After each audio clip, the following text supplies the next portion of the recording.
Tarman, I appreciate it. So there's no way to get pre-roll ads in like the first 5 minutes the stream is up. If you get pre-roll ads after the first 5 minutes, that means Twitch is breaking. That's how that works. That means Twitch is breaking. Hepler, thank you for the 23 months. Oh, Jude, thank you for the 10 months, dude. Thargoff, thank you for the 32 months. Task Force Mikey, thank you for the 15 months. Draking it up in here. How you doing? Bovary, thank you for the Prime. Carter, thank you so much for the Prime. Thank you guys supporting the stream. Nope ID, thank you for the 35 months. Byzantium, Justinian the Great, and the Bulgar Slayer, Heraclius and Alexios. Have you thought about the splendid Roman Empire today? Well, now I have. Really? Going Justinian the Great and then talking about the Roman Empire? The Byzantines are never the full Romans. To me, that was the Western Roman Empire, let's be honest. Ollie, thank you for the 14 months. Nexus Camellia, thank you for the 32 months. I can never remember the Roman numerals for 1,051, 6, and 500. I'm livid.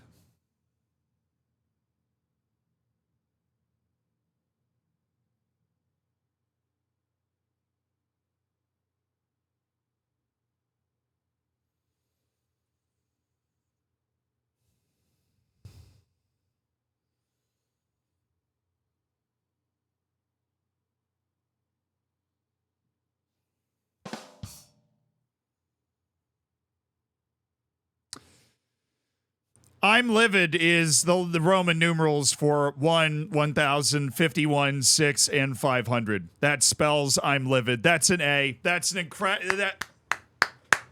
that's a great dad joke. That's a great dad joke right there. Hip Flash, thank you for the 2 months. Fresh trim. I did get a trim. Observe. I'll give you a slow turn. I'm going to give you a slow turn, okay?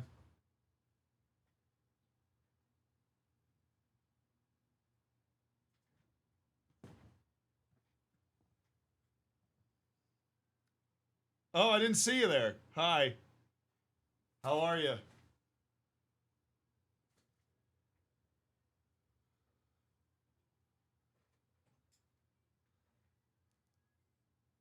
Forehead's majestic. That's what we're going for. Jake, thank you for the 16 months.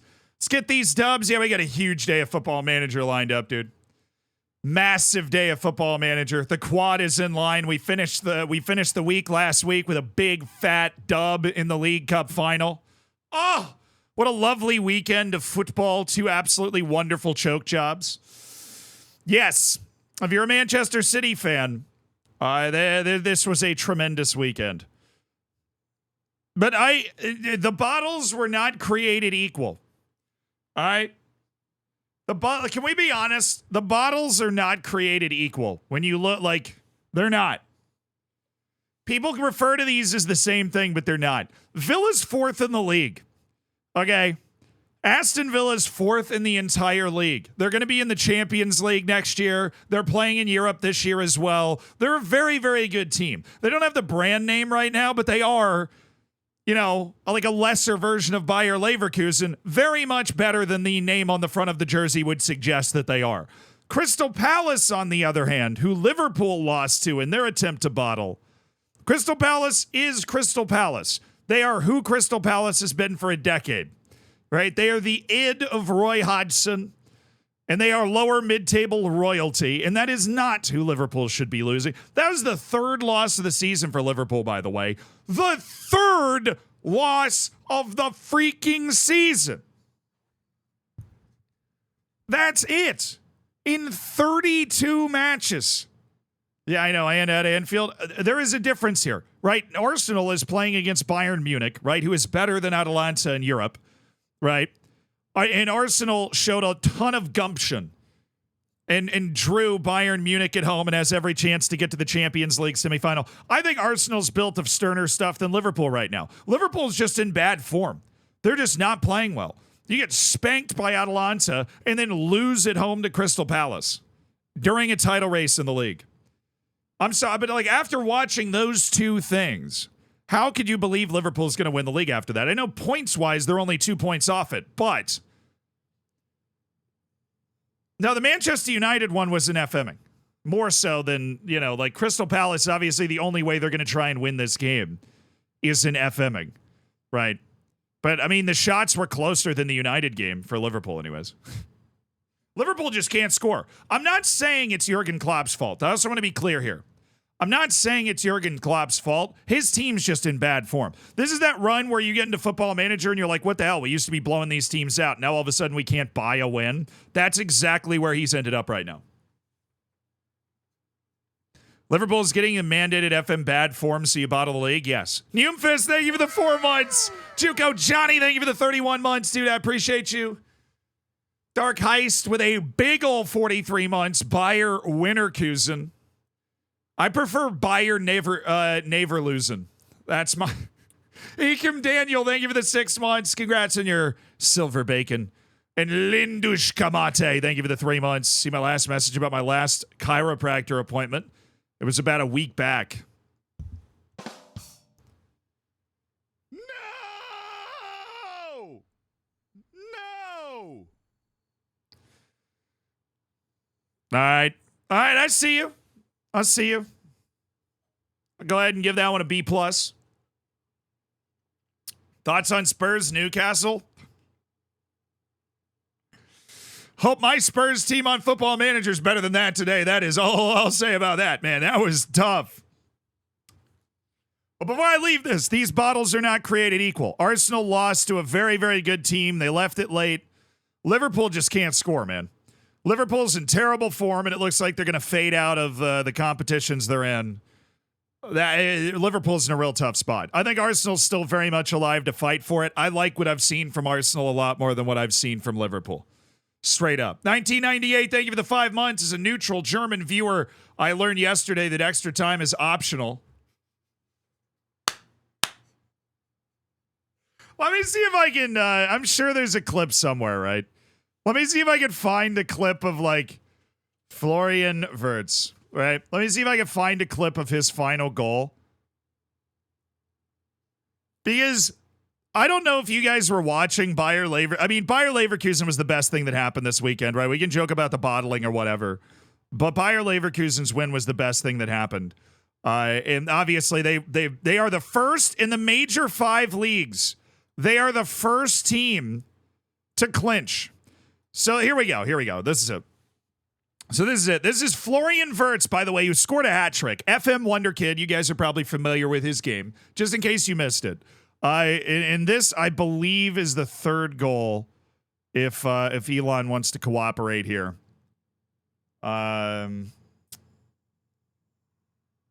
Is France already done? Is PSG already clinched? And I literally didn't see a single thing about it.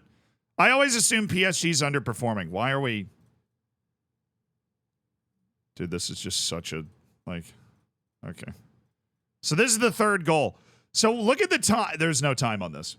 Okay, so this is basically 89th minute of the game. Okay, this is the 89th minute of the game. This is Florian Wirtz is already 4-0. Bayer Leverkusen's going to win. After Florian Wirtz scores this goal, the match just ends. I kind of love it. But we're not even at 90 minutes yet. Watch.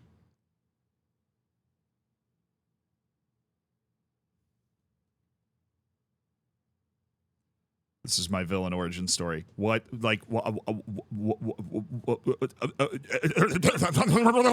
the video. Oh my God.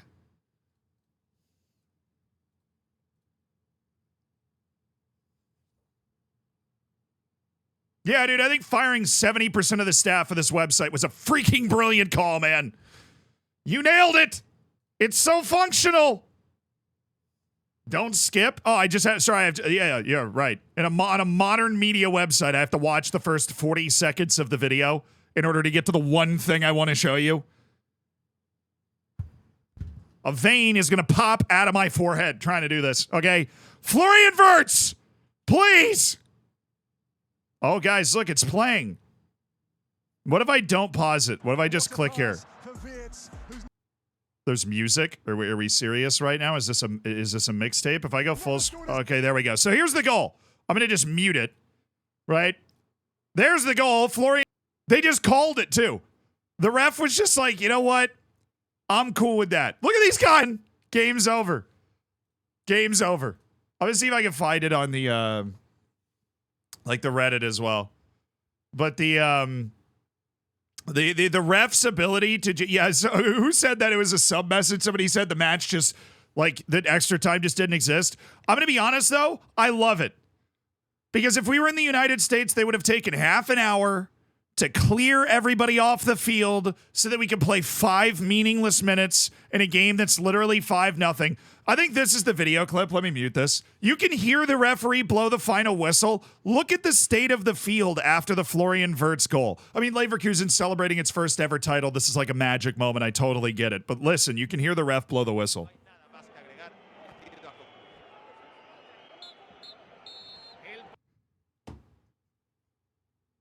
Look at the field when the ref is blowing the final whistle, dude. He didn't even need to blow it, man. He doesn't even need to blow it. Listen to that. The security guards are already running onto the field to try and like stabilize the situation. They were like, man, we'll just get the party started. Yeah. We're just gonna get. To be fair, it was kind of a pointless hat trick. I want to be totally clear on that. It was 5 points is not enough. 10 points, rules are rules. I mean, 10 points would really shape up an interesting table there. Like if we took 10 points off Leverkusen, they'd be down at 69. Bayern would be on 63 with 5 matches left. That's still doable. They're not gonna do that. You know why they're not gonna do that? Because Germany's chill. I realize that hasn't been the case for a lot of history, but now Germany are the chill ones. Germany's super chill with this. And they're just not going to do anything. Damn, Dortmund sucks. I mean, they're in 5th. Leipzig's good. Stuttgart's the surprise, right? The fact that Stuttgart and Bayern Munich are on the same number of points is a huge surprise. I honestly didn't even know Stuttgart was doing that well. Then Frankfurt's in their like redemption era. Right, they've had a couple of fabulous seasons, obviously getting themselves the European trophy. Union Berlin's been the really disappointing one because they were actually like in European places last year. They're a really cool club. East Germany does not have a lot of good clubs. It's RB Leipzig and Union Berlin, and I think every other team in the top, like every other team in the Bundesliga, are from Western Germany or like West Germany. You know what I'm saying? Wolfsburg fell off, yeah, but Heidenheim's balling.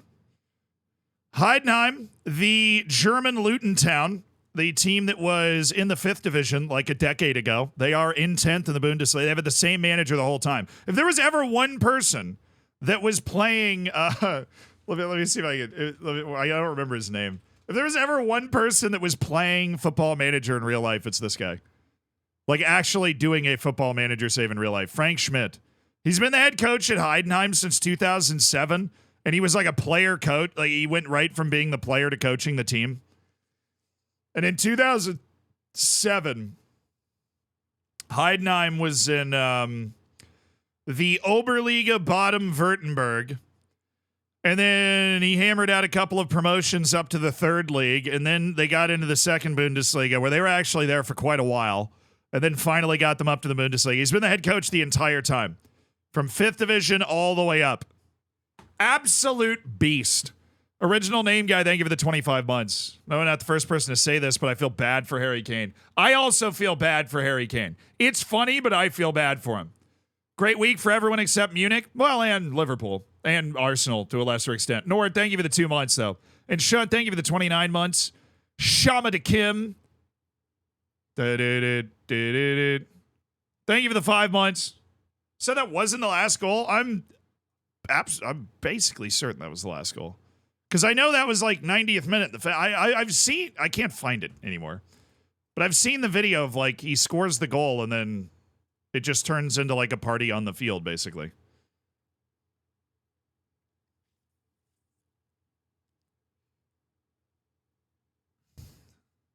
That's a great picture. This is a great picture of the steward celebrating. The fact that it was a team that had never won the Bundesliga before that was able to finally end Bayern Munich's dominance, incredible. One of the best stories in football in a long time. I'm going to go out and I'm going to say something. You ready for me to say something? You want me to say something? Zealand says controversial thing. Okay. I think if Bayer Leverkusen win the unbeaten treble, so that's Pokal, Europa League, avoid a loss in their last 5 league matches, right? I think that Bayer Leverkusen's season would be more impressive than Leicester City's season and would be more impressive than, no. But I think it would be like Leicester City is the greatest upset title of all time. I think if Leverkusen manages to do it unbeaten with a treble, I think it's more impressive than Leicester City's season. I legitimately do. They're getting no respect. This team is unbelievable. Unbelievable. Okay, how about this? When Xabi Alonso took over, this team was in 17th. Brother, there's only 18 teams in the league. That was last season. It's Europa League. I'm sorry, I missed Leicester City's European title. I know it's Europa League. I know it's not Champions League. I'm not talking trash about Man City or Manchester United, although this would be an unbeaten treble with a European trophy. Now, is Bayer Leverkusen going into this season better than Leicester City going into their Premier League winning season? Absolutely. 100%. But Leverkusen isn't just winning the league. They're doing it in unbelievably dominant fashion. They have won 25 of the 29 matches they played. They overthrew the evil empire. They destroyed Darth Vader. They got the coach fired. They've got multiple players at Bayern Munich making noise about leaving if they don't like the new coach hire. Bayern Munich has won the Bundesliga every year since Lamine Yamal was 5 years old. You don't dethrone a team like that easily. They did it so easily. And, well, I mean, they're not comparable, but I'm trying to compare them, right? I think Bayer Leverkusen's season would be more impressive than Leicester City's season. And I legitimately think if they go unbeaten and overthrow Bayern Munich and win the treble out of absolutely nowhere, that it's a more impressive accomplishment than what Leicester City accomplished. I'm not taking anything away from Leicester City. I'm just saying we've never seen this before. You know how good Bayern Munich was for the last decade? They never hung a zero. They never hung a zero. They never hung a zero. It is so hard to hang the zero in the loss column. They're both impressive. Who cares which is most impressive?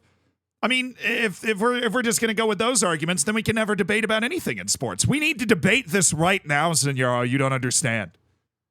They've dropped, I mean, legitimately, that's another good way to put it.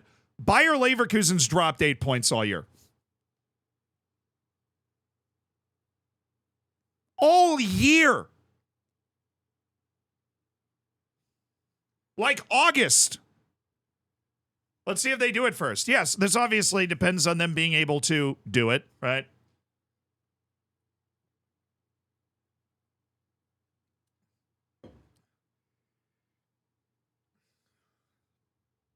Yeah, dude, I've never had a season this good in FM.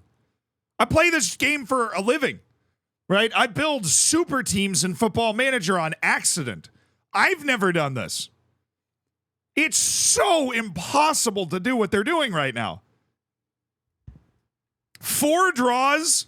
They're already in the cup final, and the cup final is against a team from the second division, so Bayer Leverkusen are prohibitive favorites. Liverpool was the best team left in the Europa League, and Atalanta just bent them over a barrel in the last match they played, which means Leverkusen will be the prohibitive favorite going forward in that as well. I mean, the Bayer Leverkusen, the road is paved. It's marked. There's no traffic. All they have to do is not swerve, and they will pull off a ridiculous season. Stop the glazing. I'm not young enough to know what that means. Do I look like Jinxie to you?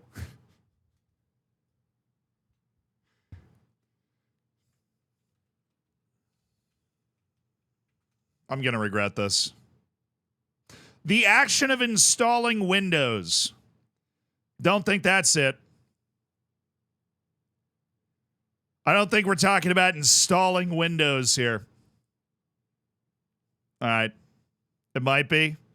Urban Dictionary. A hypocritical freeloading lowlife who is content with living off of other people's wealth. I wish I could live off Xabi Alonso's wealth. Can I have half his jawline too? Hi, LeBron. Oh my God, I love you. You are the GOAT and I love you so much. The glazing is insane. When you are meat riding someone or sucking up to them. Oh, so like when you're doing splits on it. Xabi Alonso? Absolutely. Are you kidding me?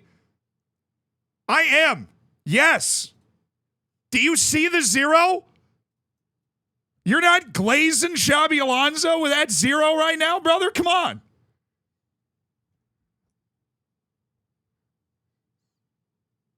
I'm doing a 360 spin cycle. That's insane. He's the best manager in Europe right now. What's wrong with, like, hyping somebody up for accomplishing something amazing?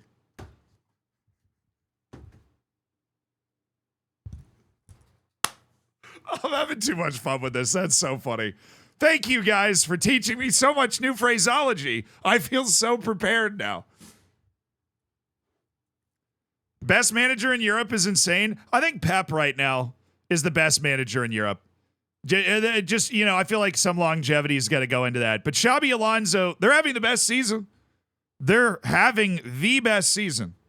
Literally the best one. Stuttgart in the background. No, Stuttgart deserves a lot of love. I don't know what the hell they're doing here. They had the exact same record as Bayern. Dude, if you look at the table last year, can I get a Bundesliga table from last year?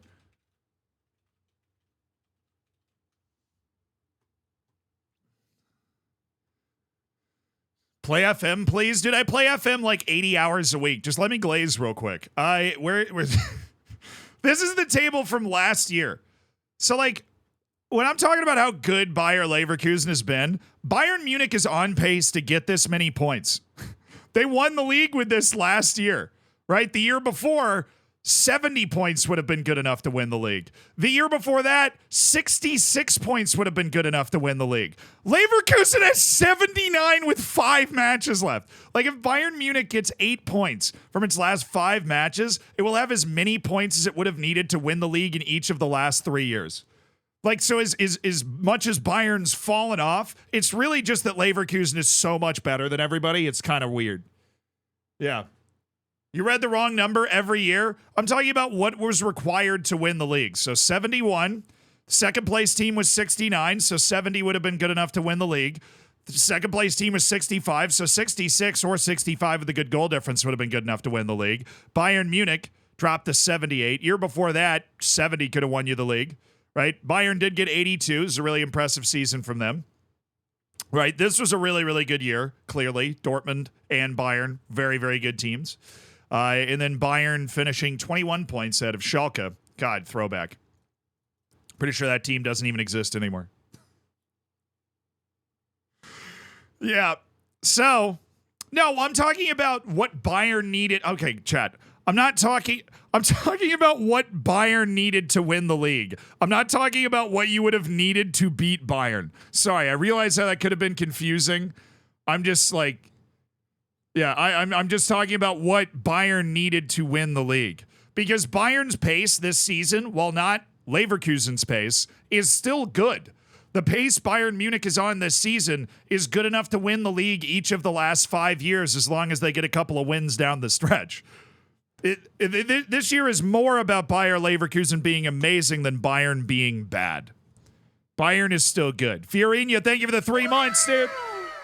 Eric Deluxe, thank you for the year. After the ballet skirt was invented, the creators spent days coming up with a name. Finally, they put 2 and 2 together. Wow, there's some great dad jokes out. That's an A-. That's an A-. There's some great dad jokes out there. 2-2. You get it? Bada bing. Bada boom. Bayern had 1 unbeaten season in the last 10 years. No, they didn't. I mean, we're looking back at all of them. They lost 4 games. They lost 2 games. They lost 2 games. I promise you, I'm showing you all of the seasons, but Bayern has not had an unbeaten title-winning season. That has not happened. At least not in this 11-year run.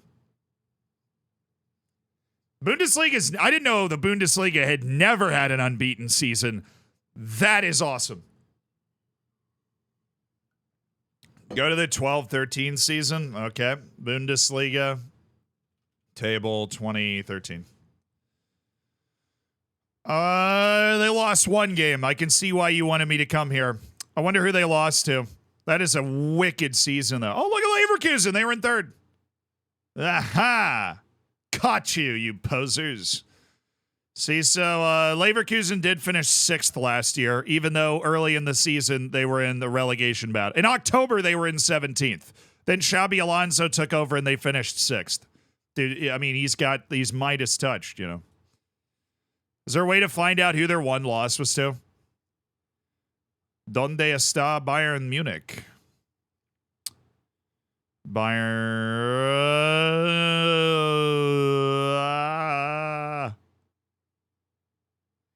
Who's that?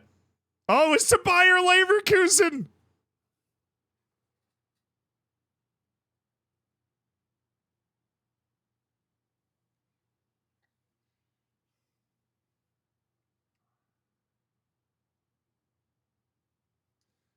That is incredible, dude. It was Leverkusen.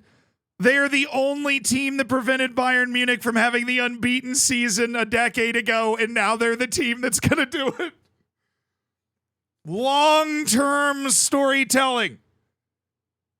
Henri, thank you so much for the 41 months. Harry Kane's version is funny. Yeah. Tropical username. Ooh, yeah, you have to try and have a better season than Xabi Alonso next season. That's going to be really hard to do, dude. Thank you for the 7 months. Thank you for supporting the stream, brother. And Running Key, thank you for the 11 months. That's incredible. It's amazing how they had so much foresight to know that, like, in a decade, that Bayer Leverkusen was, you know, they were playing for themselves here. This was for future them, right here. Leverkusen 2-1. I wish there was, like, a date for that. Is there a way for me to look this up? Leverkusen beats Bayern 2013. No.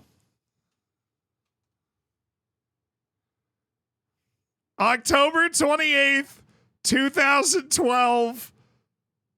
An 87th minute goal from Sidney Sam. That's what allowed Bayer Leverkusen to hand Bayern Munich its only loss of the season. An 87. I need to see the goal. I need to see the goal. Sidney Sam, Leverkusen, Bayern. Top 5 goals. Okay. Sidney Sam, goal versus Bayern. That's not how you spell Bayern. Okay. I don't know if we're going to be able to find this here goal. It's a difficult search. Put a year in? I mean, I'm putting a year in. Oh, right. Sorry. 2012. Did not help. Good thought, though. I don't, believe it or not, I don't think this match is going highlights on YouTube right now. Oh, man. Sidney Sam. I guess we could put in the exact date. What was the exact date? We go back when it had it. October 28th, 2012.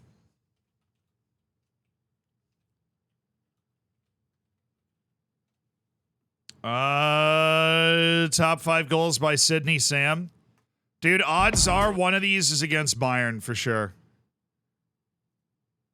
Does it say? Number 5? That's not Bayern. That's definitely not Bayern. That's a sick goal, though. Number 4. Is that Bayern? That's some weird Bayern kit? No, it's not. We won't know, though, because he could have scored against Bayern again. There's no way to know for sure. We're out. We're out. Bayer Leverkusen, the only team that beat Bayern, they scored 98 goals. They had a plus 80 goal difference. What's the most points in a Bundesliga season? Bundesliga records. Highest number of games left when becoming champions, 7 Bayern Munich.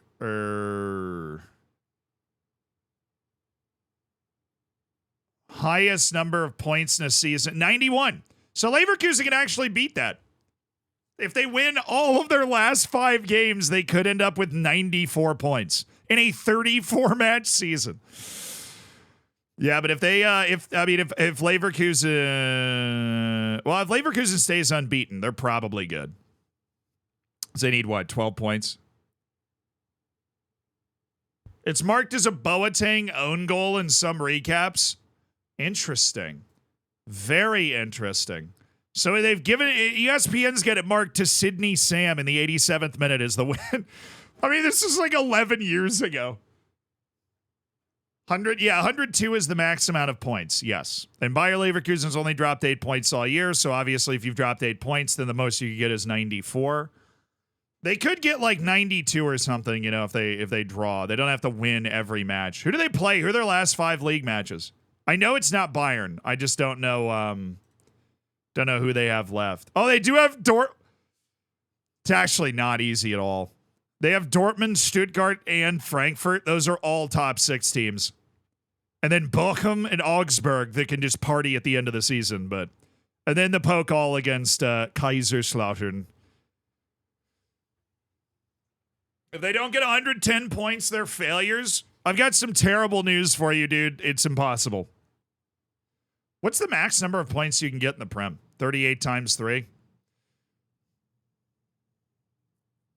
90. 3 times 8? 24. 114? 114? Yeah. Nice. It's 114. I math. I dabble in math on weekends. Hey, what's up, Ramis? How you doing? Welcome to the stream, brother. Dortmund will somehow beat Leverkusen to get into the UCL. Yeah, I mean, Dortmund's got a lot to play for. They're racing for Champions League right now. They're obviously also in the Champions League still. How's that going for them? I forgot the first leg score. Oh, yeah, they lost it 2-1. God, Atletico Madrid's just going to house their way to a final, aren't they? They're just gonna trip and fall their way to a final. It's what Atletico Madrid did, and then they're gonna lose. Don't even give me hope. I'd love to see Atletico Madrid win a Champions League. That'd be the crowning achievement of anti-football. I'm so here for that, but it's never gonna happen. Never say never, except for Atletico Madrid actually managing to win actually be able to win the Champions League. But they do play on Tuesday.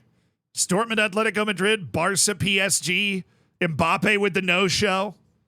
Do you guys think Kylian Mbappe is a choke? That dude's literally never done something in a big game. Literally ever. Not once. He's never performed in a big game before. Definitely a choke.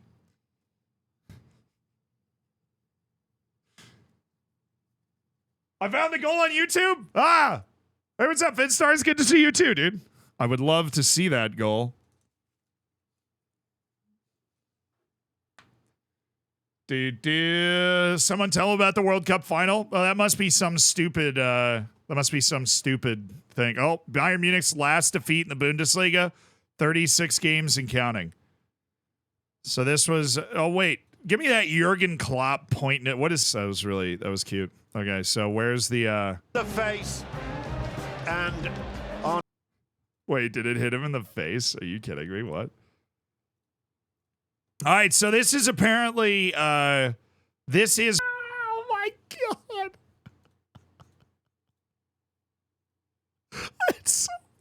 I would be, if I did not get an unbeaten season because to be the team that pulled that off.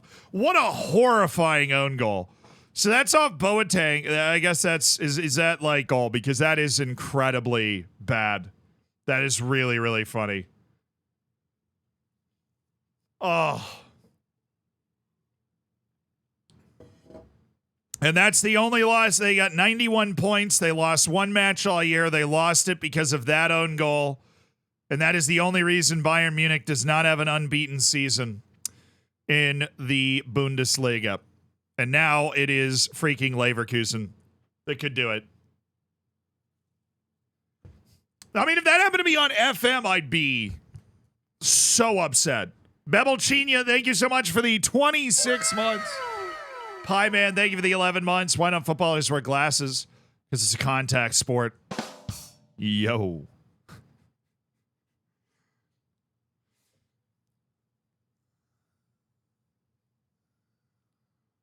Why is Jerome Boateng a bad guy?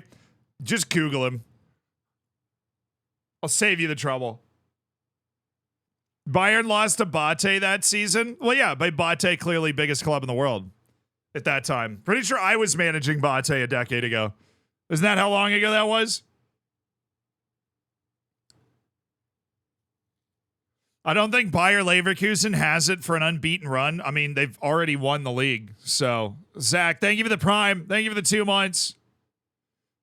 Stuttgart doubled their points this year compared to last year. That's pretty sick. What games are today? You got Chelsea, Everton at 3. Wow. You know what's actually kind of funny? I think Chelsea might finish ahead of Manchester United this year.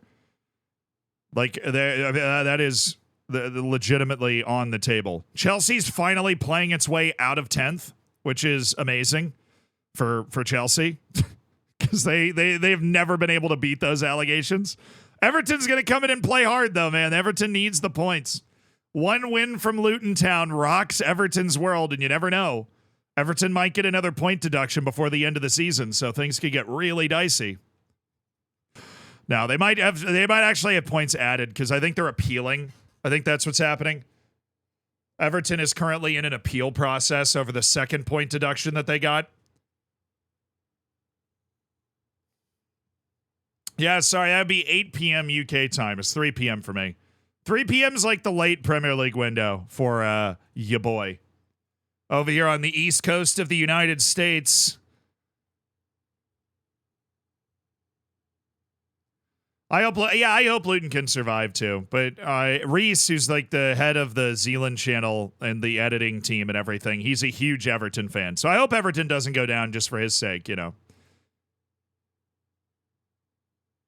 Did I just remove pinned leagues? Oh, dang it.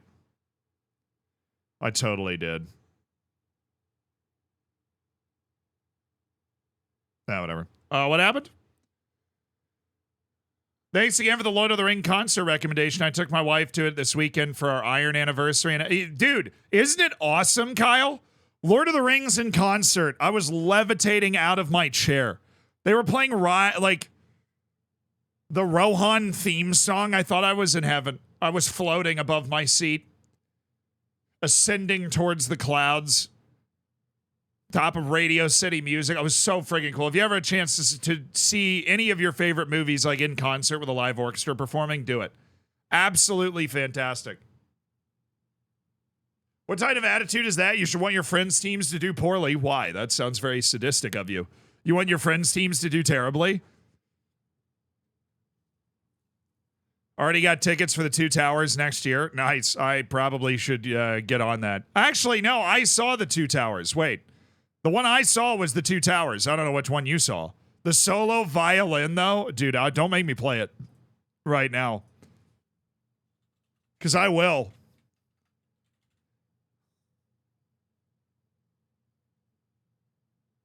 I think this is it. We'll see.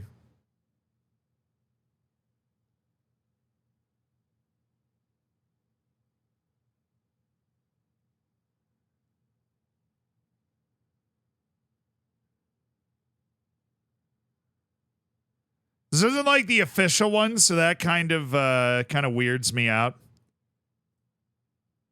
I think this is it. I don't know.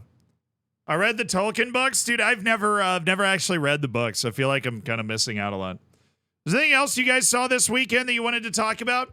I can't really think of anything else. You had Leverkusen, you had the bottling. The championship bottling continued, and that was like absolutely ridiculous.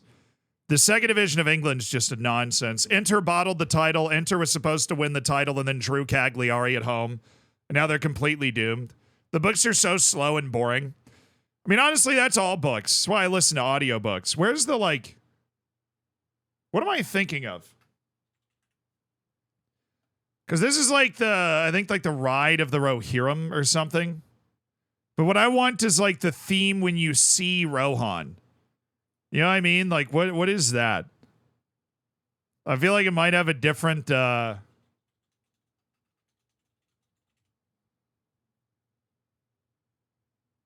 Maybe this is it. This might be it. I don't know. I have no idea. White City, Aderos. Oh, maybe Aderos or something. I feel like that's the name of it. If you have no idea what we're talking about, I promise this violin part's about to go hard in the paint. Yeah, maybe Aderos. So I think I don't even know what Eteros means. I just know it as. Let's try that. Yeah, that's it. This is exactly what I was thinking of. This has got the coolest violin part in it ever. Let's.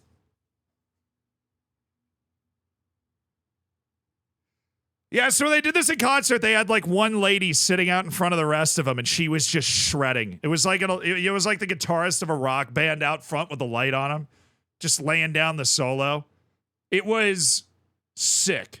Tottenham won a trophy with Zealand. Build the statue. Hell yeah, dude. We won the League Cup against Chelsea last time out on a massive performance from Jorel Hato. The big man himself delivered the goods. It's mental. Yeah, you guys can be the judge of it. You know, I'm laying my reputation on the line here. I'm making you listen to Lord of the Rings soundtrack. But it's only 4 minutes, and it will hit. If it doesn't hit, I owe you. But hopefully you discover your new favorite motivational violin performance. Ever watched the movie Drumline? That was actually, we had a going away party for a friend this weekend.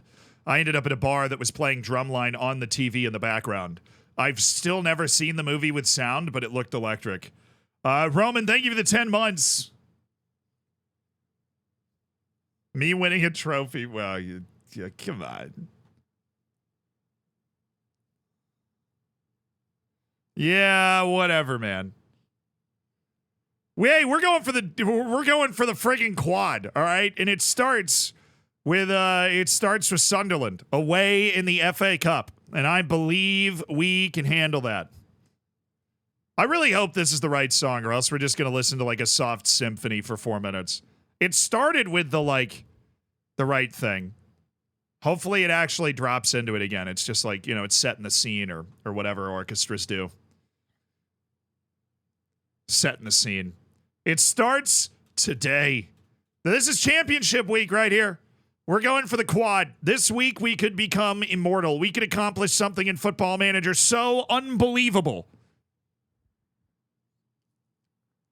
Can I show player instructions, please? Really don't have many of them. Promise. Promise I really don't have many of them. We have some shoot less often on the fullbacks and some very specific player instructions just for particular players that we'll use. But we do not have many of them. This is definitely going to be it. Come on. Give me the strings! Oh, we're close.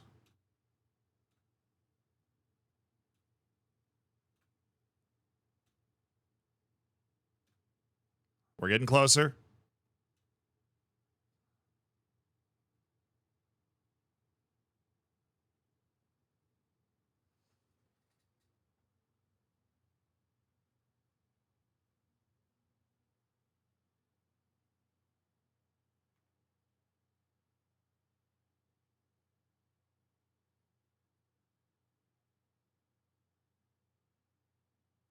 Oh my God! Oh, that is sick, dude. That is nasty.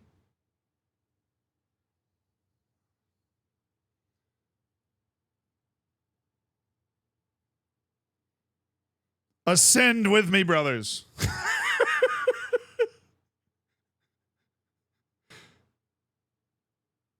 Oh, that is a banger, dude. Oh, that is a banger. Hey, thank you, Madison, for the 6 months. Yeah, I mean, they might drop into that one more time in that song, but I hope, you know, you guys were trusting me. You're like, I got to listen to a few minutes of orchestra music. I hope it was worth it, because that is just some absolutely electric violining. magic on the strings. Tiny Rick, thank you for the 2 months, brother. And Kumquat, thank you for the 21 months. I appreciate it. Now, I jacked the volume up as much as hopefully that came through well. But yeah, maybe that's Leverkusen's locker room song. I mean, if I was about to play a World Cup final, I'd want that song to carry me onto the field. That is, oh.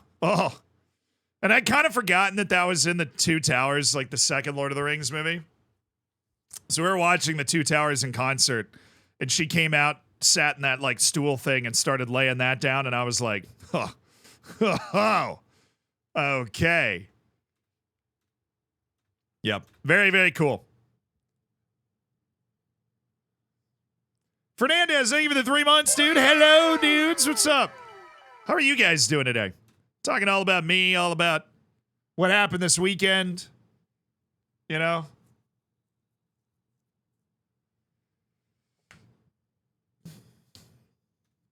We move on to MGMT.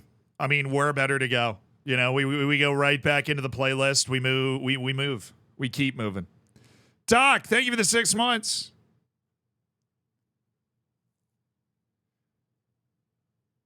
Doc Earl Puffington. Must be tough. Fudge Waffles, thank you for the 21 months. Appreciate you supporting the stream as well. Enjoy your lack of ads, brother. This guy sucks. Why is he on my short list? I specifically requested players that don't suck. Grinding the third league of Romania. Nice. Isn't that one of those leagues that splits in half? Like halfway through the season? I'm pretty sure every Romanian league does that. Romania is a big fan of the divide and conquer strategy when it comes to their league stuff. Okay. Probably having a good time. Having a rough time in League 2 after getting promoted from the National League? Oh, man. You should just be a movie star like Wrexham. You'll get yourself right up to League 1.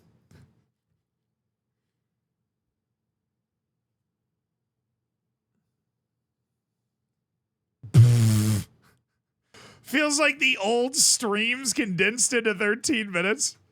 I didn't even know how to take that. I don't think the streams have changed that much, Chooch. Thank you for the year. I'm glad, but bottom line, I'm glad you're loving Zealandism. Rocket Dan, thank you for the 4 months. Let's take the Spursy out of Tottenham. We've been trying, but you know, one of our recent videos that went up on the live channel was literally titled Spursy. Oh yeah, Champions League knockouts are going on. Ajax and Salzburg, Atletico Madrid, and Juventus. Juventus is through. Salzburg is through. Ajax is out. Salzburg's in the last 16 with a big 2-1 win on the road. And Atletico Madrid didn't score in 180 minutes. Oh, it's so on brand. It's so painfully on brand for you boys. Oh, Simnius, thank you for the prime. Welcome to the Hammers. Enjoy the bacon. Enjoy the emotes. Romania does that. I'm from there. Trust me, I don't really like it, but it definitely allows for some shenanigans in the ladder. I mean... Yeah, I waffle on a lot of things, but I am always pro shenanigans. I want that to be clear. Always pro shenanigans. Now, we are going to need to re-rack this. So that's definitely not what we want to be doing there. Okay. Oh, sweet. City and Nice. Now, if Nice could win at home, that'd be amazing. Anderlecht's already going through. Right, I do have a match. We need to rotate for this match. I'm going to play Luka Jash in goal. Even though I don't really like him. I'm going to play Coyote, Little Sales. Benel Hajjaj is not cup tied, so we can put him out there, which is nice. Rejovic, wrong. Rejovic, boom. McIntosh, go get you some. Miguel Lucius, yes. And... don't really have a defensive midfield option that I don't hate for this. Probably Marcelo Enrique, if I had to guess.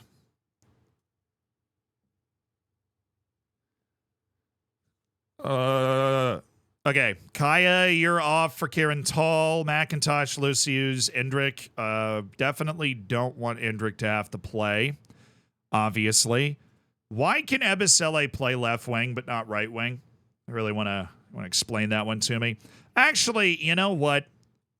Let's do that. Let's play Festi Ebizele at the wing and then just go with McIntosh here. Get the opportunity to turn him into an inverted winger so he can get onto his strong left foot. And who's unavailable and why? It's an injury for Rodriguez, which sucks. That's 8 days to 2 weeks. Let's just go with Belchior Canelio and just have him be a deep-lying playmaker, and then Rejovic is just going to be floating into that space. Miguel Lucius can do that, but Belchior Canelio, okay. This is a weird-looking team, but it actually makes sense to me. If I don't think about it, it makes complete sense.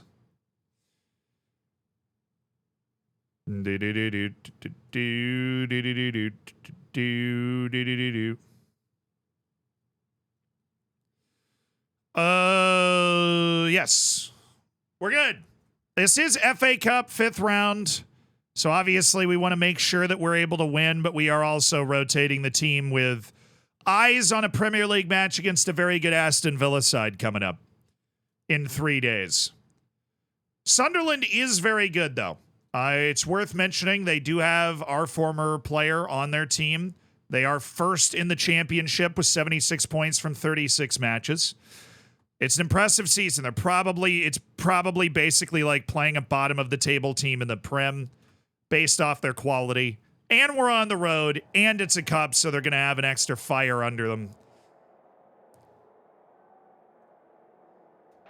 I believe we will be fine. Obviously, but it's going to be a battle.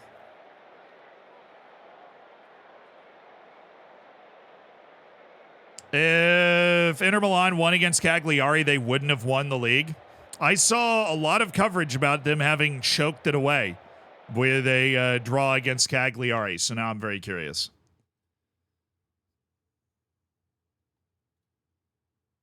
Because they are way out. I mean, they're 14 points clear. If they'd won that, they would have been 16 clear with 8 to go. You're right, they wouldn't have clinched. I've only given up 17 goals in 32 matches. God, I love Italy. Because you get 3 points from 6 matches, it'd be 18. If they'd won, they would be 16 clear. I mean, AC Milan, Inter Milan's going to win the freaking title. They don't play 40, they play 38. Yeah, so there's 6 matches left.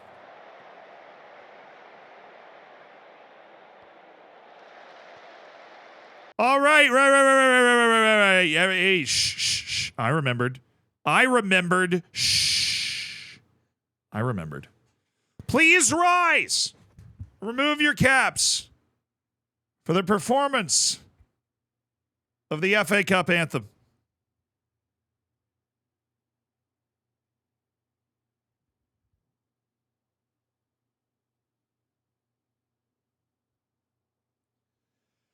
It's the FA Cup.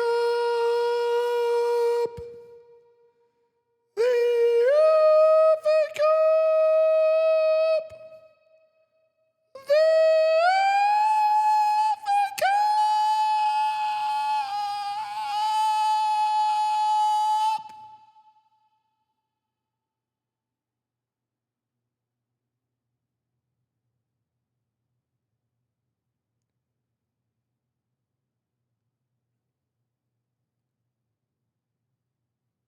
You may be seated.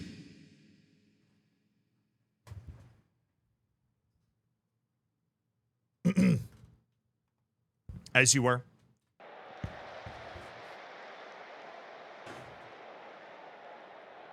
As you were. It's definitely a sneaky game with them being in first place. The vibes are great for them. Last 16 of the FA Cup. Festi Ebizele! Dude. Very rare start on the front line for Festi. I had a feeling I had him on the wrong. There we go. Had him on the wrong thing. All right. Belchior Canelio. Kieran Tall. Shopping cart with baby seat. Thank you for the prime.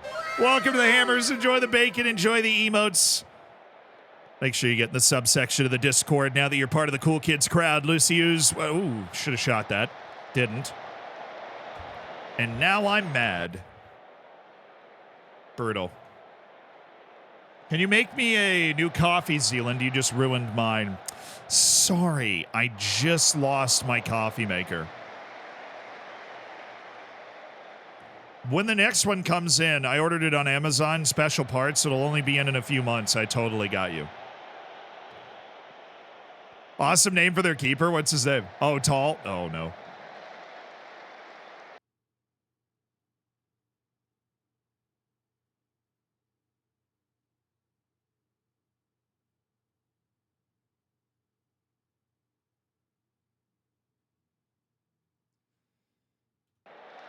What are we, 5 years old? It's clearly cumin. Like the seasoning. His name is Cuming. God. Unbelievable. Can't believe you guys would disrespect the Cuming family name like that. They have built this country. Come on. All with the back heel. Cadilio. Regiment! Big save by Cuming. Big save by Cuming there. My dad's an Arsenal fan and he hates Bayern, so when I told him Leverkusen won the Bundesliga, he just stopped what he was doing and thanked God. God didn't do it. Xabi Alonso did.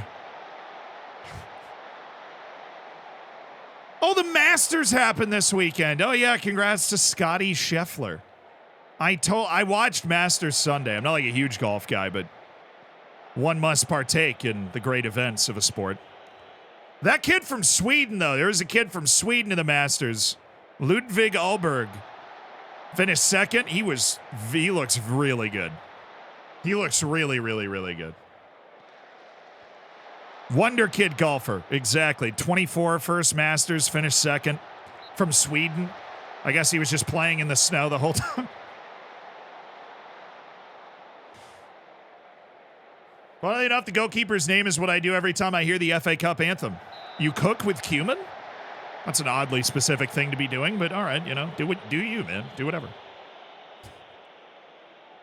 What do you think would happen if Xabi Alonso was at Spurs? Could he break the trophy drought? I'm on record as saying I think Ange will break the trophy drought, personally. But, yeah, I mean, Xabi Alonso, as much as I like Ange, I think it's clear Xabi Alonso is one of the best coaches in Europe right now. And Ange is a great coach, but there is a level above where Ange is, and I think that level is inhabited by your Peps, your Ancelottis, and and Xabi Alonso is getting into that tier. I don't think he's above those guys right now, but that's only because he doesn't have the body of work. He's putting together a special season, as we've talked about in great depth. That was a good move. Good late arrival by Josh Dog. Keep that up. Ruben Amorim. Hey, are you a Liverpool fan? Because they are trying to hype up Ruben Amorim so much. Now, I like Ruben Amorim a lot. But he still hasn't had to do it or done it at one of the... Oh, my goodness. What an effort from Mastantuono. Hello. Nearly embarrassed my goalkeeper, Luka Jash. Oh, that's bad. Here goes Franco again. Former Tottenham player. Sold him to Sunderland for like $27 million.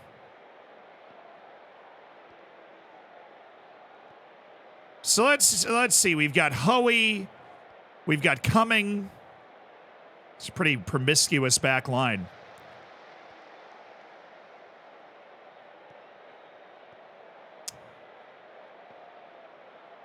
Oh, nice, McIntosh. See, I knew Mastantuono wasn't good enough to play through us like that. All right, McIntosh. Still McIntosh. Oh, looking for Ebizele. That is not the best play for us. We've certainly been the better team, but we are not completely dominating them. Theo Stealth Ops, thank you for the 6 months.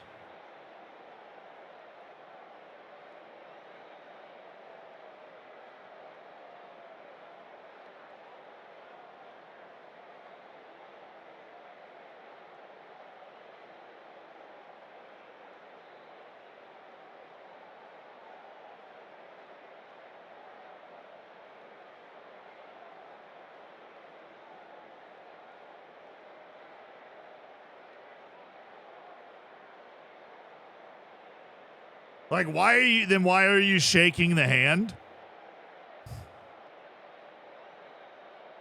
Is that, I think the chat, help me with this. I think the point is, it's like, well, why are you shaking? Because you're like shaking hands.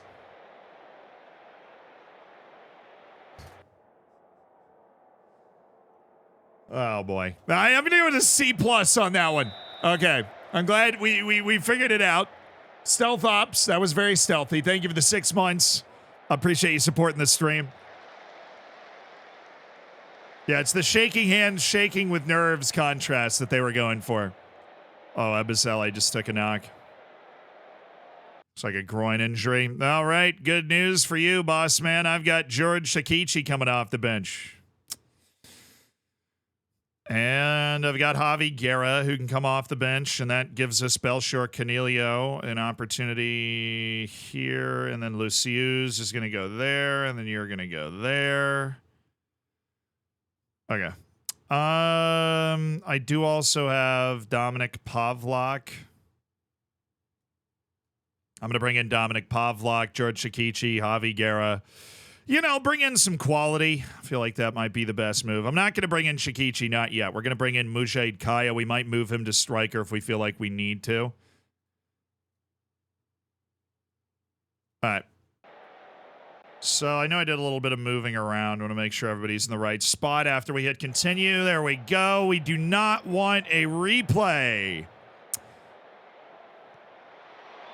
We do not.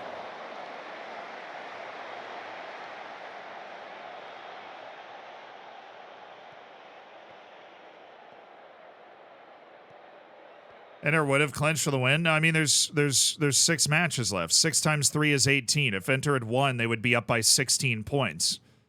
So technically, if Inter lost every match and AC Milan won every match, they could still win because there's 6 matches left. Right? 6 times 3 is 18. They would have been up by 16 points.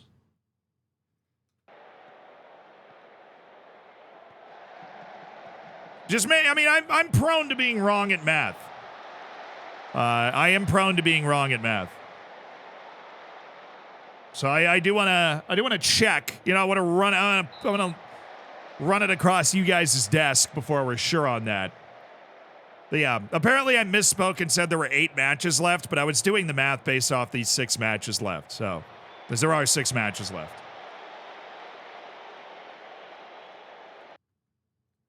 Okay, this is not going according to plan. So what we're going to do is go into a 4-4-2, switch Pavlak out. We do have JRicky, so, you know, classic stinker there from Kieran Tall. Generational stinker there from Kieran Tall. And you know what? McIntosh is playing poorly as well, so let's just go ahead and put Daniel Colombo out there. Just put him out as a winger, and then have you just wing back it up. You guys get up the field. Alrighty. Oh, yeah. Give me this step up more. Definitely need to keep them in their half of the field. Okay. That is what we're working on. So Colombo and JRicky, we're bringing in some new wingers and moving Pavlak up to striker. Last 20 minutes, and we are still 0-0 against the best team in the championship. Oh, that took a deflection. Yay! Doeg. Hey, big pepperoni ball. Thank you for the prime, dude. I appreciate you. Thank you for supporting the stream. There's no replay? Oh, sick. Because we're in the last 16? I mean, I prefer that a ton. I would also prefer to just win in regulation, but is last 16 the cutoff for the replays? 5th round on, yes, it is. Okay. So 5th round onwards is the cutoff for the replay. Beautiful. Shagichi. Oi.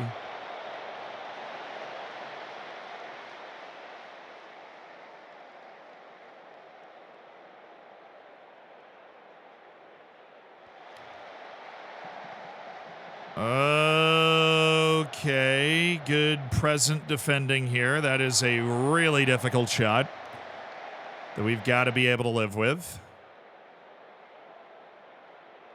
Yes. Beautiful. Chigichi. Bad delivery. Not beautiful. Canelio. Chigichi. That's not it. You know what, Rosales? That is a dumpster fire of a header. Honestly. You had time. You had options. You missed them all. That is good defense, though. Ben El Hajjaj. Good pass. Pavlak. Okay, Colombo, not the guy we want to be playing through here. Hopefully he can figure it out. He does. Pavlak, Colombo. Somehow it's Colombo! The worst player we have on the field right now. Oh, man. Well, this is a dicey spot.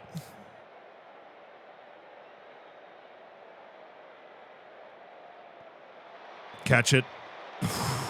Good hands, Josh. Good hands. The nerves are popping up now, chat. The nerves are popping up.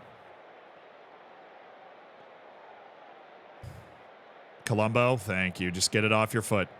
Don't really trust Colombo at the same level I trust the other guys in the field right now. Doeg. That'll do. That works. Javi Guerra.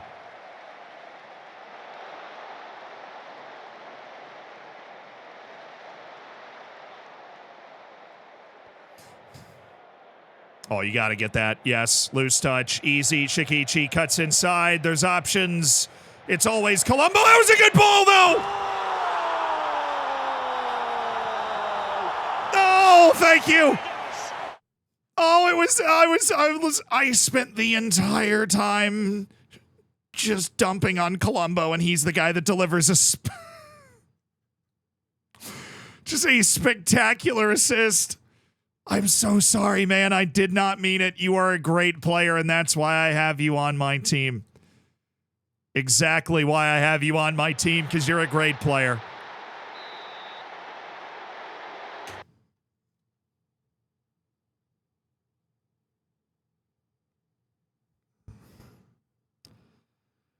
So it was offside. Somewhere, somehow. Gonna need to break out the slide rule. I canceled the changes, so we still have a really aggressive tactic in there. I'm okay. Now we scored. Shikichi. Oh! Pavlak has it. Guerra. Doeg. Cross the dang ball, dude. What is that? Oh. Just cross it. You're in such a good spot. Come on, be my highlight. Be my highlight. Be my highlight. Nice, Cadillo. Good foot. Oh, what a pass by Coyote. Weird kind of panicky ball forward there. Don't like that. All right, Coyote. Ben El Hajjaj doing a very good job defensively there. All right, we just got to break through this front line. Canelio, that is not great, but Rosales is... Oh, my God. Rosales... I feel like he's colorblind. That man has never headed it to the right team in his life. That was a good tackle, though. Now he's out of position. So that's great. Yeah, I'm fine. Bottle Factory getting warmed up? Nah, dude, we're fine. We're fine. We got him right where we want him. We're playing a championship team, you know, but the Stadium of Light, notoriously difficult place to play, is what I was thinking. Josh has that. Oh, yeah. Good hands. He's hurt.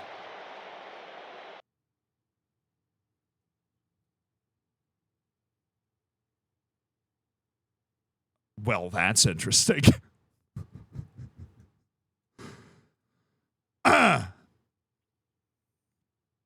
Where do I see goalkeeper rating? All right. All we have to do is get to extra time. Because Pavlak's tall. He's got good jumping reach. I'm just going to put him in there. All we have to do is get to extra time, which is like 15 seconds. So surely we will be able to do that. Surely. Surely we will be, because we'll get one extra sub when we go to extra time, and we'll sub in our other goalkeeper, Gongstead. 3. Okay. Can I, give me, like, attributes, but goalkeeper rating? Who's got reflexes? Who's got good reflex? Marcelo Enrique? Michael Coyote? Chinny's Rejovic has got a little goalkeeping ability. I'm looking at that. I'm like, well, let's put Chinny's Rejovic. Oh, is he short, though? Yeah. Where's Pavlak? Pavlak's only got 2, though. Yeah, I'll put Pavlak back there. He's just tall. All right, so Pavlak's going in goal, obviously. I don't want to invite pressures, so we're going to just try and press and keep them in kind of their half. Pavlak's playing... All right, Pavlak's playing in goal. Extra time. We're fine. We're fine. It was only 1 minute, chat. We are so fine. Fly by night, thank you for the 15 months. I appreciate you supporting the stream. And Rio Facer, thank you for the 10. We win these.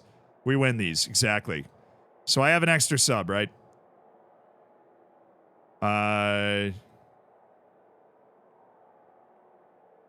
What is happening? Okay, I need to go switch the skin. I need to do that first. But it's looking at me funny. It is looking at me funny. All right. No, I know the reason that it looked a little different was the skin, but it's not showing the guy on the field to where I can, like, make the change, which is troubling.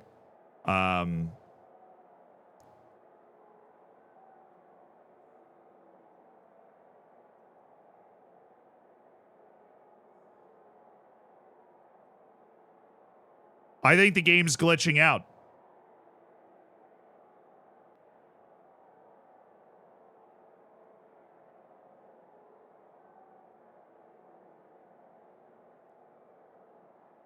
No, I mean, it says I have one substitution up here.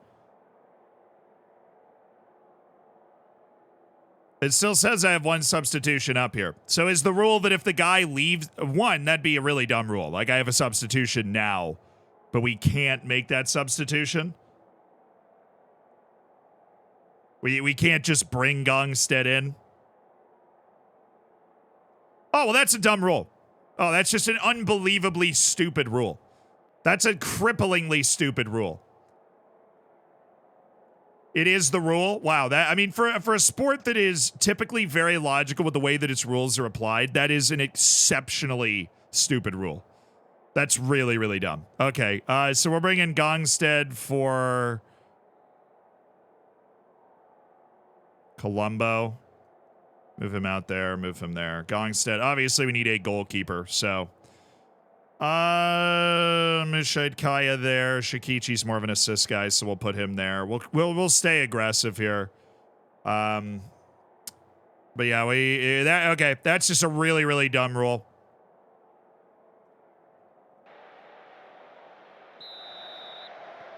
So because the guy left the field, we cannot use our substitute, not for a card or anything. He just left the field because he got hurt. But because he left the field, we can't use our substitution to bring another guy in. Yeah, that's just really stupid. That makes no sense. Oh, come on. All right, well, it's gonna be a bit tougher, but we can still get it done.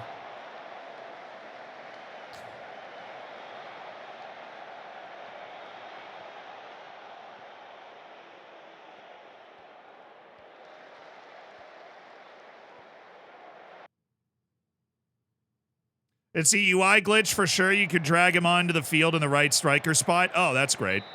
That's great to know. So it's not a stupid rule in real life. It's a Football Manager glitch. That's even more frustrating. That's great. It was in the base skin, too, so it's not a skin thing, because I was looking at it in the base skin because of what we just done.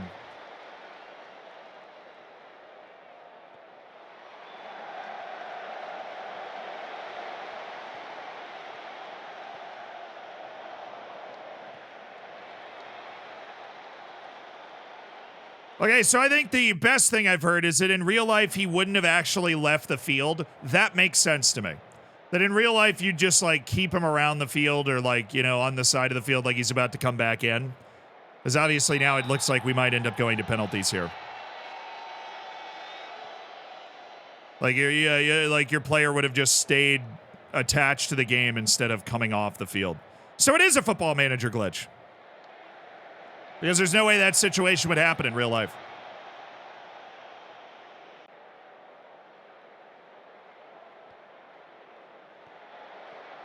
All right, I think something that's very clear based off... Oh, shoot! Based off of the debate being had over it in the chat is that... I think what we can agree on is that there's no situation where I should have ended up unable to sub in the goalkeeper for Jash.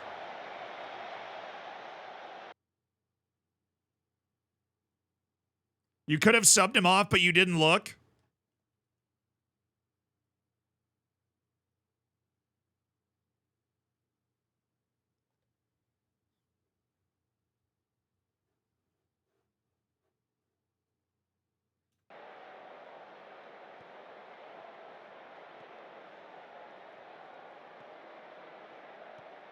You know, I looked at that UI for a while, and I tried to drag somebody over Jash a couple of times, and it didn't work. So I don't really know what else he wanted me to do. He's off, yeah.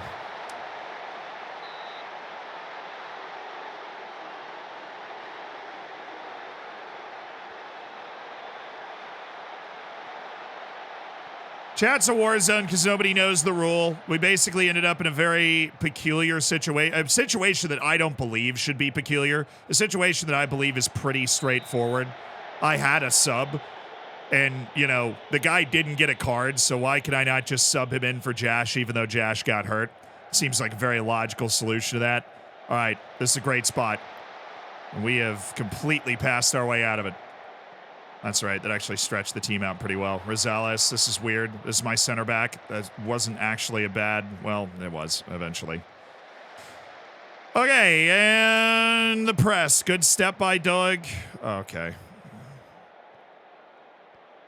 Their fullback playing an absolute dime. Get it to Shikichi. Shikichi. Rosales, Shikichi. Okay, we need to get this into the middle. Thank you, Javi Guerra. Yes.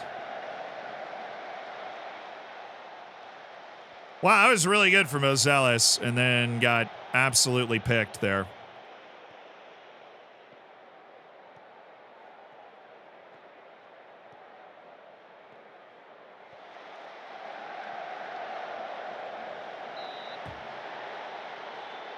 Kappa, thank you for the 15 months. I appreciate you. That makes sense in the NBA or NFL, but not in football, soccer. No, it just makes sense. I'm sorry. I don't think that's a sports-specific thing.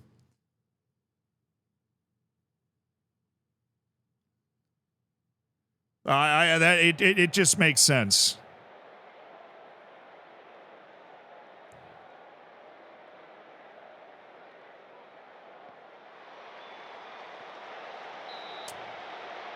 Scorby, thank you for the 15 months.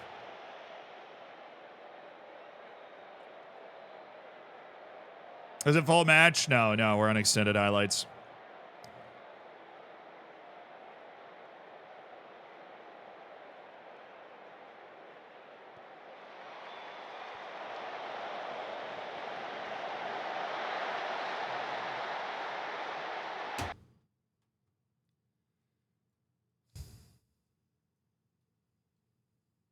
That was, we had 2 offside goals in this game too, but that one was apparently onside. Naturally. Someday, this is why you pray to the FM gods, dude. Sometimes the game just wants you to lose.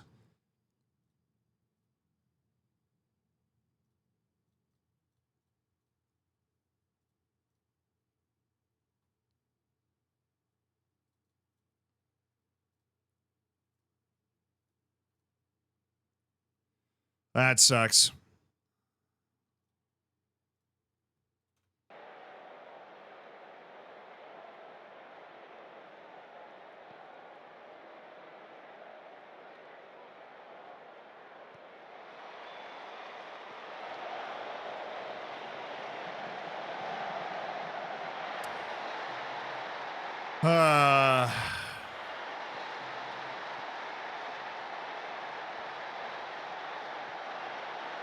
Actually put us in a great spot here. This might actually be a chance for something. Doeg, well, that's pretty par for the course. All right.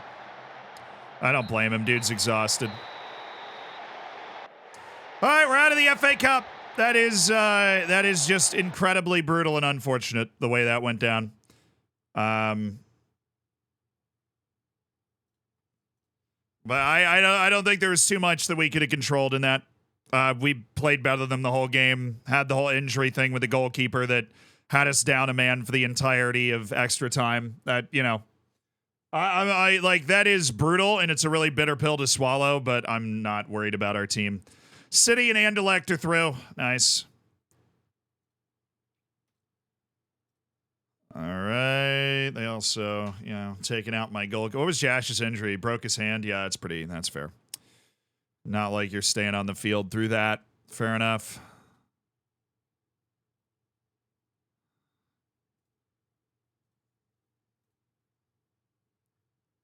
There's the goalkeeper. He's got to pick the other guy we want. Oh, yeah, Orantes Morris. That's the guy we bring up as our third choice goalkeeper. All righty. Just got to have somebody. Mr. Orantes Morris on the bench just in case we get another injury. Hi, how's it going? Simon, we just took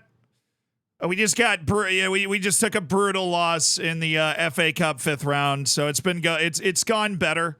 It has gone better in the, you know, but we're all right. We didn't, we you know, sometimes you just lose the dang game. And we just went and lost that game.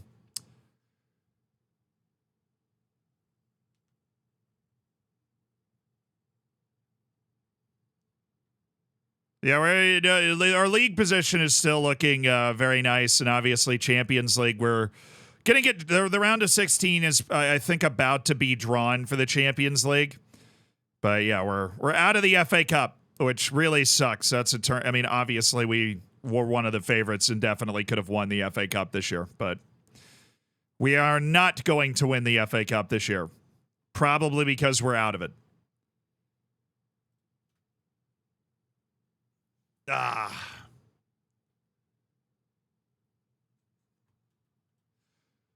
mean, you could say Spurs did all you want, but to be entirely honest, we just won the League Cup. We're top of the league by 8 points, and we just had the second ever unbeaten league stage in Champions League history. So there's a lot of good things going our way, and no team has ever won the quad. So the reason no team's ever won the quad is because it's incredibly difficult to win the quad.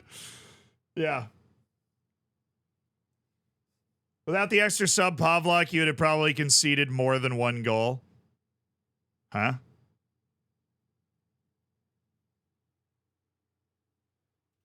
I mean, Pavlak was still on the field. We subbed out Colombo in extra time to bring in the goalkeeper, but Pavlak was still there.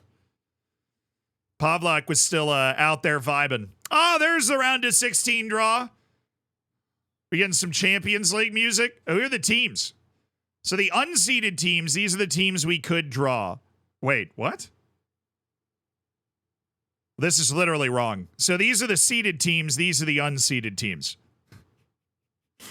So these are the teams we could draw. Anderlecht, Celtic, Villa, Benfica, City, Juventus, Salzburg, Milan. I don't think we can draw City, but I'm not sure. Or Villa. I would obviously love Celtic or Anderlecht. That would be huge. That would be massive. Give me a little Champions League anthem. I got to get in the mood.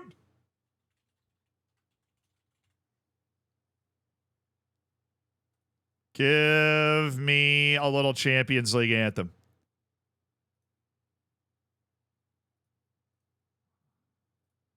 Okay, or don't. That works too. There it is. Thank you. Hello and welcome to the Champions League draw hosted by Scott Brown, former Celtic legend. Okay, Celtic, you know it's me. You know it's me. You know what's up. Okay, Lille and Celtic. That's good. We'll play the winner of that in the quarterfinal. I'm cool with that. I'm very cool with that. Benfica, I'd be all right with that. That's an okay round of 16 draw. You know, that's something that we can vibe with. Bayern, all right, chill.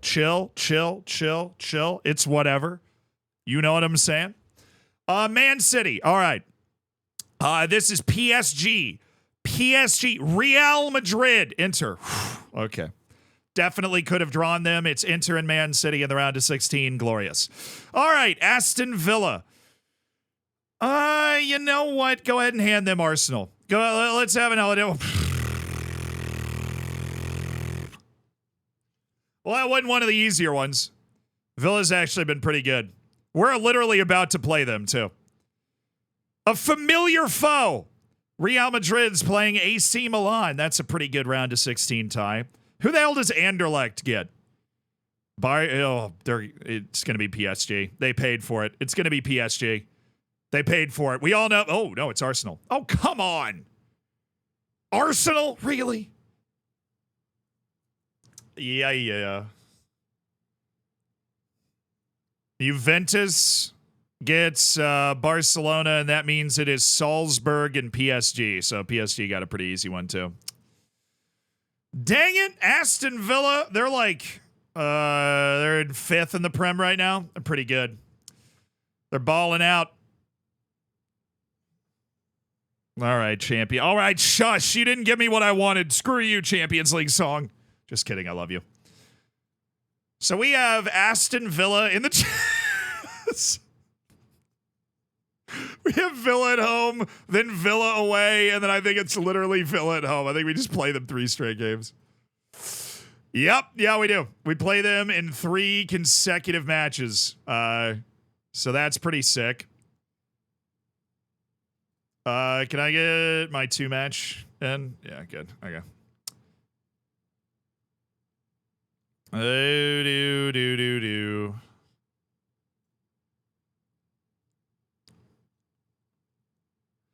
All right, so I play Aston Villa 3 consecutive times.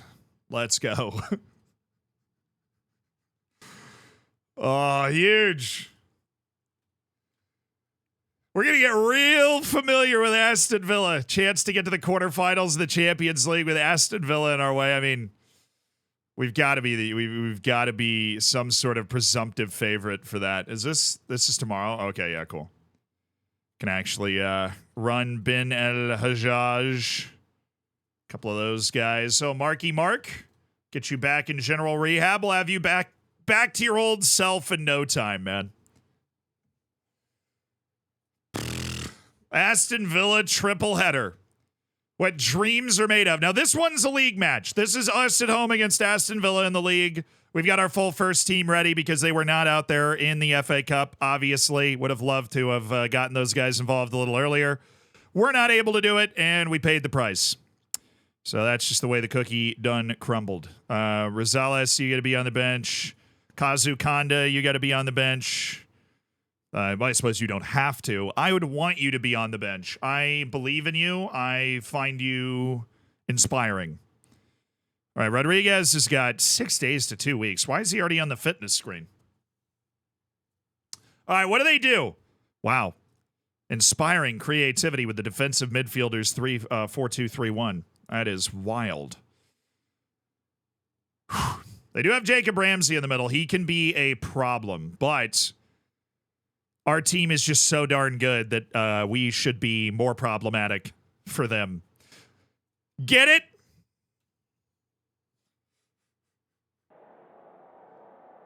Do you bluff for me? No. I want to win all 3 of these games. I think we can win all 3 of these games. Obviously, this is at home, so it doesn't really inform exactly how we should line up on the road in the Champions League, but I'm going to go with a favorites talk, try and fire the boys up, go a little midfield. Pavlak doesn't like me, apparently, whatever. 11 matches left in the Premier League season. A treble on tap, potentially. After heartbreak in the FA Cup.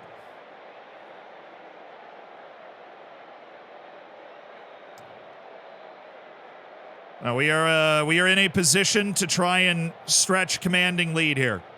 11 matches left. We win those 11 matches, we win the league going away quite comfortably.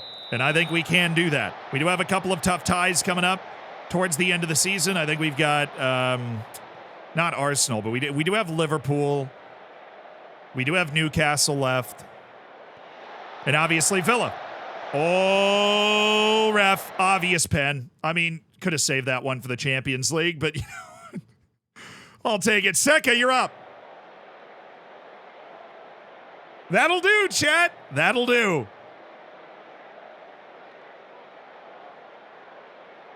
I think every English team is a bottle factory at this point. Yeah, I mean, well, also, no English team has ever won the quad, which we were obviously hoping we'd be able to pull off, but we've not. Seka, banger. Thank you. Restore the order for Tottenham Hotspur. Restore the order. An early goal, that is a wonderful penalty. Let these guys know that they're going to catch some hands in the Champions League as well. That's what we got to let them know. Van de Ven. Oh, Bellarmino, Shakichi, Lewis! That was so well worked, and he just freaking missed the target.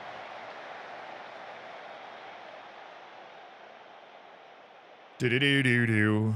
That is wild that we're playing them 3 straight times. Also wild that Villa's in the round of 16 of the Champions League. Just kind of weird to see Aston Villa there.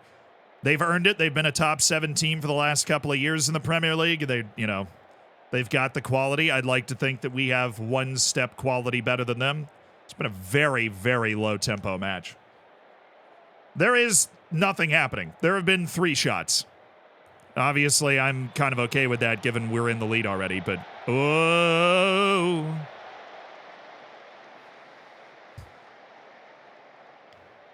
Anytime we get it on Indrik's left foot with a chance to shoot is a good time. Now, I'd love to have scored a couple of goals so that we can kind of like sub some guys out at 60 minutes and rotate a little bit. Because obviously the match is 4 days away. I am comfortable we'll be able to get our team back by then. Whoop! Is he on? Oh, no. And he missed. 2 for 2. Gaunt's here. Thank you for the 25 months.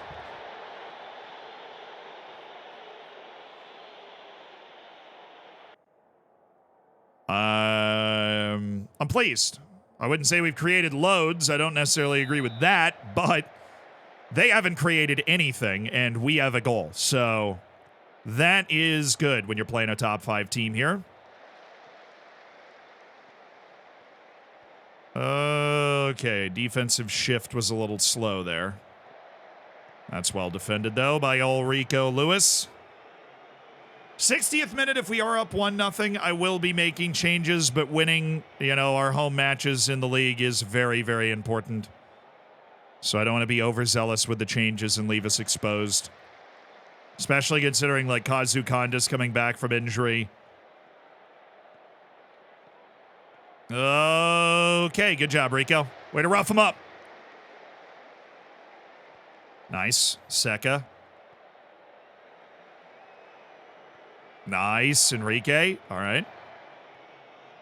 Oh, the best midfielder in the world. Dropping dimes. Oh, it was there. The little slip pass to Shakichi. You saw it. You saw where I was like, oh, Pavlak. Pavlak!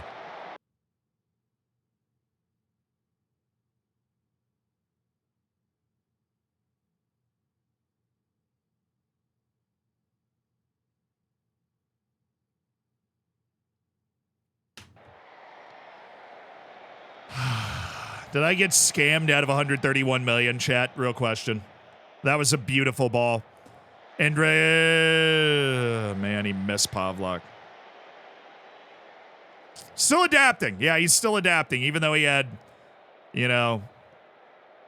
soft green adaptability, and we have, the entire German national team out there. He's still adapting. Copium. Van de Ven.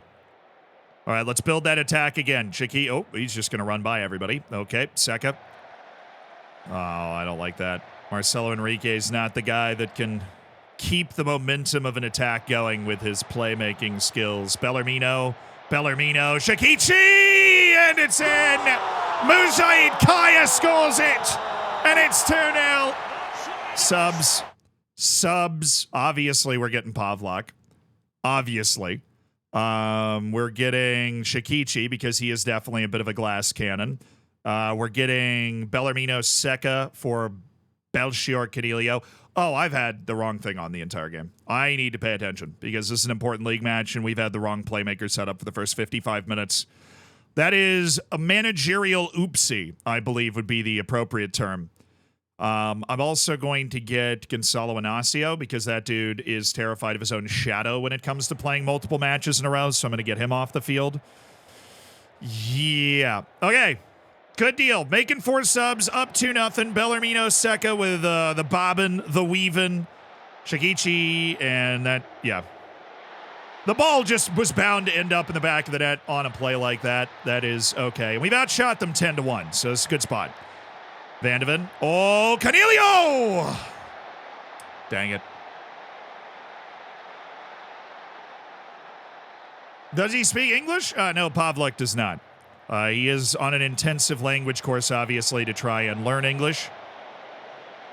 Lay it off. There you go. Rosales.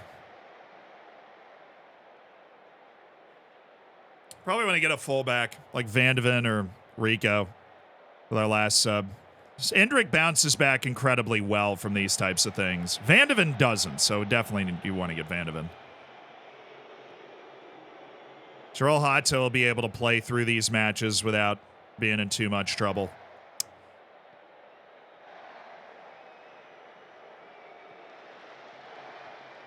Really? Okay.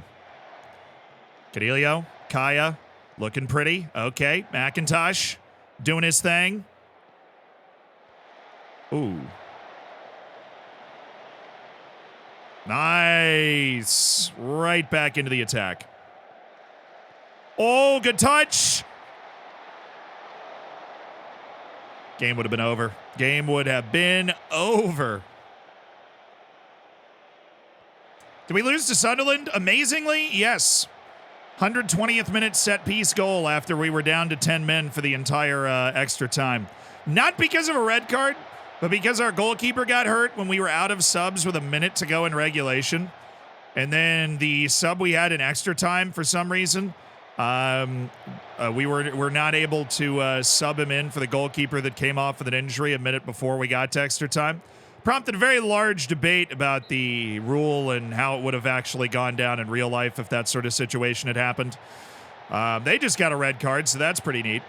But basically, we had to play the entirety. You know, we had a goal that I thought was onside that was called offside.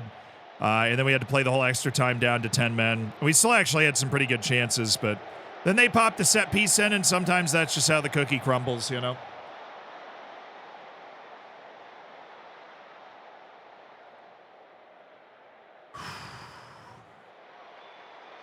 Hey! It's Terrell Hato! And that's the last sub. We are going to go get Mickey Van de Ven, and we are going to go downshift into a more reasonable formation. Jarrell Hato continues his goal-scoring hot streak. 3-0, and we're in a great spot over Aston Villa. Main difference between advanced playmaker and an attacking midfielder, the big difference between a playmaker and literally anything else is that playmakers seek the ball. Playmakers seek the ball.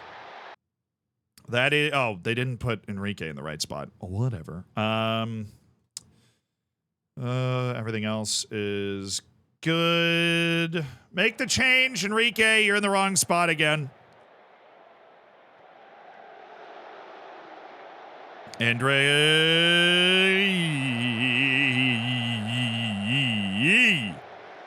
All right, let's do this. Dude. Banger. Just to clarify, it's not a rule. You missed the UI element that showed where to place the goalkeeper sub just before the start of extra time.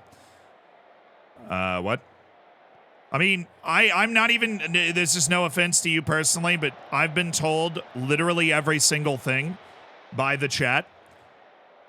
I've been told literally that every single thing is true, and so I just there's no way I can read one thing and then believe it now. So what I can tell you is that in the team talk between regular time and extra time, we tried to drag Gongstead onto Jash's character multiple times, and it did not work. So then we did what we did.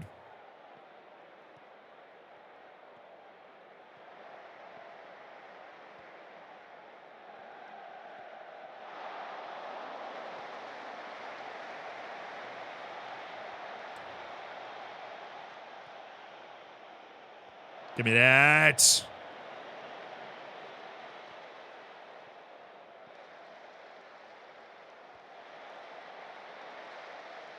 Did you just catch that off the crossbar? I'm pretty sure he did.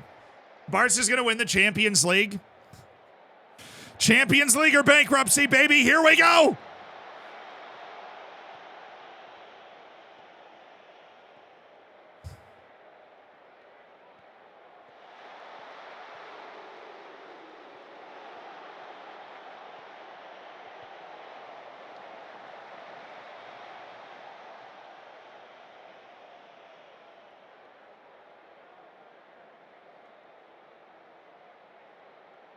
Going to be an Atletico Madrid versus Manchester City final. Please do not punish the world by making Atletico Madrid Manchester City the Champions League final.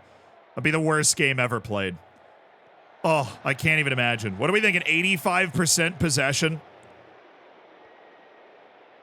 Just a scintillating snoozer of a 1-0. Oh, that would be. Oh, I'm thinking about it now. I'm going to break out in hives. Diego Simeone's golden hour.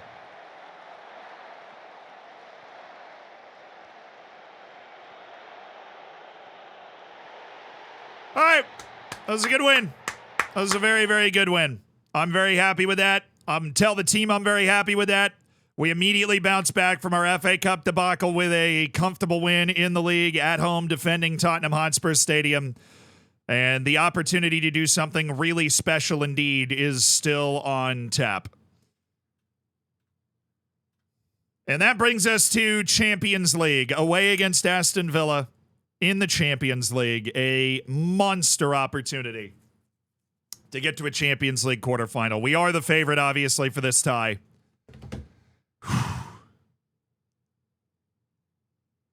Was the 2014 final that bad as well? No, that was Real Madrid Atletico, right? That Atletico team was better than the one that exists right now, though. Let's be honest. And they still lost. That was a great final, though. If that's the one you're talking about.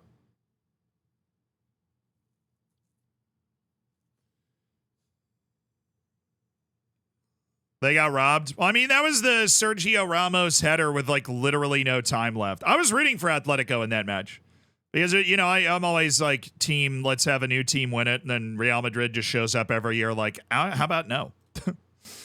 They always just pop up every year like, actually, we're going to win it again.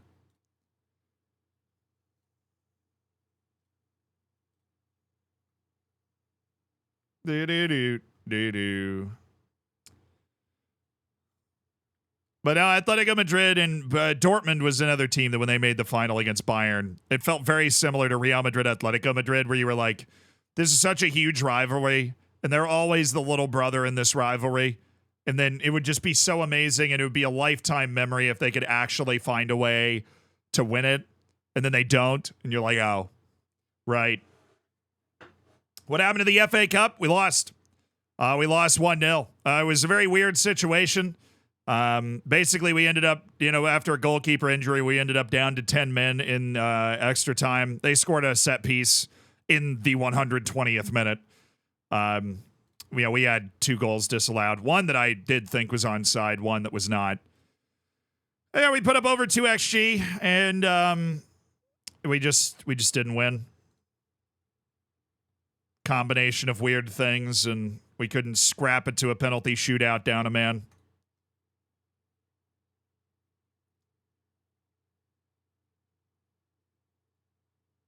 Yeah, the Dortmund Bayern final was, I mean, it was brutal. It was like Arjen Robben, who was just the embodiment of everything that was annoying about that Bayern Munich team.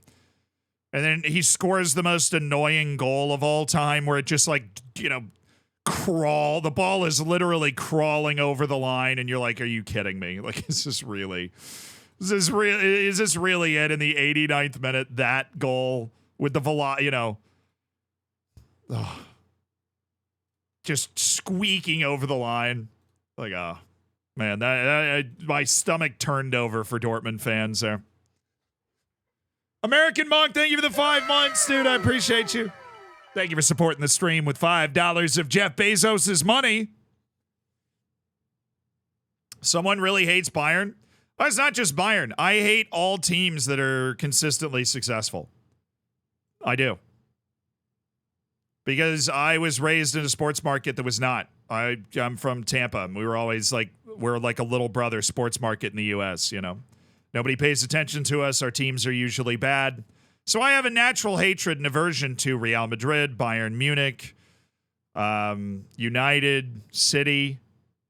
I have a natural aversion to teams that are bullies and getting PSG. Like, I can appreciate the quality that they play with, but I also Bayern Munich has been annoying for a long time. And the people that run their club have been annoying for a long time. I mean, they literally threatened the German national team that they would pull all of their players from the German national team if Manuel Neuer wasn't the starting goalkeeper. That's like a petulant 5-year-old child's move. Florentino Perez, I hate. That guy just bullies every other club in the world. He's very good at his job, but he sucks. He's the type of person that I just definitely wouldn't like. You know what I mean? But he's really, really good at his job to an annoying extent. He leverages the fact that every kid apparently that grows up in Europe wants to play for Real Madrid, and he uses that to just wedge them free from all of these clubs for way less than should be paid for them. And honestly, Real Madrid can't pay that money because they don't have the ability to anymore under the Spanish FFP stuff.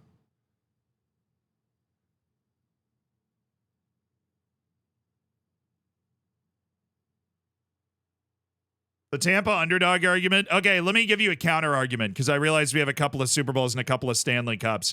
The Tampa Bay Lightning, my entire childhood, were god awful, with the exception of literally one season they popped up and won the Stanley Cup, which I wouldn't trade for anything, but they had one of the worst win percentages in the league. Tampa Bay Buccaneers have literally the worst win percentage in NFL history. They have lost more games than they've, win percentage being percent of games that you have won, worst win percentage in NFL history. I've been to so many games played by that team where the game was over in the first quarter, right? It was over. And then somehow we convinced Tom Brady to show up and we win a Super Bowl. That's great. But the Tampa Bay Buccaneers are a perennially awful team that are currently in the middle of their best run of all time. We've made the playoffs 4 straight years. That's the longest streak in franchise history, which is also kind of embarrassing and hilarious because that's not that long of a streak. You won a Super Bowl? Yeah, we have 2. We have 2. You can't complain if you've won a Super Bowl? Sorry. Forgot you made the rules, Slime. Somebody's a Lions fan. No, I mean, people ask, would you rather not win a Super Bowl and be good every year, or would you rather win a Super Bowl and suck most of the time? No, I'd rather win a Super Bowl and then suck most of the time. That's my choice. I feel like that'd be everybody's choice. I'd rather win the title and then, I'd rather be Leicester than West Ham. Actually, they just won a European trophy.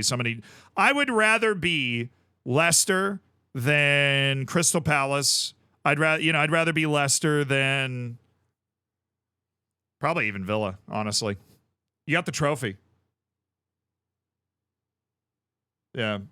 Arsenal, nah, come on. Arsenal's got the invincible. They've got all, come on. That's just very short-term memory if you're saying you'd rather be Leicester than Arsenal. I know Arsenal hasn't won it in a little while, but Arsenal's still one of the most historic clubs in England, You throw it back in the day, it's like Man United, Liverpool, and Arsenal. Hi. Everyone loves a good underdog? Of course everybody loves a good underdog story. The point I was making is that Tampa's just a small market. It's always, it's always I have a hatred of good, dominant teams. Always have. The big teams that have the money and the media attention to constantly attract the best players. So Bayern Munich, always disliked Bayern Munich. They always annoyed me. Their players annoyed me. Their directors annoyed me. Always felt the same way about Real Madrid. They always annoyed me. That was basically it. Yeah.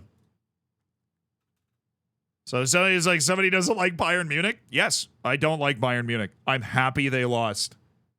Very happy they lost.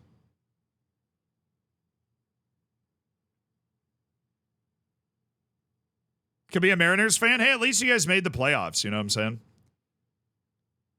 And you've got a hockey team now, you know. You've got the Seahawks, obviously. A couple of Super Bowls. You know, in recent living memory. So that's sick.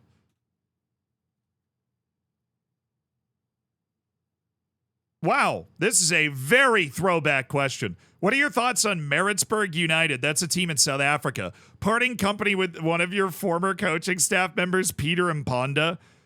Peter Mponda was my assistant coach with Black Leopards, dude.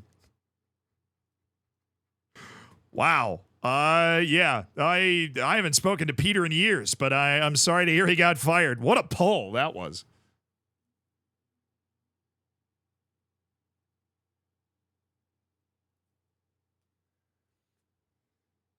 Duh. Hire him at Spurs. Yeah, it'd be like, hey man, remember when we got promoted out of the South African second division way back in the day? You and I rolling deep together. Perfect. Seahawks and Bucks are parallel in NFL history, but the Bucks are even better than them. Not in win percentage. It's not even close in win percentage. You guys had an era. The Bucks have never had an era. The Seahawks had a legitimate era. The Legion of Boom and Russell Wilson. The first ever starting quarterback to sign a second contract with the Tampa Bay Buccaneers, Tom Brady. Ever. Since 1978. Hey, I won head coach of the month. Finally, they recognize greatness. Wait a second. That was Secca.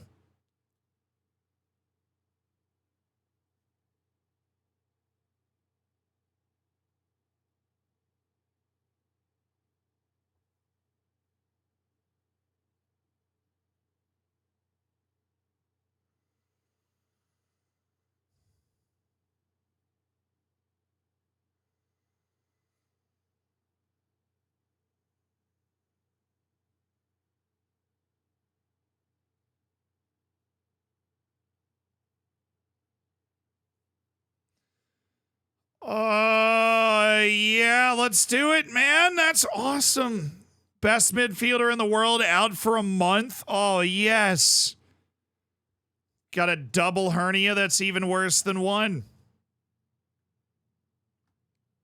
Wow. Wow, wow, wow, wow, wee wah. So much for the Ballon d'Or charge that he was on.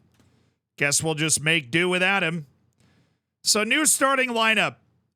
New starting lineup concept. You ready? I'm thinking we go Javi Guerra, Rejovic, and then Pavlak is the attacking midfielder. You guys cool with that? Since now that attacking midfield spot is like wide open because we don't have Bellarmino Secca anymore. Thinking maybe we look to use that. Slide Pavlak up there, and then we get Rejovic into the starting lineup, and that's just how we choose to go after it. That should work. We'll still have a talented team. We'll just obviously be missing one of the world's best players.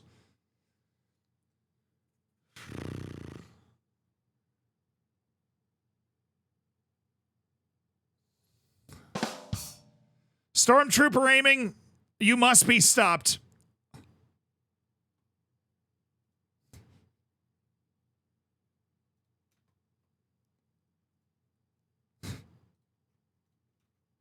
I'm going to go with a B. That's a good dad joke. It's a good dad joke. But you're a menace out there. You're a menace with the dad jokes, Stormtrooper aiming. Thank you so much for the 35 months.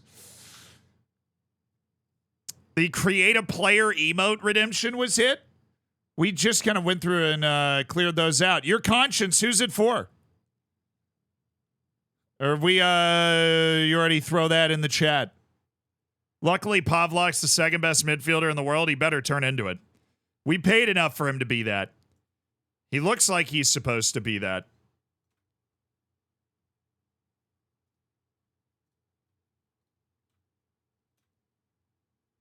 I just went all the way from I'm on my target short list to I am not being focused on at all.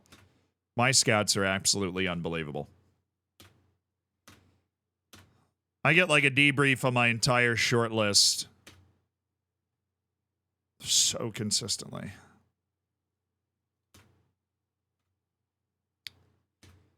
Yeah.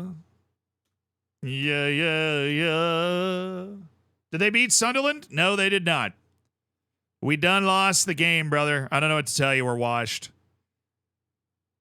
We did not. 120th minute, set piece, 1-0. Hang it in the L column. And we move.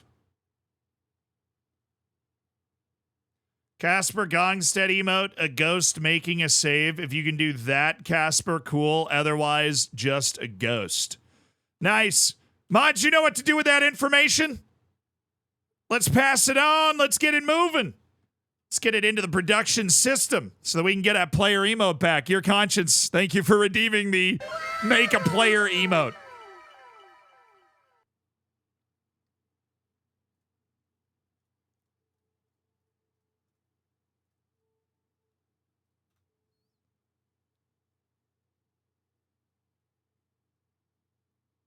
The Gongstead. Casper the Ghost making a save. A sick idea, it must be said. Daniel Amoa. Yeah, I can see why I dropped him off my short list last time. Refined a couple of our reports. This Bocce's guy is actually pretty good, but looks like AFCON did not produce any particularly scrumdiddly-umptious wonder kids this time around. Because we just spent a little time refining our scouting report, and it was a nope. Anderlecht, Arsenal, Benfica, Bayern, Celtic, Lille, Milan. Oh, Manchester United's got their match against Norwich. It's their match in hand. And, hey, look at...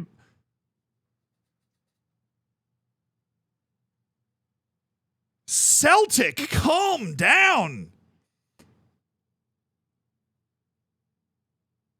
6-1 over Lille.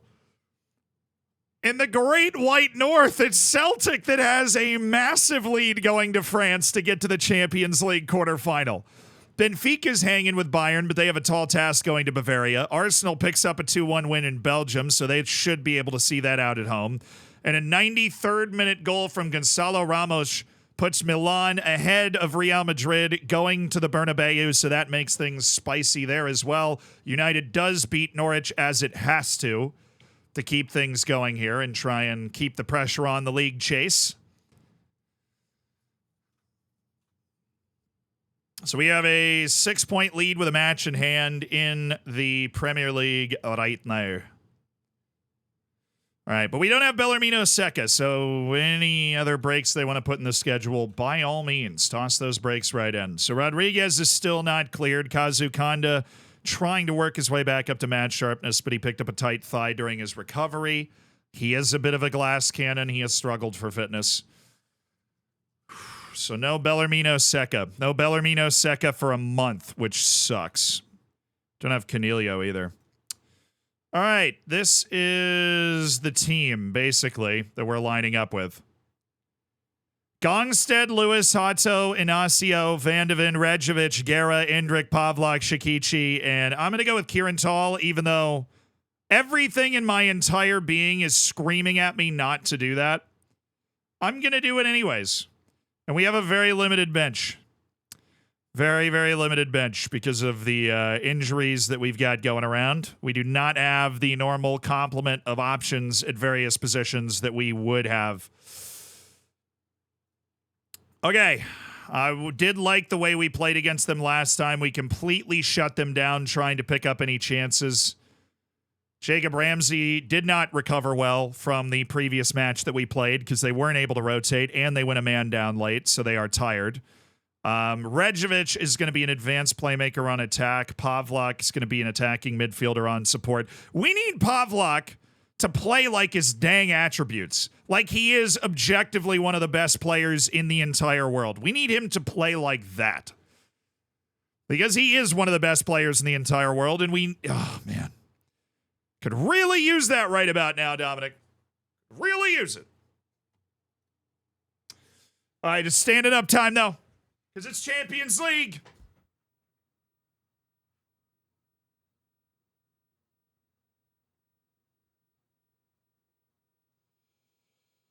Okay.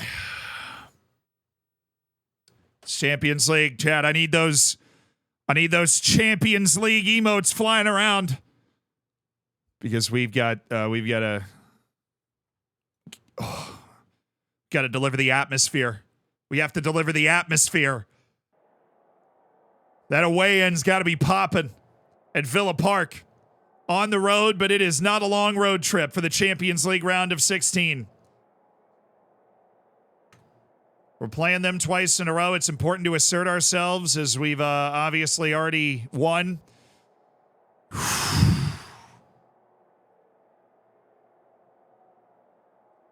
Let's go, baby! Champions League! Villa Park. In the round of 16. It's a home-cooked meal.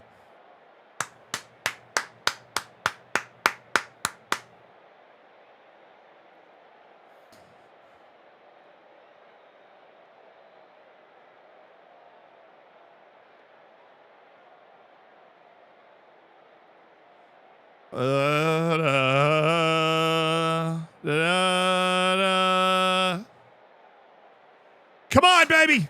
Come on.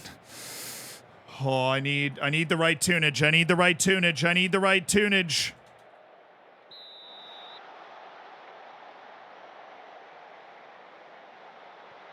We just beat them 3-0 in the league. They are 5th in the Prem, though. They're a good team. They're in the Champions League round of 16, and I want to absolutely dominate them at their place. This is what we're built for.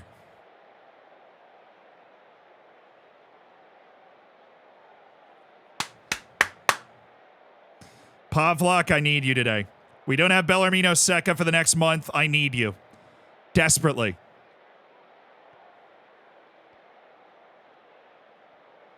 Good show. All right, middle. Yep, Guerra. Okay, Rejovic. They're giving us the time and the space to do this, and we have a very good passing midfield today. Guerra. Oh, good sharp ball. Shakichi, Rejovic. We're moving at pace now. It's Indri!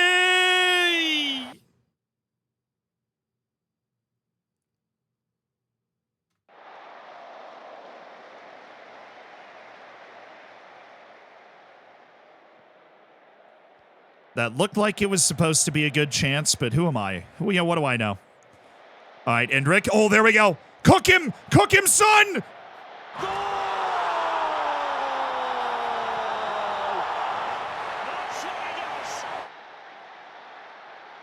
Oh, that looked so easy. Oh, that looked so easy. And he squared it, and Rejovic stays after it. Oh, that is a gorgeous goal inside of 8 minutes. Back with a vengeance in the Champions League here.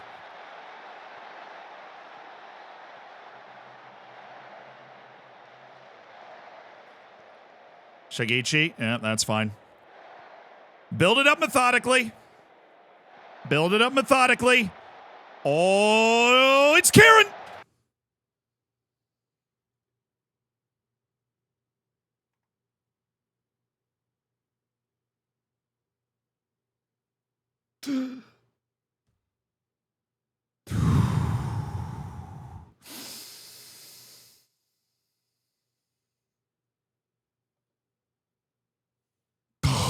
What in the Darwin's going on here?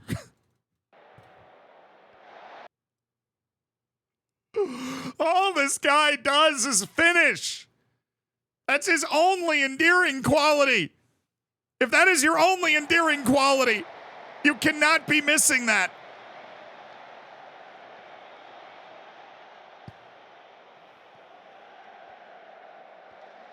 Oh, give me a Rejovic header. Jenny is Rejovic with an early brace at Villa Park.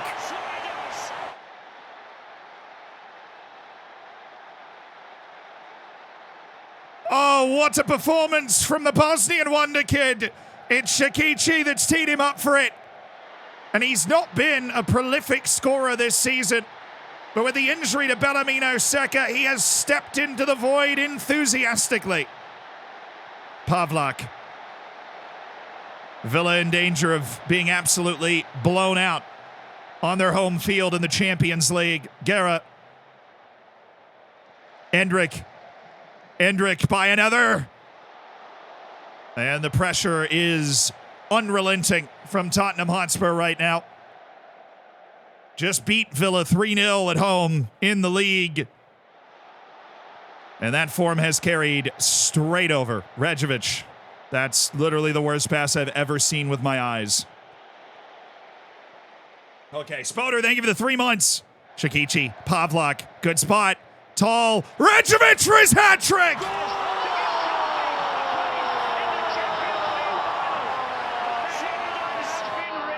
It's a stunning performance from the 21-year-old midfielder in the Champions League knockout stage. He has his first career hat trick inside the half hour.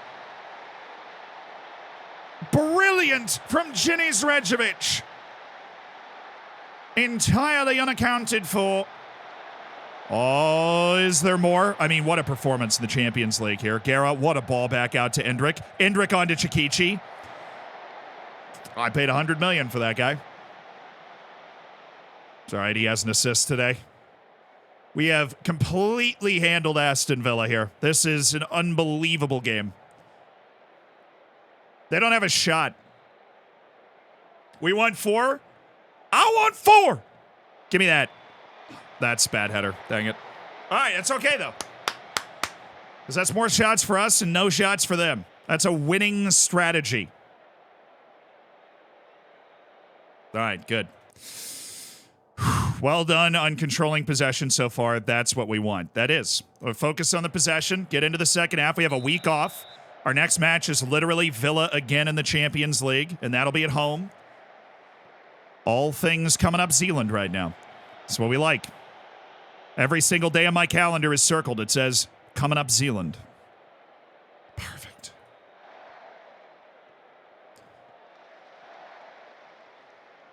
Oh, Dolly, what's up? Hello, Lily. The pup is in the house.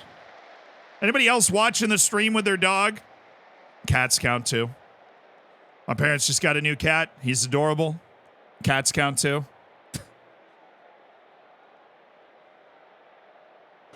No? With the fish? All right, man. I'll count that. I like fish.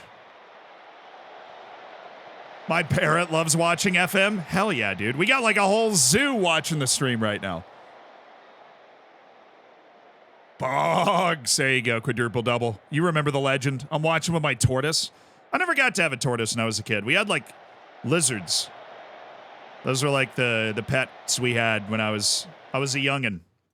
Give me a sub. I'm going to get Kazu Konda in for Endrick. Endrick's actually been really good. I just want Konda to work on some match sharpness. Hilarious thing to say in the Champions League. I'm going to get Dominic Pavlak because he looks a little tired. We're going Mujahid Kaya. Pavlak was pretty good. He wasn't amazing, but he was pretty good today. And we'll take that. Especially when Deniz Rejovic decided to actually just become Bellarmino Secca today. My pet Rock is watching. I mean, that counts. We like to be inclusive when it comes to the animals that we allow to watch this stream. Secret tease for another Planet Zoo stream. Oh, I do. My mom used to work at a zoo. I love zoos. I just like animals, honestly. I'm basically a Disney princess. I just walk outside and whistle.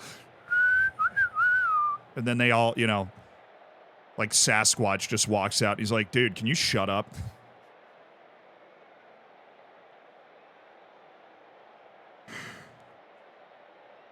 I'm trying to sleep here, man. Oh, that's Bob. My cat named Spider is watching, keeps pawing your face. I think she likes you. I'm about to scare Spider. You ready?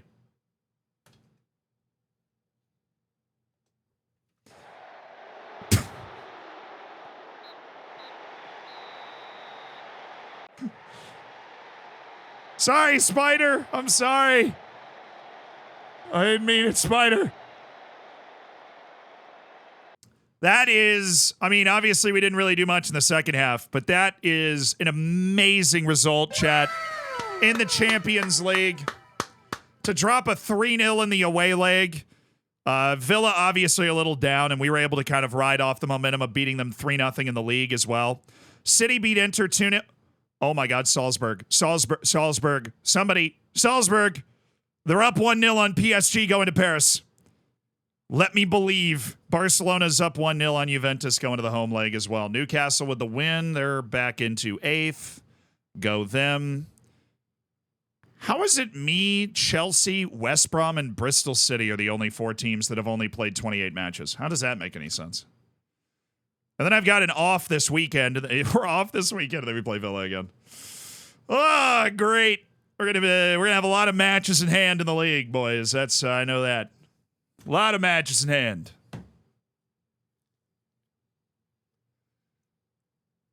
So yes, Salzburg dub, inshallah. Yes. Please. Can we see the tactics? Oh, yeah, we'll be setting the team up in no time to go up against Villa. But my main bread and butter tactic's been a 4-2-3-1 this season. Kind of grown into that a little bit, but we've been going with a 4-2-3-1 that uses central midfielders instead of defensive midfielders because that just kind of fits our personnel better. Been very aggressive. That's his second tight something Kazu Kanda has gotten. Can he just chill? Does he even know how to stretch? It's a very, very useful life skill to have as a professional athlete.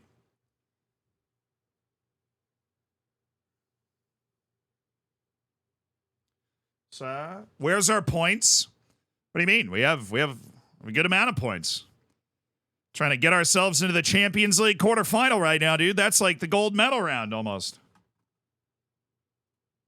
Hey, what do you know? We've already had 2 canceled takeovers from various tycoons, but now more interest is swirling. Obviously, Daniel Levy would be willing to entertain the proposition. He's been entertaining the proposition for a year.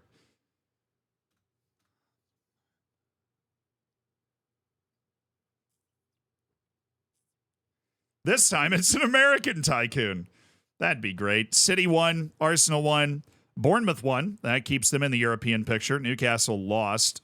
And United won. So they're still plodding along.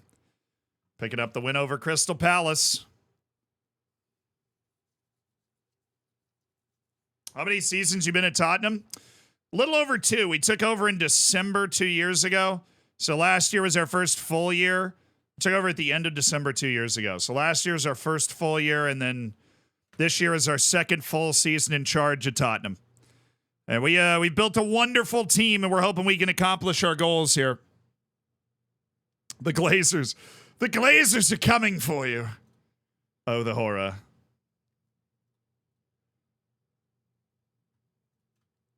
Here come the Glazers. Brentford and West Brom. Oh, big miss for West Brom there. They got 2 red cards. Gotta love that. Chelsea in 13th. Go Chelsea. Yeah. 13th place. Living the dream. $1 billion team. Can't stop the movement. Tough out there, man. Definitely very tough out there. We do play Chelsea as our next league match as well. Nice. I think, how's Conceidlo doing? He has 19 pace, so this kid definitely has a future near our team. That's crazy. Shime Janovic, no improvement to speak of. Ed Hill, getting worse, exactly like I hoped. Love to see that. Incredible realism. Yeah, I know. The realism for FM. Where's Mama Z? I don't know. She's usually watching. Mombot's usually around. How the hell did Bournemouth get up so high? I don't know. They've had a good couple of years in a row. They were top of the league at the beginning of this season. Oh, dude. Love me some Kid. Carlos Cesar Ramos Vieira or Kid. Oh, it's so stupid.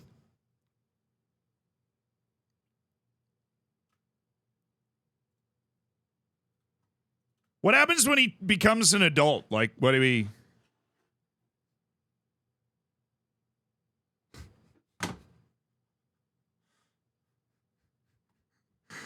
Dang it, I did not do that on purpose. I wish I did that on purpose.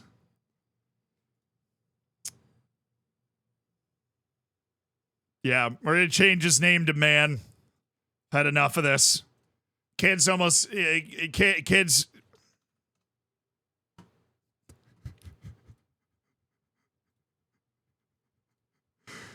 We're changing his name to Man. He's old enough to vote. He can't be a kid anymore. It's ridiculous.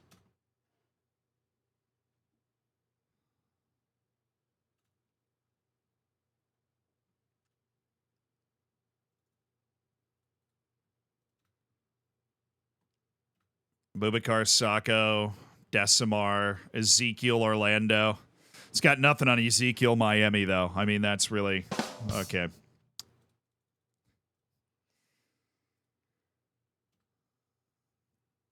Oh, yeah, this guy was on Villa. Just played again. He just played both matches. He's all right. He's all right. He isn't that good. Do we progress in the Champions League? We won the first leg 3-0, which means we're coming home with a 3-0 lead. So we should be great. Should be in a fuego position. We will see. Jonathan Tovar. Okay, we'll keep you there. Cone standard. Love the athleticism on that kid. The problem is, so do they. Daniele Lodato. This dude used to have 5-star potential. This is why you got to be patient with this stuff. The scouts coming back once again telling me that, hey, maybe the first time they looked at him, they were a little wrong. And that's okay. Alejandro Aldhelm Garnacho. Looking great in the new face pack. Sensational look here. Great haircut, always. Love me some Aldhelm Garnachos. Extra side of spicy.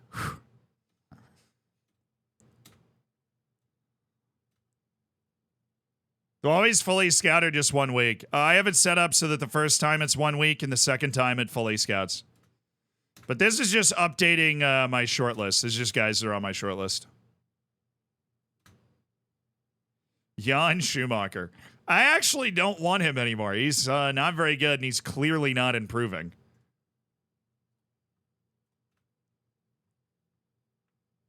This guy sucks. Try and prune the shortlist a little bit when I can.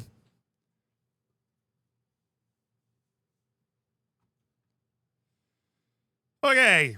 The goal here is to control the match and have things go according to plan. Do we think we can do that? That is the goal. That is the only goal here. Control the match, have things go according to plan. Just a nice ease our way into a dub type of match. You know what I'm saying? Sforza is 30 years old. God, I'm getting old. All right, Salzburg's away against PSG. Come on, Salzburg. Come on, Salzburg. That would be huge. Inter could pull the upset, but 2-0's a bit tough. Juventus and Barcelona, honestly, that's a push. Who gives? So one of those teams is going to be in the quarters. Am I going to start the exact same team? No, I'm going to start Mujahid Kaya because Kieran Tall continues to not be able to hit literally the broadside of a barn. Rodriguez, still not okay. Still 2 days away from being ready to go. So we're just going to not put him on the bench today. Gongstead, Lewis, Hato, Inacio, Vandeven, Rejovic, Guerra, Indrik, Pavlak, Chikichi, Kaya. Yep. Expecting a dominant display out here, please. That's what I'm expecting. I know I only have 8 substitutes. That would be because of the crippling injuries. We are the favorites, and I want us to play like it. Amen. Oh, wait. I'm too chill about this. I'm way too chill about this. The music. We're not even listening to the music. Give me the tunage, please. It's a Champions League night at Tottenham Hotspur Stadium. We need the music. We need the Champions League emotes. We need to wake up here. I was just cruising into this match. This is everything we play for. It could all be lost if we don't go out there and execute tonight. Look at those boys. Look at the size of Kasper Gangstedt.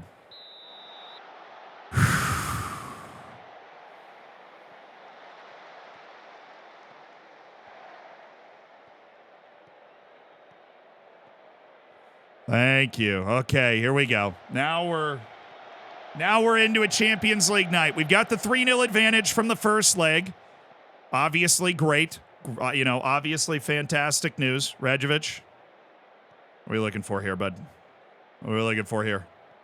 Rajovic floats it. Pavlak! Ooh. Types of goals that he should be able to score. Oh, Rajovic. Endrick. Hello. Still going. Still Leo. Former Tottenham Hotspur player Lee Kong-in. Oh, that's mine. Hato. Great step up. Oh, Guerra. Beautiful ball to Endrick, but nothing. Okay. This would be nice. Early goal. Especially with all of the weird stuff that has happened to us over the course of this save. We'd love to remove the possibility of Aston Villa being able to pull off something remarkable here. Jacques, thank you so much for the 2 years. Oh, my goodness. Jacques. Diamond Bacon so soon, Jacques. Diamond Bacon so soon.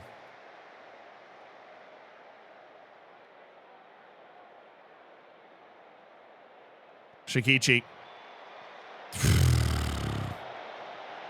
Rajovic. Pavlak! There it is. Those are the types of goals that Dominic Pavlak should be scoring with ease. 4-0, dude. 4-0 on aggregate. Ugh. Dominic, you dog, and it's Rajovic with the assist. He's just so big and tall and strong, chat. He's got 18 jumping reach, 18 strength. The ideal man in the box. That's what he is. What did we learn about the name Jacques a while ago? I don't know. Isn't that the Pink Panther's name? Jacques Clouseau, isn't that his name? Jendi, thank you for the 4 months. Appreciate you supporting the stream. Enjoy the bacon. Enjoy the emotes. Enjoy your continued lack of ads, Jendi.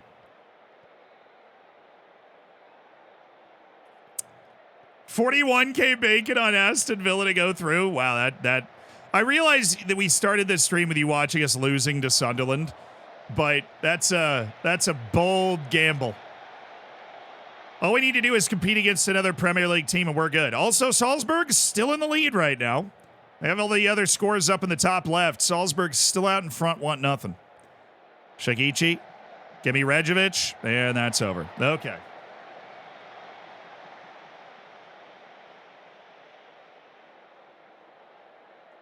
I'm not actually expecting you to lose. I'm just betting long because of the odds. Yeah, that's fair.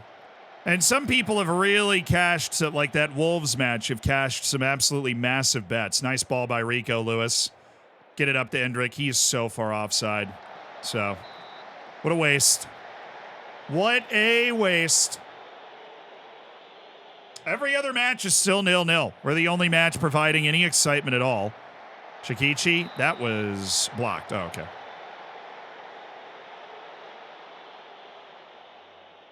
How do you think I got that Kasper emote? Fair enough. There is a Gangstedt emote in the works because of that Wolves win. That's how it works, man.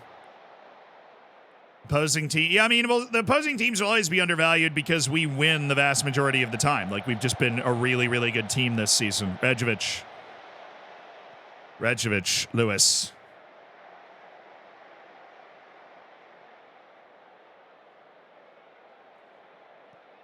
I was wondering if he was going to shoot that. It is Hendrick. The man could try it from anywhere. Hey, can I have that ball, please? Thank you.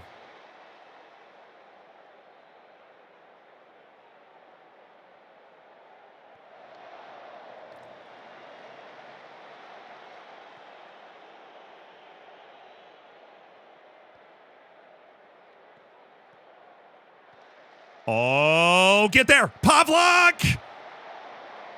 Dude, can he score a goal with a ball on the ground? I mean, seriously. Next game's Chelsea. Yeah, we've got Chelsea in the league next. They're 13th right now. Rajovic, Chikichi's not winning that, so we can move on emotionally. Anybody see the PSG score? I didn't look at the last time we were between highlights. I do feel very comfortable with where we're at here, though. Probably make some halftime changes. Oh, nice. Kaya. Oh, we're fluid. Oh, we are fluid. Rejovic. I mean, you got a hat trick in the first leg. What am I? It's still 0-0. Salzburg is knocking PSG out right now. That would be a sick draw in the quarterfinal.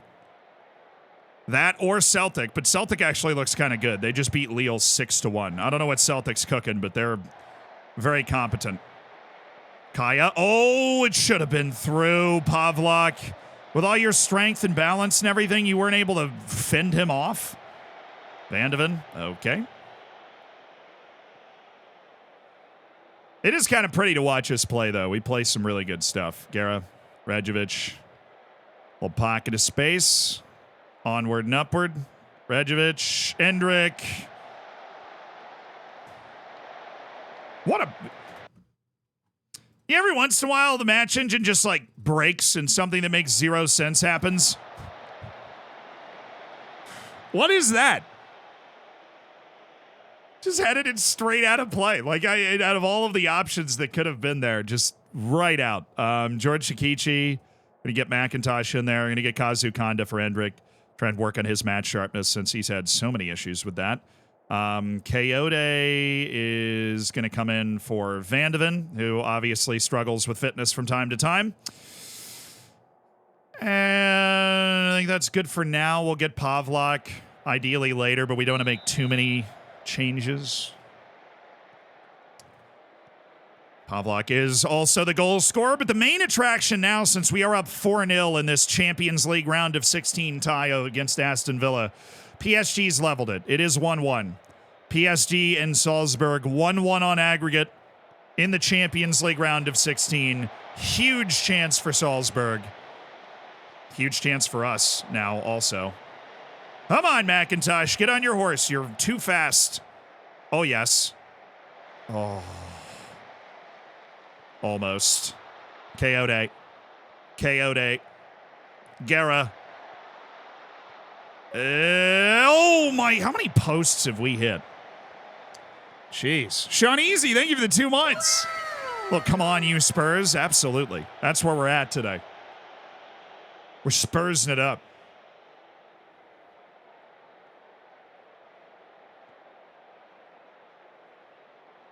Hato. What are we thinking? Lewis, Rajovic. That's not good. Oh, nice. Pavlak. Yes, smack. Oi, Kaya. Yay, man. Yeah, is Salzburg still... Well, I guess we don't have it here. I have 2 dugouts up. What am I doing?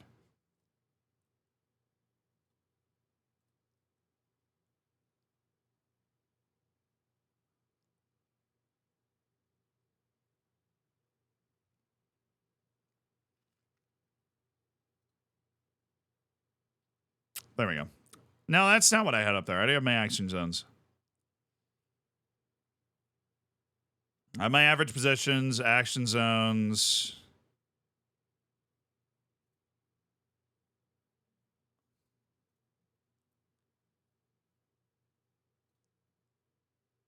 The notable events. All right. I don't know why I glitched out. I don't remember what I had up there. Oops. Way.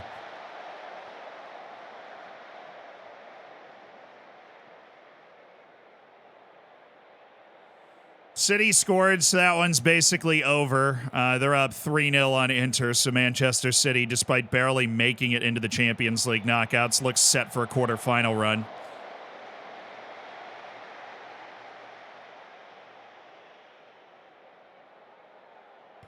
That's true. This wasn't notable events either. I have no idea what I had up here.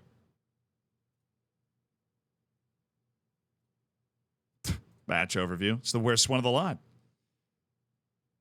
Let's go with maybe a Tottenham pass map so I can figure out where we're really working the ball. I like that. Bellingham's the guy that scored for PSG. Oh, no. Thing is, if it goes to extra time, it'll just automatically be simulated. Like, because ideally, we're not going to end up in extra time in this match. Rejovic, Guerra, Mac, Kaya. Take him. There you go. Just take him. Just right down the wing and then, pump the cross in. That's what you are on the field to do.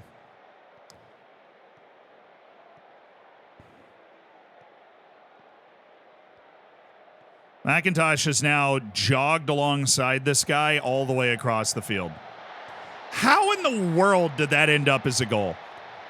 That is such a soft goal. Oh, my goodness. Okay, anyways. Give me Kieran Tall for Pavlak, and then we'll just move Kaya back. Complacent? Wow, you're either nervous or complacent, man. You are useless. This is an unbelievably soft goal. I mean, McIntosh just literally follows him all the way across the field, just jogging with him. We're so there on all of these. That's just a really, really soft goal to concede there. And we've outshot them 24-4. We have nearly 3 XG without a penalty. Comeback is on, dude. Comeback is on. All right, Rosales, you're in. Barcelona's still going through as it stands. 1-1 between Salzburg and PSG. Extra time starting to loom. Unless we have a heroic late goal from Salzburg.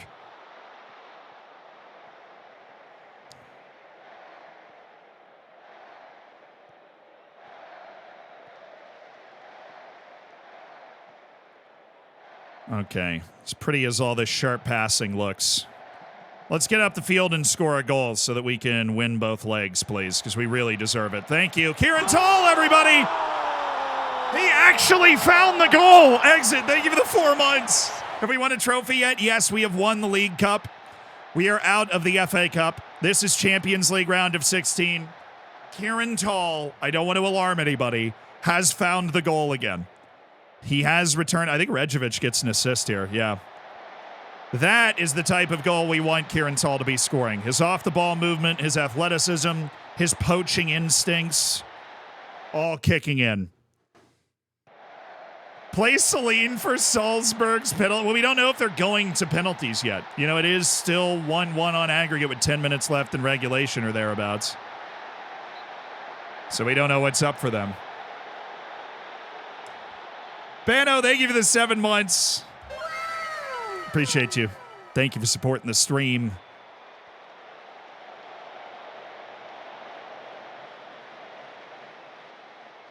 That's dangerous. Fight that urge, brother. Fight that urge. All right. No, PSG scored. Oh. Dang it.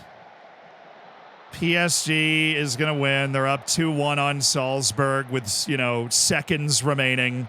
Salzburg's 1-0 home win. Fool's gold. Looks like Barcelona, City, and PSG. Dang it, man. I mean, hey. We didn't exactly take all of our chances, not even close, but we did win, so. I know it was a weirdly low-intensity Champions League round of 16 match because we won the first leg 3-0 on the road, but We took care of the business. We put the win on the board. And that draw is going to be nervy because there are going to be some big teams that could potentially end up on our docket in that quarterfinal. Yep, 2-1. And Barcelona finishes a 1-0 win on aggregate over Juventus. Absolute barn burner.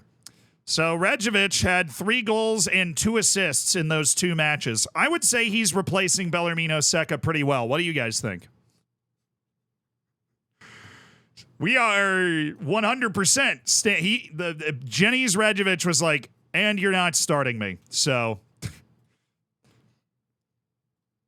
I checked off the board's goal in the Champions League, which is make it at least to the quarterfinal. We have done that. Big moves. And now we have Chelsea at home in the Premier League on a Sunday. But before that, Celtic will be crowned. Real Madrid could be eliminated. Anderlecht is still alive. And Benfica might have Bayern Munich on the ropes. What happens? Literally every bad thing for us. Arsenal completes its tie win over Anderlecht. Bayern Munich handles Benfica. Celtic hangs on after its miraculous 6-1 win, but only wins 7-4 on aggregate. Milan gets steamrolled by Real Madrid at the Bernabeu. So Real Madrid is still very much alive. Massive eye roll from me there. No surprises in the round of 16 outside of Celtic beating Lille.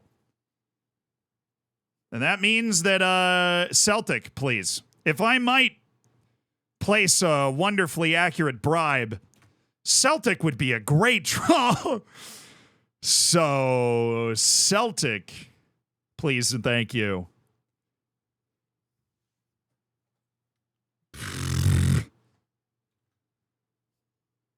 Have I seen the MLS trying to add an icon player to the roster rules? Not surprising. It's probably the only way they can make Inter Miami legal right now.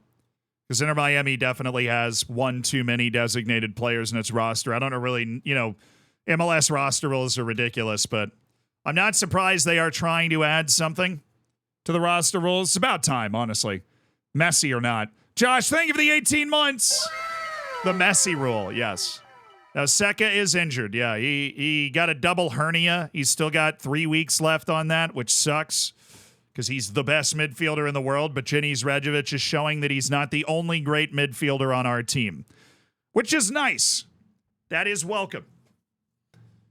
More complicated roster rules is always the answer. Yes, you are right. Well, Sunderland drew Hull City in the quarterfinal of the FA Cup, so that's fun for them. We get to watch them probably march on. All right, Bristol City, Southampton, Everton, Brentford, Wolves, Crystal Palace. Amazing that there's 3 matches and like absolutely nothing of importance in the top 8 of the table. But there you go. Crystal Palace, the big win to move all the way up to 10th. Hell yeah. Bristol City loses again. Their relegation all but confirmed. Still not official, but all but confirmed. And Sunderland wins, scores a goal in the 112th minute to send it to penalties and is going to the FA Cup semifinal. West Ham beats Stoke in extra time. All righty. Well, at least we lost to a team that's apparently on some sort of run of destiny because Sunderland is now still going. All right, United plays at Nottingham Forest. Do they play every bad team in the league? I mean, at one point, do they play the good teams again? Okay, they play us and City, and Everton. Leicester's in the top half, and Bournemouth. Okay, so it's about to get harder for them. I'm like, dude, this Wolves, Norwich, Crystal Palace nonsense. We must end it. Oh, they're playing Braga in the round of 16 of the Europa League. New intake of youth players? No, there's no stars. Attila Lipse. That is, okay. That is a sick name. Attila Lipse is a sick name. He's French, Hungarian, and English. That's where the name Attila comes from. Attila Lipse? Okay. I got an Iraqi goalkeeper. Shut up. Shut up. No, you shut up. I have an Iraqi goalkeeper in my youth academy, Mohammed Jassim. I have an American, Vojislav Simic.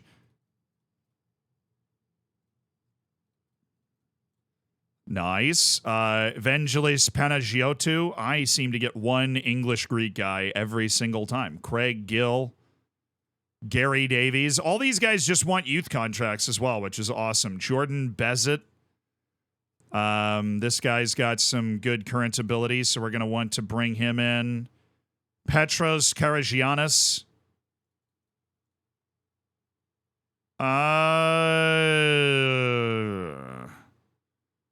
I'll bring Corbin Jackson. We already have a goalkeeper in the class, but there's also Jesse Madine. Yeah, okay. Those are the guys that are coming. We also have Sadiq Musa. This is nice. Hey, Jarzito, thank you for the prime. Yeah, dude, when your best Wonder Kid's name is Attila, even though he's not like a bona fide star Wonder Kid, he still has potential to be a legit first-team player, and his name is Attila, so I am pro that. Luka Jash showing some massive improvements because of his increase in playing time. Unsurprising. Bournemouth and Arsenal are underway and scoreless. Love to hear that because they're at halftime, I believe. Arsenal has battled its way back up to 7th, trying to work its way back into good European places. I guess the race for Champions League spots is wide open because Liverpool's literally on 51 points. Okay. Liverpool's still going in the FA Cup. Nice. So I want first team here, and we've got a very well-rested first team. I think we'll just wheel out the exact same team we've been playing with before. What I am going to do is start Rodriguez in that spot, and then bring up Javi Guerra, and then kind of do that. Drop Ebazele, and then I've got the spot for Marcelo Enrique. Cool, finally not in the Champions League, so I can like use my team. Amazing. So I'll play Mark Rodriguez for maybe like 60 minutes. We can go with Guerra or Marcelo Enrique when that happens. I just want to get all Marky Mark back in the swing of things because I do love me some Marky Mark. Kieran Tall, you did score a goal in the last match, so go out there and impress me. I don't think I'll ever like you, but you are somebody that can score a lot of goals. Okay, so the way this team's been playing has been amazing, the way we're setting up right here. How is Reece James still there? Definitely got to make sure we get a close down on him, and we got to Mark Martins. He's not fast, but he is an unbelievable passer. I know, because I used to coach him. Jorzito, thank you for the prime. Would have been topical if you had an Iranian striker. Well, he was Iraqi, so first of all, somebody never learned Iraq, Iran to Afghanistan in elementary school, all right? Little sus we were learning that in the United States. Feel like we were just acquiring targets, but neither here nor there. Did we massacre Villa 3 times? We didn't massacre them the 3rd time. We beat them 3-0, 3-0, and 2-1. So, Attila will conquer the world? Yes. He might end up in the Hungarian national team, we'll see. He's French, English, and Hungarian, which is just very fun, objectively. Favorites here, and I want us to play like it. Do you?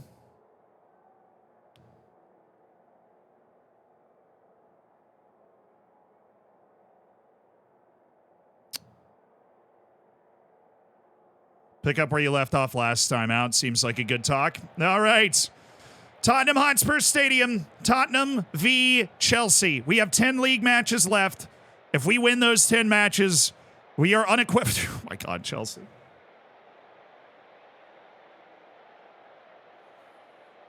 It's all right. They're like a wounded animal. They're ready to strike. Okay, they've got 2 matches in hand that could climb them all the way back up to 9th in the table, even though they're in 13th. They're like a wounded animal.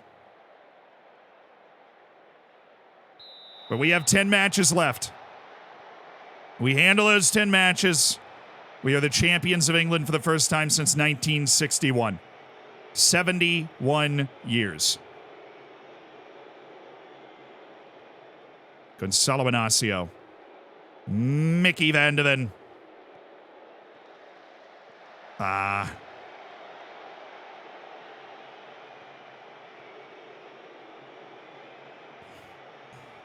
There you go. Rodriguez, good. Tall, good. Pavlak, lovely pass. Rejovic. Oh, did he go for it? Oof. That would have been wonderful. Rico. That's a hot potato for Endrick, but he's a good player, so that's fine. Rejovic. Here he goes. JRicky. Vandeven. Oh, cheeky ball looking for Pavlak. That is a lovely idea when Pavlak's up there. Just chip that ball in, a floated ball that he can really attack.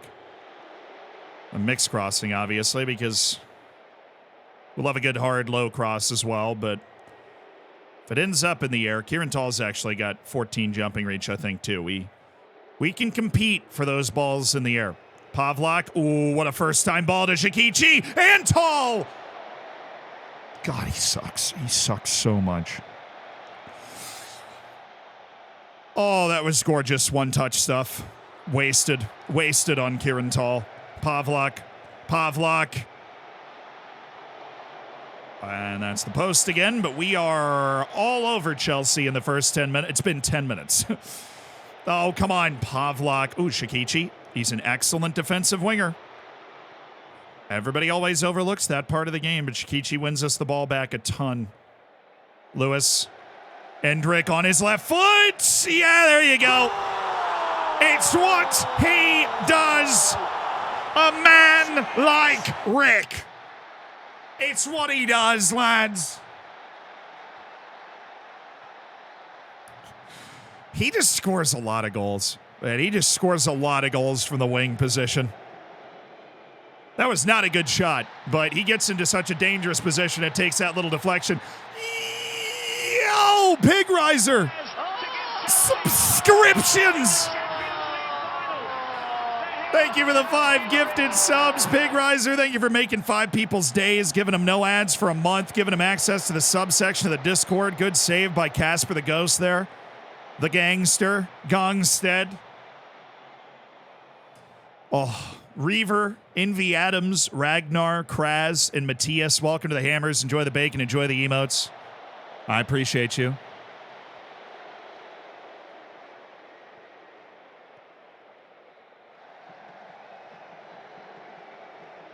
And the indicators are silenced. Now, I mean, look.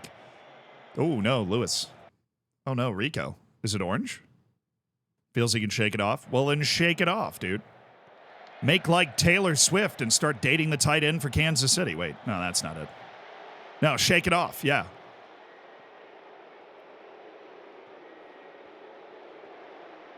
Oh, Jeremy Pino's injured? Sorry.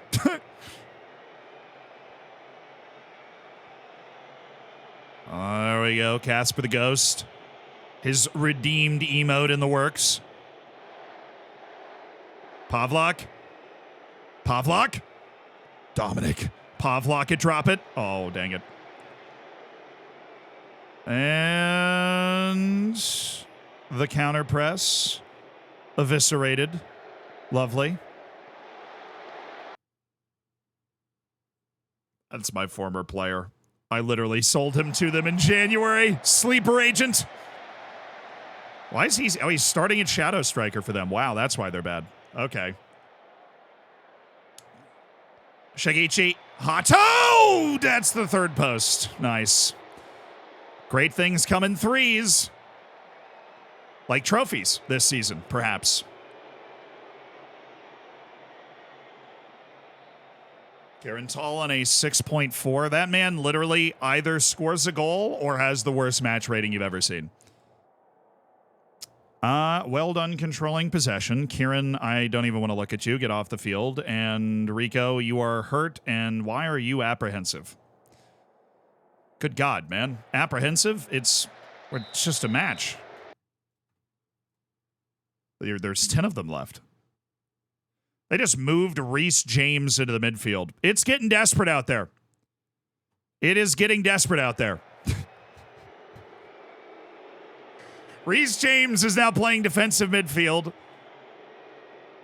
They brought in a center back for Joao Martins and just made the side more defensive, and they have left injured Jeremy Pino out there. I don't really know what that change was supposed to accomplish at all, but that guy they just subbed in did just pass me the ball, so I'm kind of cool with it. Ooh, nice pass. Kaya! And the strikers continue.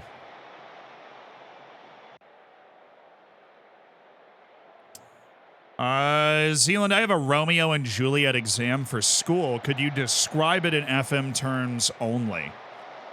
Yes. You find a Brazilian wonder kid. Oh, that is onside. Tell me that's onside. That was so pretty. Thank you. Dominic Pavlak! Pavlocking it and dropping it.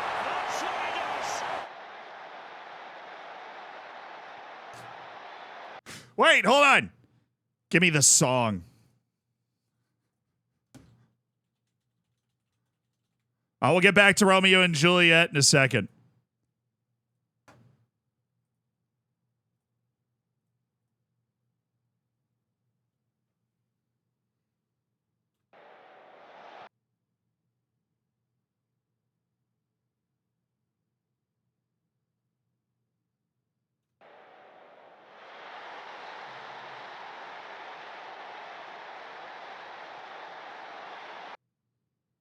Yeah! That's how you know Dominic Pavlak is in the building.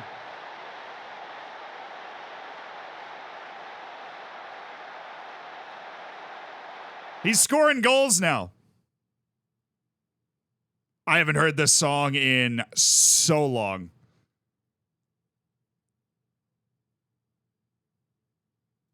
I'm going to get him. There we go.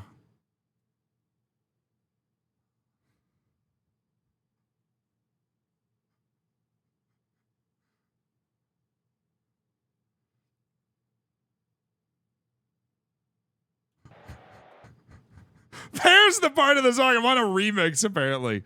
There's the part. Doesn't the song start like this is the actual song? Okay.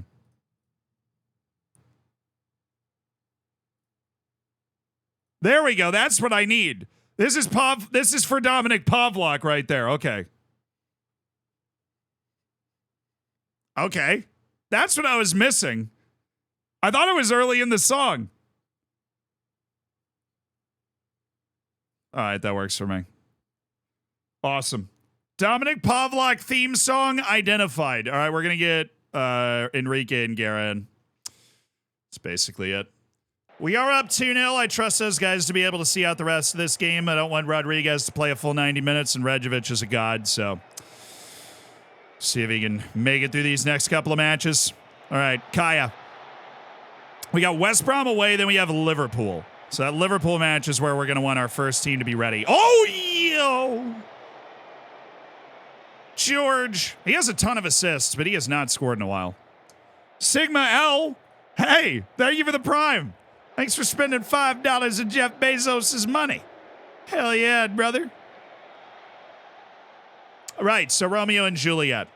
So basically, you go to Brazil, right? And you find like a 15-year-old wonder kid, right?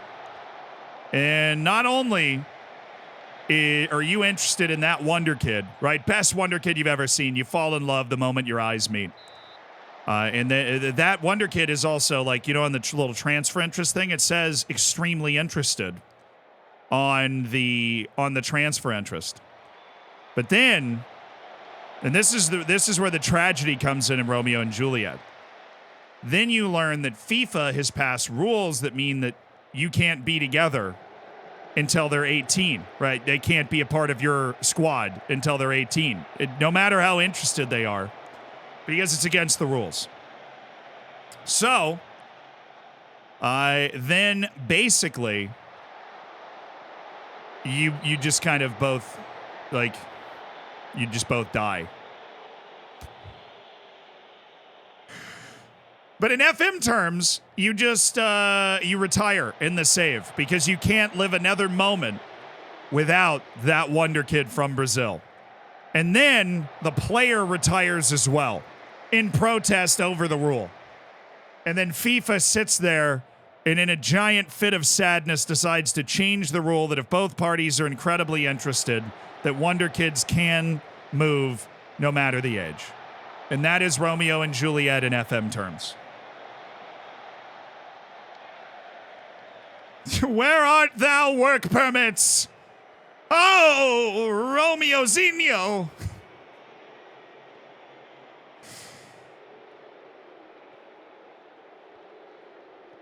Yeah. If you ever actually want to watch Romeo and Juliet, couldn't recommend the modern adaptation in Cuba that includes Leonardo DiCaprio more. Worst piece of cinema I've ever seen. Because they don't change the words. Oh, nice. They don't change the wording. So it's just like 15th, 16th century English.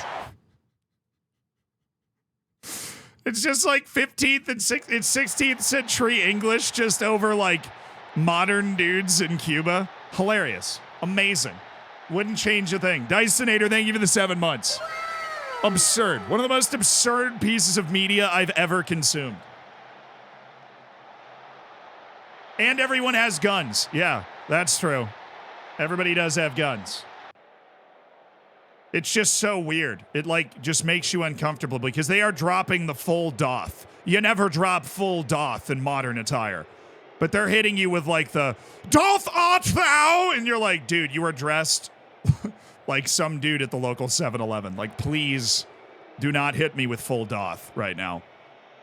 You have to be an appropriate period attire for the full doth. That was onside. That's an incredible miss. But that was onside. But yeah, Chelsea, turns out they are actually really bad this year. Cadillo. Oh, Marcelo Enrique. Is he having it? Nope. He's afraid of the goal. Fair. Former player Hector Gamera loses the ball to former teammate JRicky.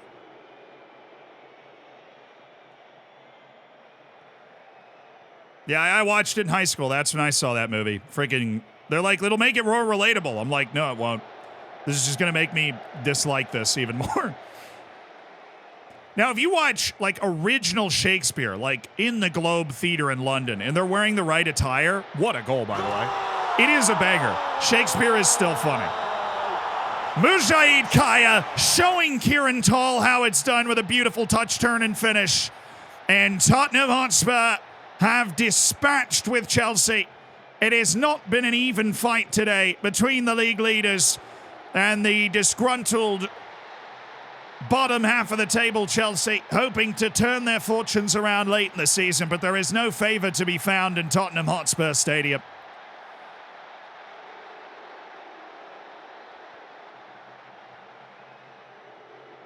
Nice. No spirit left in their press, down 4-0.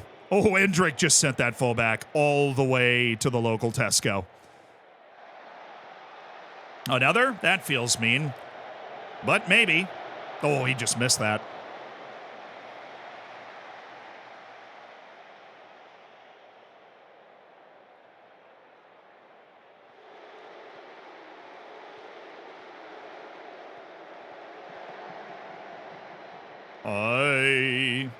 I've seen two Shakespeare plays in the Globe Theatre. I don't remember what they were, but they were good. They were really good. Like they're funny and engaging, and like it's a good watch, you know. Which, if it's a good watch now, I imagine in the 16th century, people were like losing their freaking minds.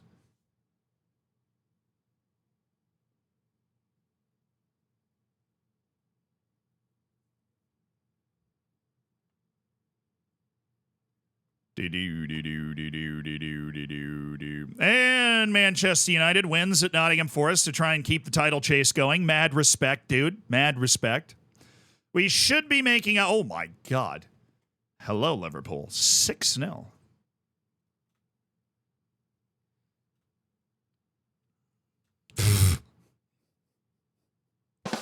That's a B+. That's a good dad joke, Oiski. That's a good one. Congrats on your first Twitch child. That's a big milestone. It's a big journey. And the alimony check is in the mail currently. I played Mercutio in middle school. My death noise were praised by some and reviled by many. What the hell were you doing, man? I was actually in musical theater in middle school. I don't know if that's a surprise. Is that a surprise to you guys? I don't know. I don't know what vibe I have. But I was in musical theater in middle school. I was Joe Vegas in Fame. I was Nathan Detroit in Guys and Dolls. My middle school is known for having like a really, really aggressively good theater program. We like toured the state of Florida a couple of times. It was fun. I had like a theater era. I was like an actor for a little while. Not a surprise. Okay. I'm rather performative. Fair enough. Whatever, doesn't matter.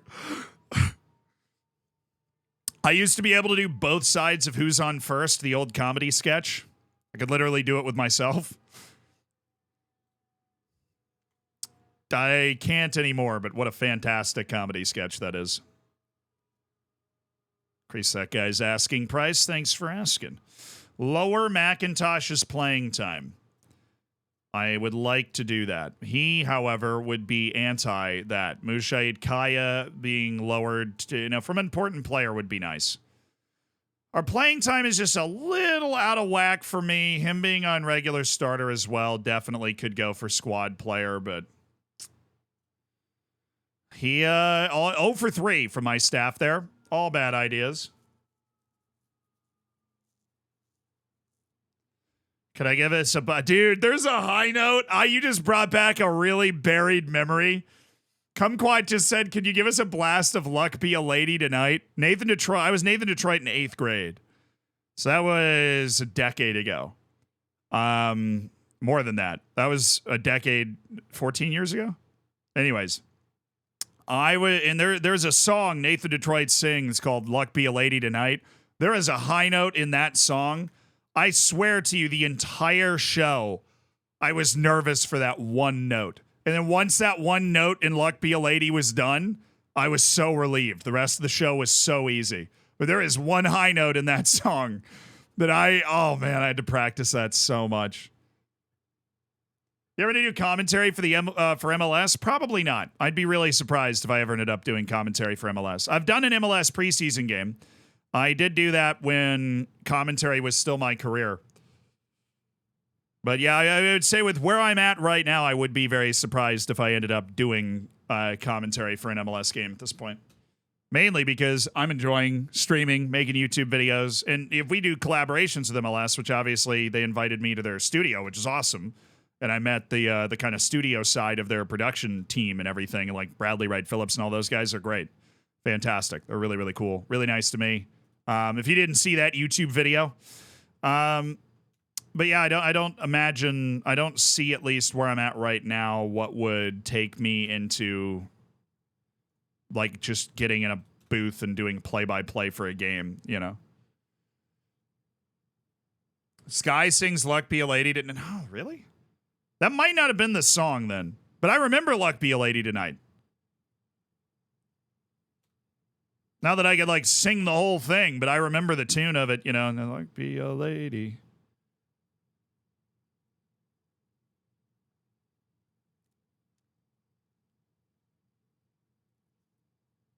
Why are they so big in the from MLS? I don't know. It's kind of annoying, honestly. But technically because the Major League Soccer doesn't make sense in the English language, but,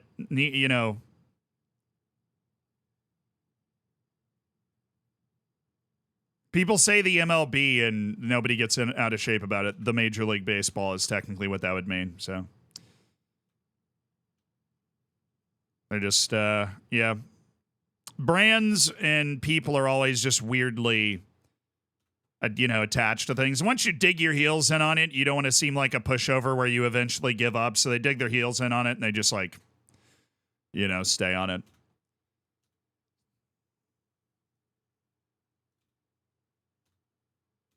Oh, there's Florian Wirtz. He is still at Bayer Leverkusen being an absolute beast. Have they won the league in this save? No, Leipzig did eventually in the Bayern Munich dominance. Then Bayern Munich came right on back. Good title race, though. Schalke in the top 4. Hello.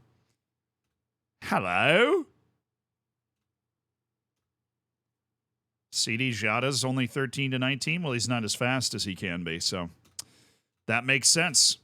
I sold Bentancur years ago, and he is still maintaining a level that's good enough to be considered for my team. Infuriating. Leeds, they're back. 3-0 over Newcastle. The Ohio State University. The New York City. I mean, what are you? We're just putting the in front of things to see what happens. Yeah, Luck Be a Lady is definitely in Guys and Dolls because I sang that faux show. The Zealand Shannon. I'm cool with that. That works for me. Yeah, no, Ohio State is really uppity about having the V there. Oh, come on. Rejovic gashed his lower leg. Are we even a serious team right now? I play Liverpool in 4 days, and you have a cut in your leg? Rejovic, oh man, Rejovic is important. He is important. All right, we got to rotate pretty convincingly here. We need the second team out there. Because we've got 2 days off, then match, then 2 days off, then match. So this is showtime.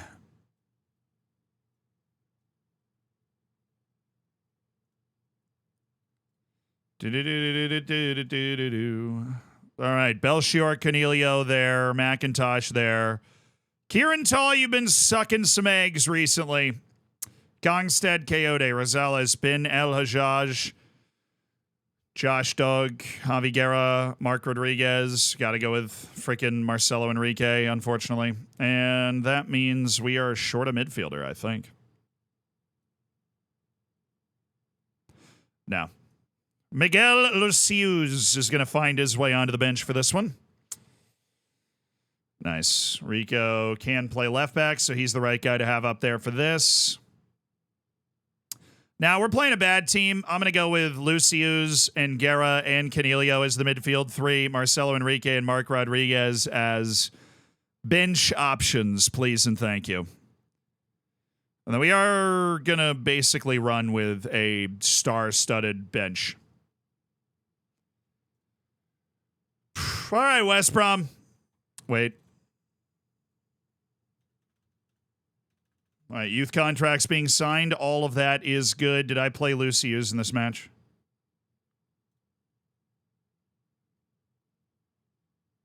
Hope not. Definitely want that guy to be in the starting lineup, but maybe the match is after this one. City and Charlton Athletic. Wonder who's going to win that one. The mystery abides.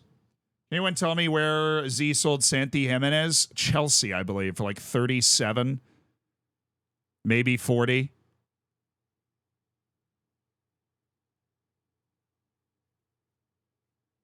Now, we typed Lucius into a Google Translate and had it pronounced in Spanish, and so it's Lucius. Which, I mean, phonetically, Spanish is, you pronounce every letter the same way every time, so, I mean, it has to be Lucius. All right, last time we put the second team on the field, though, we did not do very well. We lost in extra time to Sunderland. So, as much as I'd love to say this is going to be a breeze at West Brom during a title race, they are starting Ingley and McAvoy, Tottenham Hotspur Academy player who we sold for $20 million during the January window. So that's fun and awkward. That dude definitely made like 10 first-team appearances for us, but it's really just a homegrown dude. The fact that he's starting is good, though, because that guy's defense is terrible. He cannot play any defense at all. He's got a pretty good offensive game, but he can't play defense. So this is a match in hand for us that we are making up at West Brom, and then we've got the big one against Liverpool coming up after it.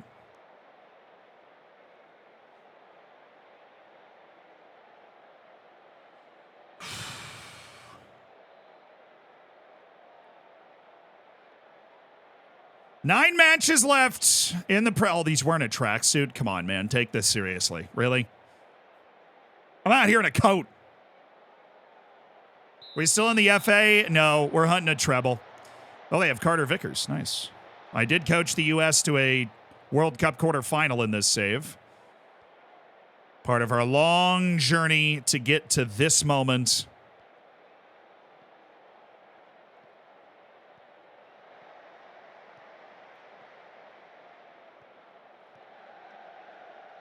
Oh, give me that.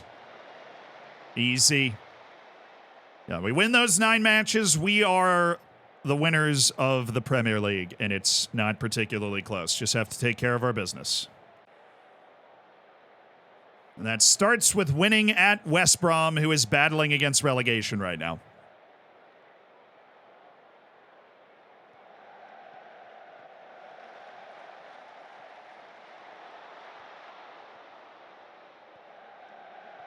Oi, not enough air or not enough air. Garrow's a bit out of position as well. All right. Not ideal here. Definitely not ideal.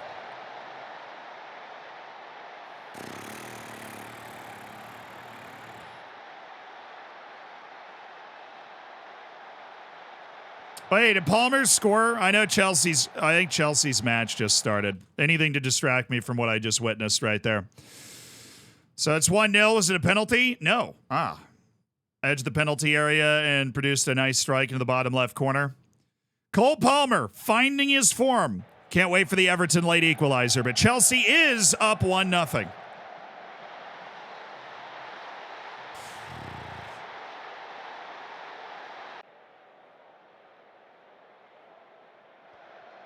All right, Conda, Lucius, Coyote. That would be a really welcome surprise if he could do anything.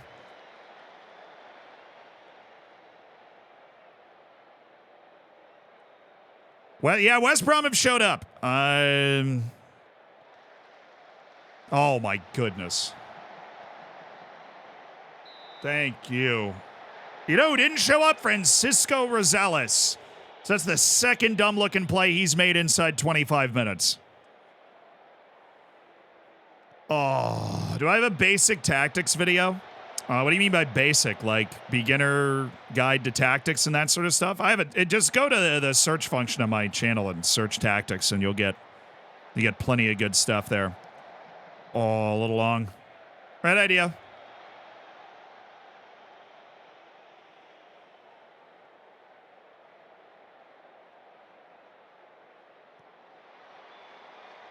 Oh, let's go! Yes! Towing to Javi Guerra, and it's 1-1. Oh, just gut it out on the set piece, man. I'm feeling the nerves, but Javi Guerra in the captain's armband today with the second unit with a big moment and a tidy freaking finish. West Brom is making life real difficult today. Don't you dare call that. All right. Oh, my goodness. I mean, if he scores that, I'm deleting the game. That's the guy I just sold to them for $20 million because I didn't think he was good enough. Oh, let's go, Rosales. Way to bounce back. Bad start to the game. Doesn't mean it has to be a bad whole game. Conda, he's off. He is eons offside. He's in a different Paleolithic era.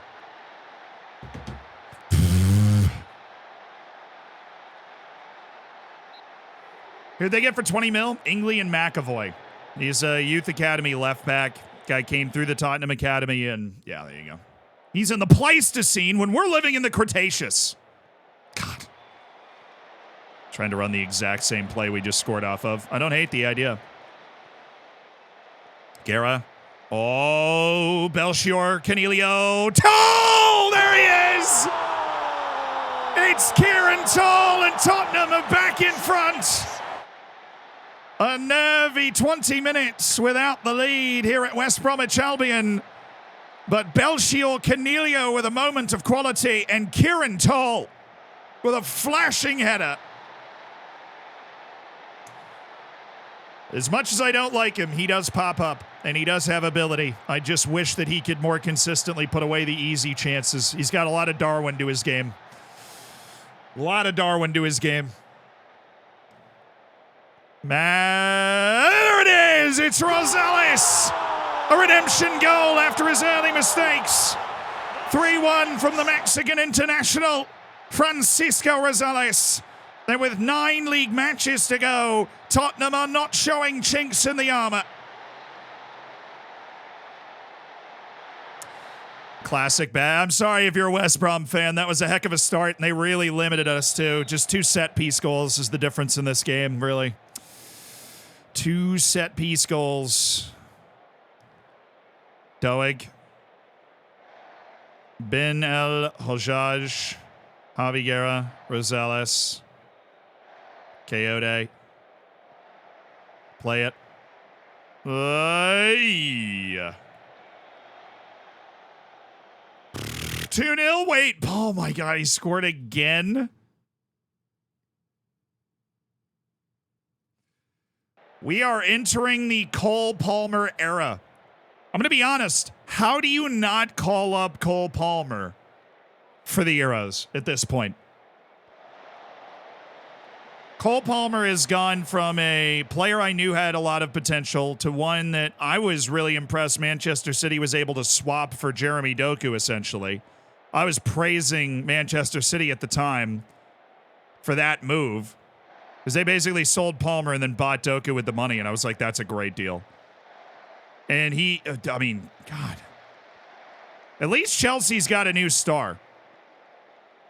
They have a very real star. Oh, Lucius! Oh. Mac settles it. Canelio, it's easy. They've walked it in for 4-1. Belchior Canelio. Yeah, I know Palmer scored again, unless he scored a third already. Friggin' 2-0. Cole Palmer over Everton, who are still up against that relegation line. They're still staring at it. Palmer, would you start Palmer over Bukayo Saka? I don't think I would do that, but with the way he's playing and he just seems to be getting better, not worse, I would at least be willing to have that conversation. Right now, I still start Saka. You guys asked me to put together my England team on stream last week. I still have got Saka at right wing, but I think it's an interesting conversation. It is an interesting conversation. Anybody else that we want to have available? No, that's kind of it. Just bring in Mark Rodriguez to get that match sharpness up. 30 minutes as the ball-winning midfielder, Mark. You got it.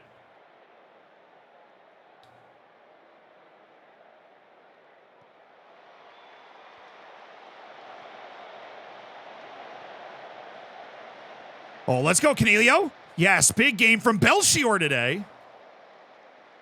Belchior Canelio, who, according to my staff, has world-class potential. We just got to give him he needs a few years of seasoning to really get there. Late bloomer. What does Ange have to do to get Spurs' terrible defense up the standard? They'll be fine. I mean, it wasn't that long ago that, Liverpool lost 7-1 to Manchester United. Those sorts of things can happen. Few things go wrong. Somebody makes a catastrophic, unusual error. Looking at you, Van de Ven. But, yeah, it's not... Whoa, Rushworth getting weird out there. I don't think that one game is necessarily blow it up situation right now. Tottenham is still competing for a Champions League spot, which I think at the beginning of the season they would have been really happy with that. Honestly.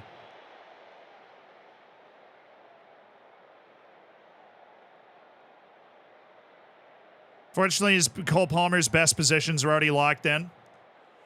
How about this? Cole Palmer off the bench, though, would be. That's great. You got Cole Palmer coming off the bench. His kind of form. Let's say Foden plays 70 minutes and then you bring him off for Cole Palmer. It's like, all right, I can see the vision. Kazu. That is so direct. I love it. Ran right at the guy, went right after it with the left foot. Great turnaround on the road from the second unit. Tremendous job turning this result around. Down 1-0, not creating a lot. We figured it out without having to make sweeping subs.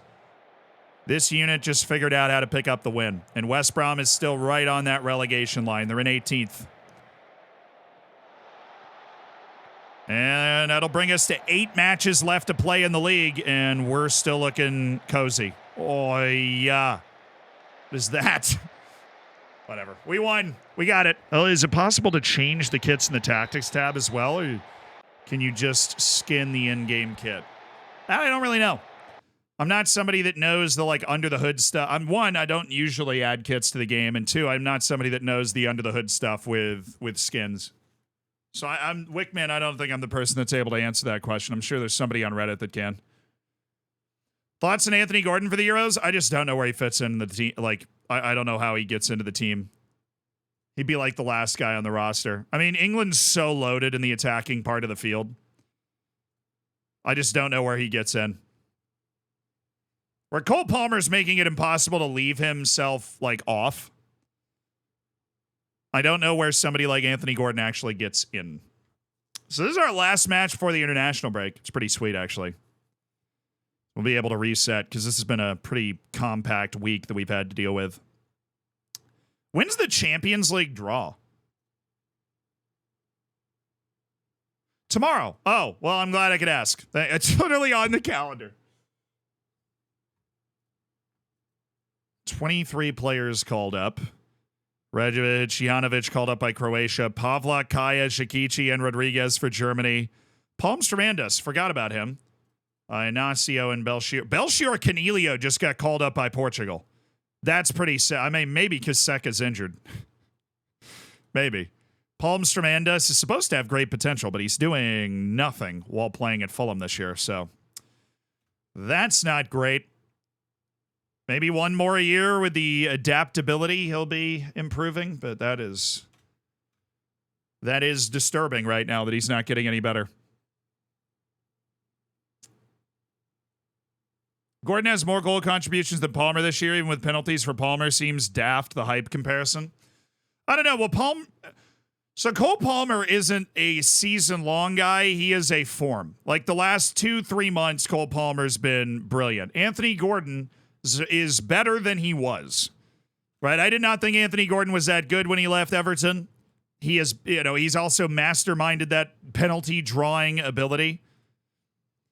But Anthony Gordon feels more like a Jared Bowen. Cole Palmer feels like he's got, and that's no disrespect to Jared Bowen, because both those guys, I mean, obviously great players, but like Cole Palmer's got a little it factor to him. He has a little, he has a guy that can show up in the real big moments and like do something special. Kondo with Japan. Jash is back fast enough to play for Australia, but not for me. Yeah, whatever. Whatever. That's obviously just personal opinion. I'm also not the coach of... I'm not the coach of the England national team, so my opinion does not matter.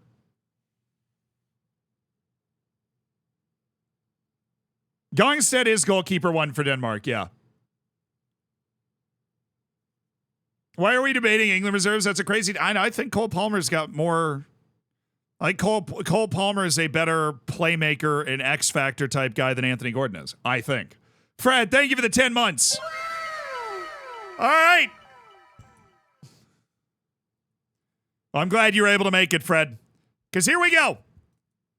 It is an 8-team draw. We can draw anyone in it. Arsenal, Manchester City, Barcelona, PSG, Bayern, Real Madrid, Celtic, and Tottenham. We are rooting for Celtic. Hard. Give me Celtic. Oh, come on. Come on. Come on, Tottenham. Tottenham Hotspur. Tottenham Hotspur. Tottenham. No!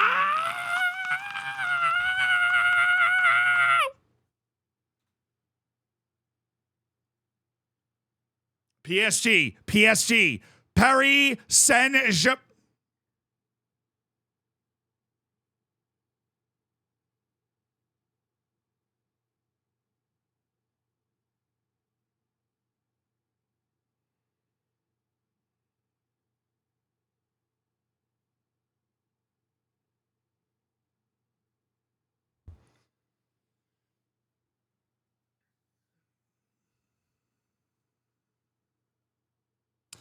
It's Real Madrid, Arsenal, Barcelona, PSG, Man City, Tottenham, Celtic, Bayern Munich.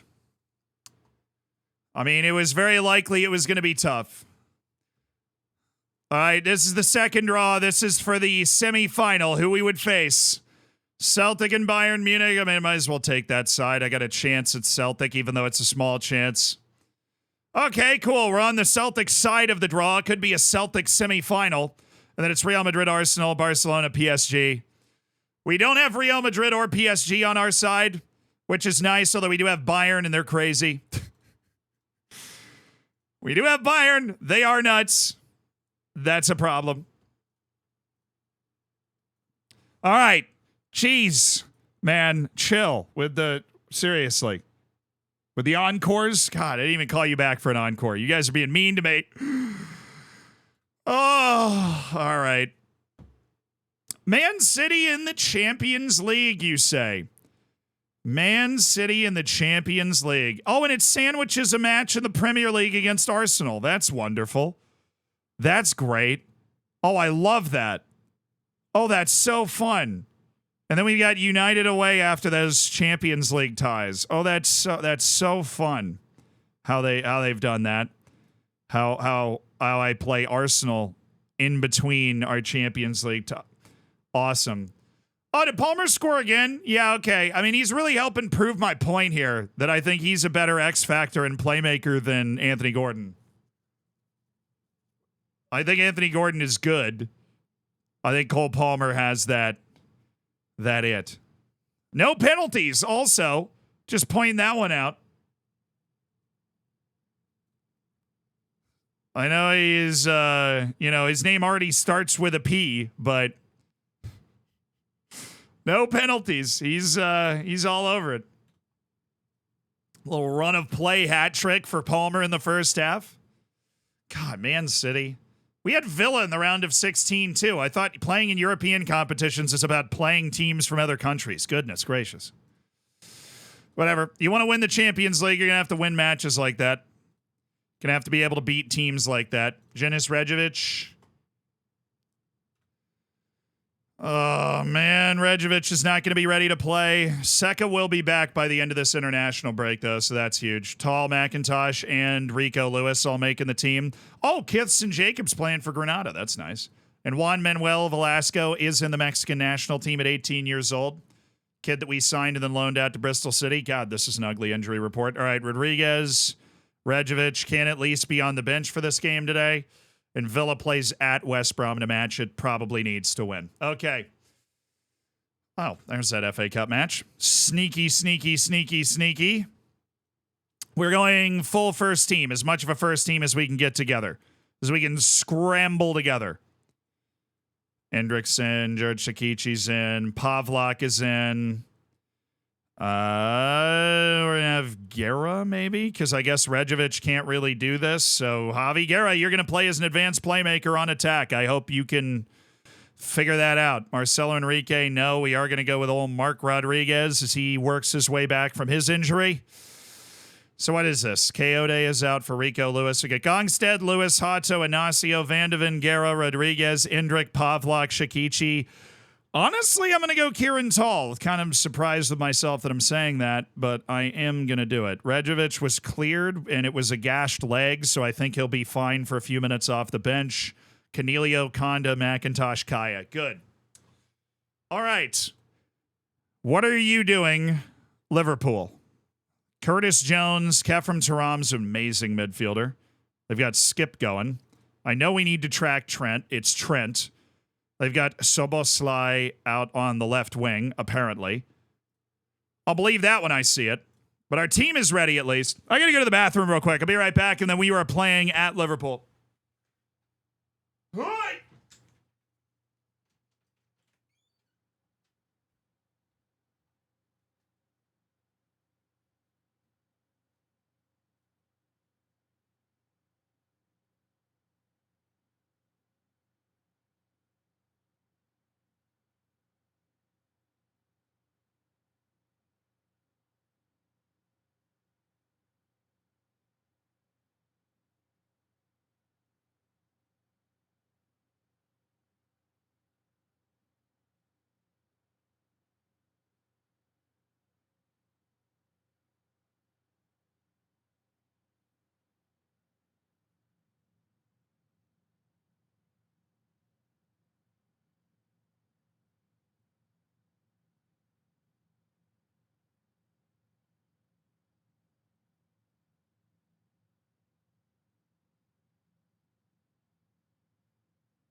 Alrighty. Let's get down to business there, Chatteroony. Is the betting finished? I think it has. Last thing I thought was Z beating Villa in the league. We beat Villa in the Champions League, which was great. And then we beat Chelsea and West Brom in the league, and now we're playing Liverpool. So this is 8 matches left in the league. We are currently obviously top of the table. If we win those 8 matches, we win the Premier League outright. This is arguably the toughest match that we have left. We do have United and Arsenal also left in the league, but Liverpool, especially away, it's a difficult go. Definitely a difficult go. It's going to be a tall order. They've been catching some good form second half of the year to get themselves in Champions League contention. Hypno Funk, thank you for the 6 months, dude. Is 2 playmakers close to each other? No problem in FM24. Pavlov's not supposed to be a playmaker, so I'll look at that and look to shift that. But Pavlov is not supposed to be playmaking. Do I play FPL? Not well. I set up the team at the beginning of the year, and then I forget about it eventually. That's my move. Yes, I set up my team at the beginning of the year and then forget to change it as the year goes along.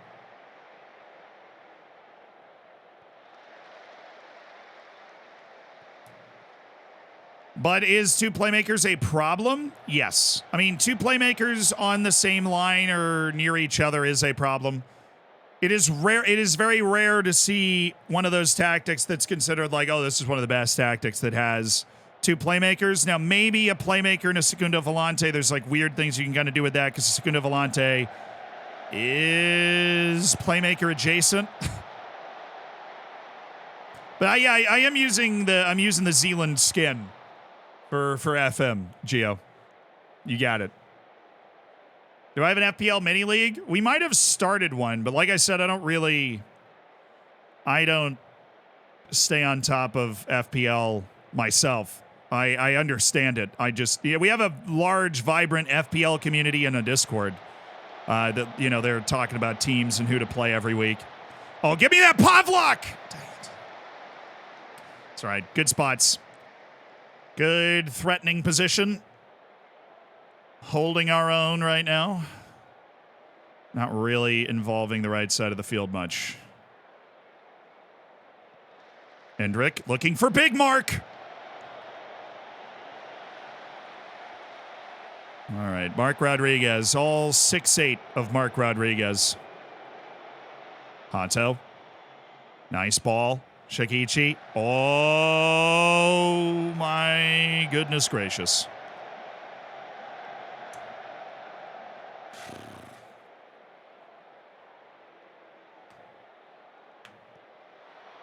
Surely that's not anything. Come on. Come on. Oh, pen. Ref.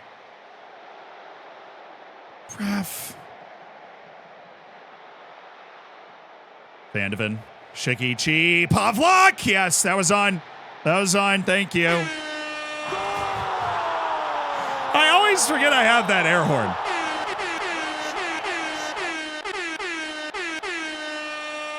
Oh, yeah. You said Rodriguez is down? Oh, no. Did he go down after he made the pass? Oh, no, he's fine. Dominic Pavlov starting to play like the superstar that he can be. Oh, yeah, Rodriguez did pick up a slight injury. God, that sucks. I'll get him at halftime. I'll get Marcelo in. I think Marcelo's probably the right move. A little early for Rejovic. The big Brazilian. Nice throw, man.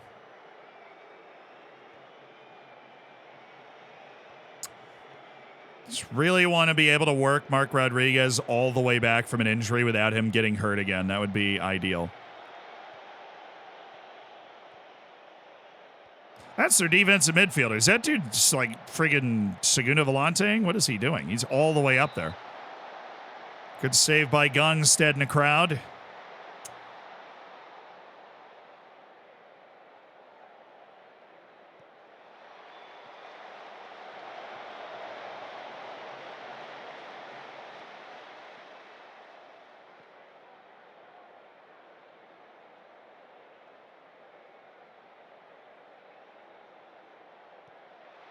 Come on. Yes, there we go.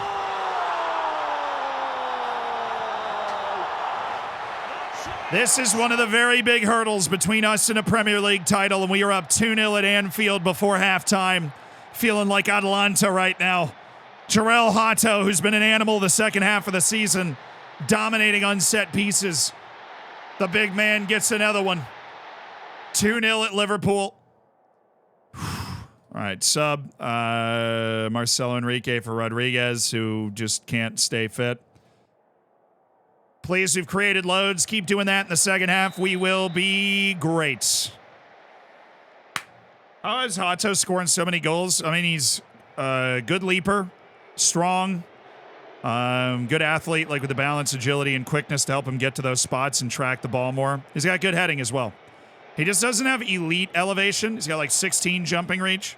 So that's really the only thing that holds him back, because he can't consistently actually win the headers all the time. But he gets to the spots and can fight for his space. His mentality is also great when it comes to aerial duels. He's been better than Inacio for sure this year when it comes to scoring. No, not Trent. Dang it. I told you to look out for him. Oh.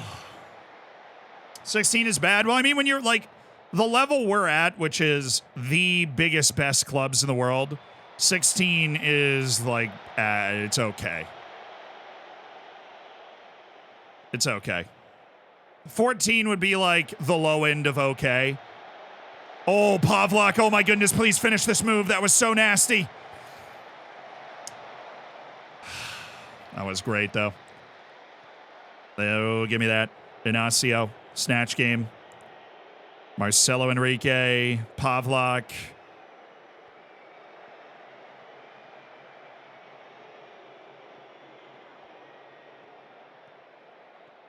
Oh my goodness, it's Pavlak again!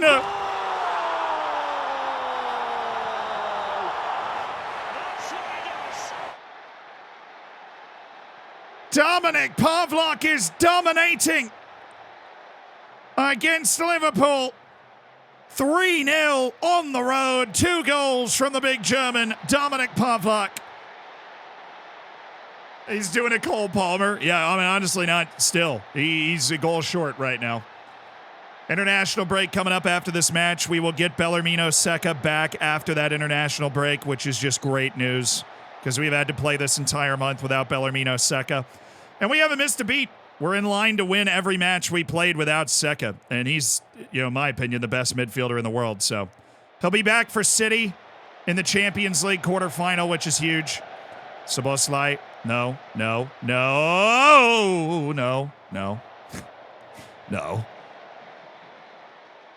Szoboszlai.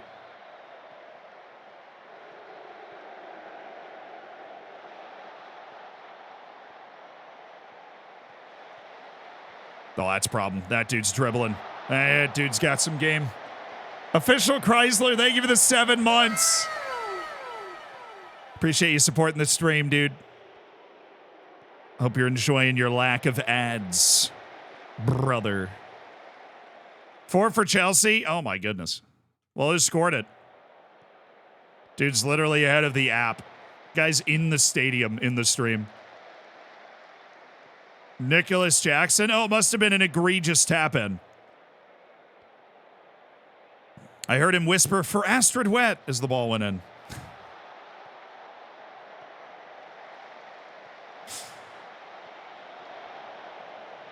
Chelsea in its banter era, but dominating today, so that's cool. Oh, Kieran Tall, that was... What? This is a very good goal. Nice. Jackson was due for one of those, honestly. Good Shikichi. We're going to get Pavlak. I know he's on he's on a hat trick. We'll leave him in. Dang, whatever. How about Belchior Canelio there instead? So I do want to get Canelio on.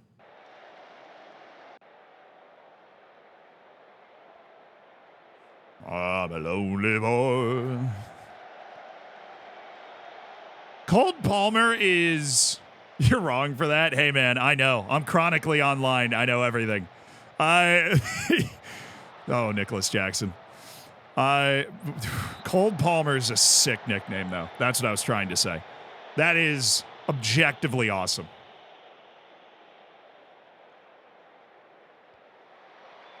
Damn, we are stacked. Yeah, we are. Our team, absolutely nasty. You got to be to overcome the hoodoo at Tottenham. Haven't won a Premier League title since 1961. It is 2032, and we are closing in. This was one of the big hurdles, was away against Liverpool, and we have made it look like a walk in the park. Our finishing in this game, tremendous. Final substitution. I am going to head, I'm going to just go get Endrick for Kazukanda. And we're going to let Dominic Pavlik play the entire game. In pursuit of his hat trick, as Endrick is on a 6.4 somehow.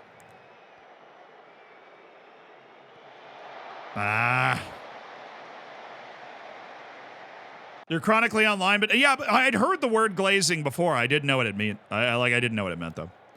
I figured now was a good time to learn.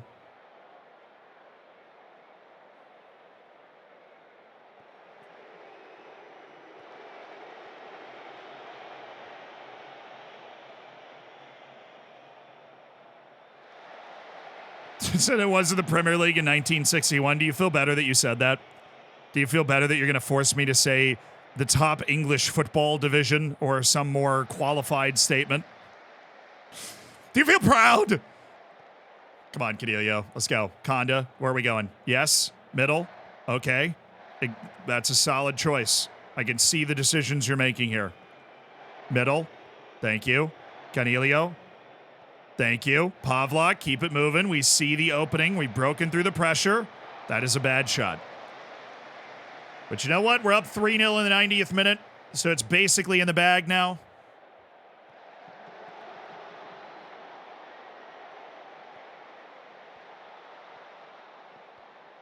Speaking of glazing, thoughts about McDonald's getting Krispy Kreme at every location?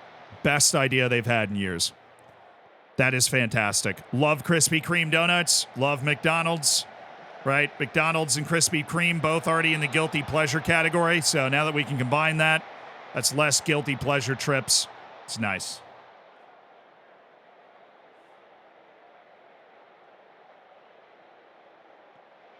Is that U.S. McDonald's? I would assume so.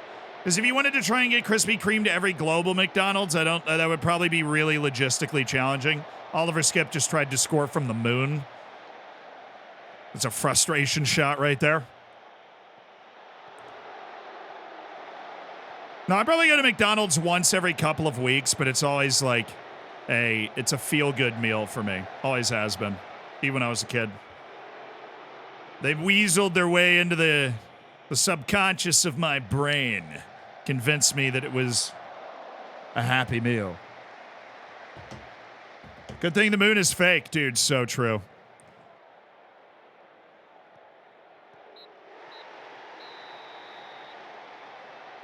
Would I rather have Foden or Palmer? I mean, Foden. But I'd put Palmer on the Euros team.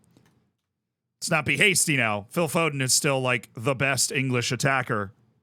Harry Kane's the only other guy in that conversation.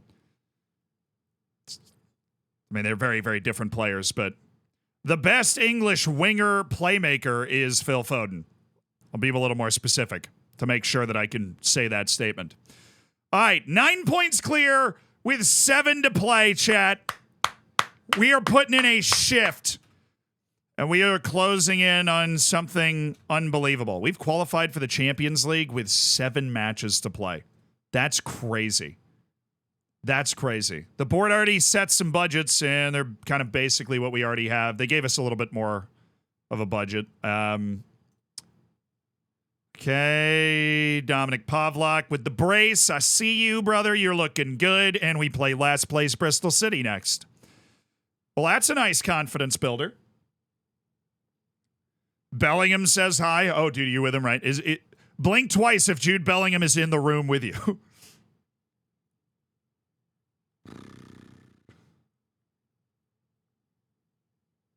Not Saka? No, Phil Foden. Phil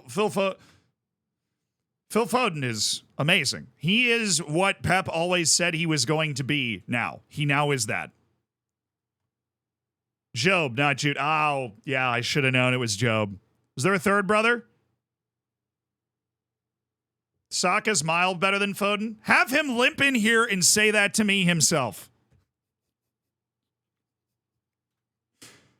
Have him limp in here and tell me he's better than Foden himself.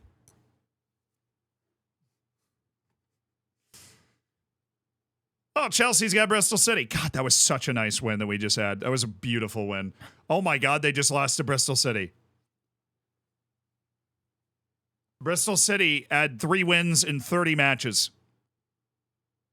I didn't read that correctly? Oh, okay. Fair enough.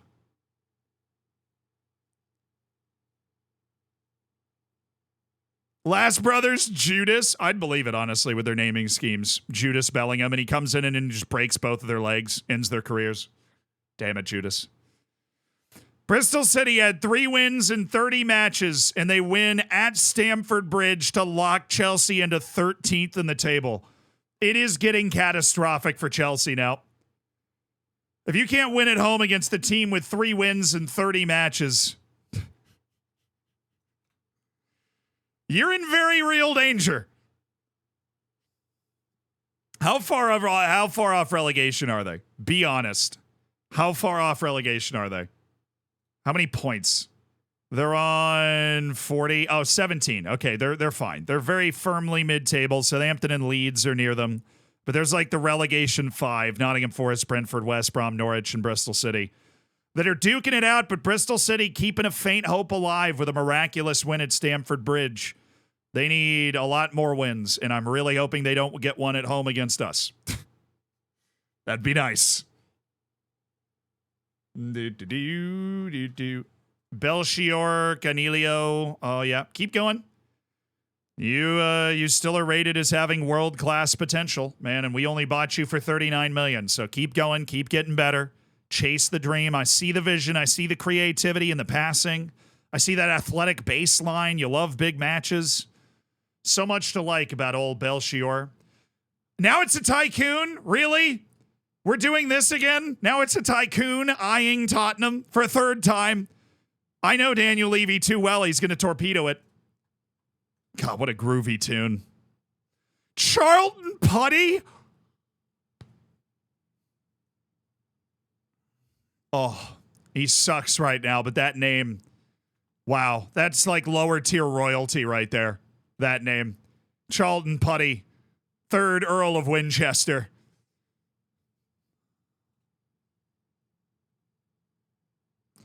It's such an obvious tycoon debate. I'm definitely not going to get my hopes up.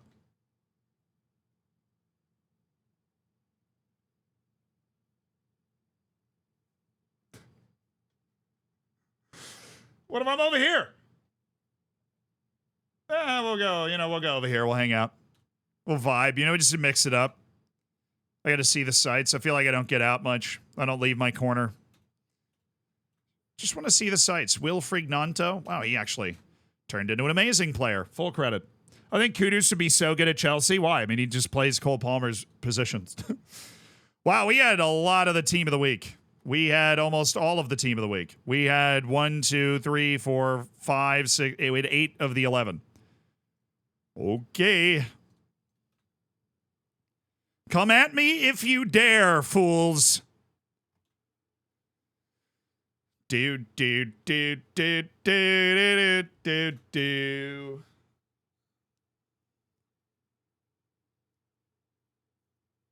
Kudus can play anywhere. I mean, technically, so can Cole Palmer, but they both play, at their best underneath the striker.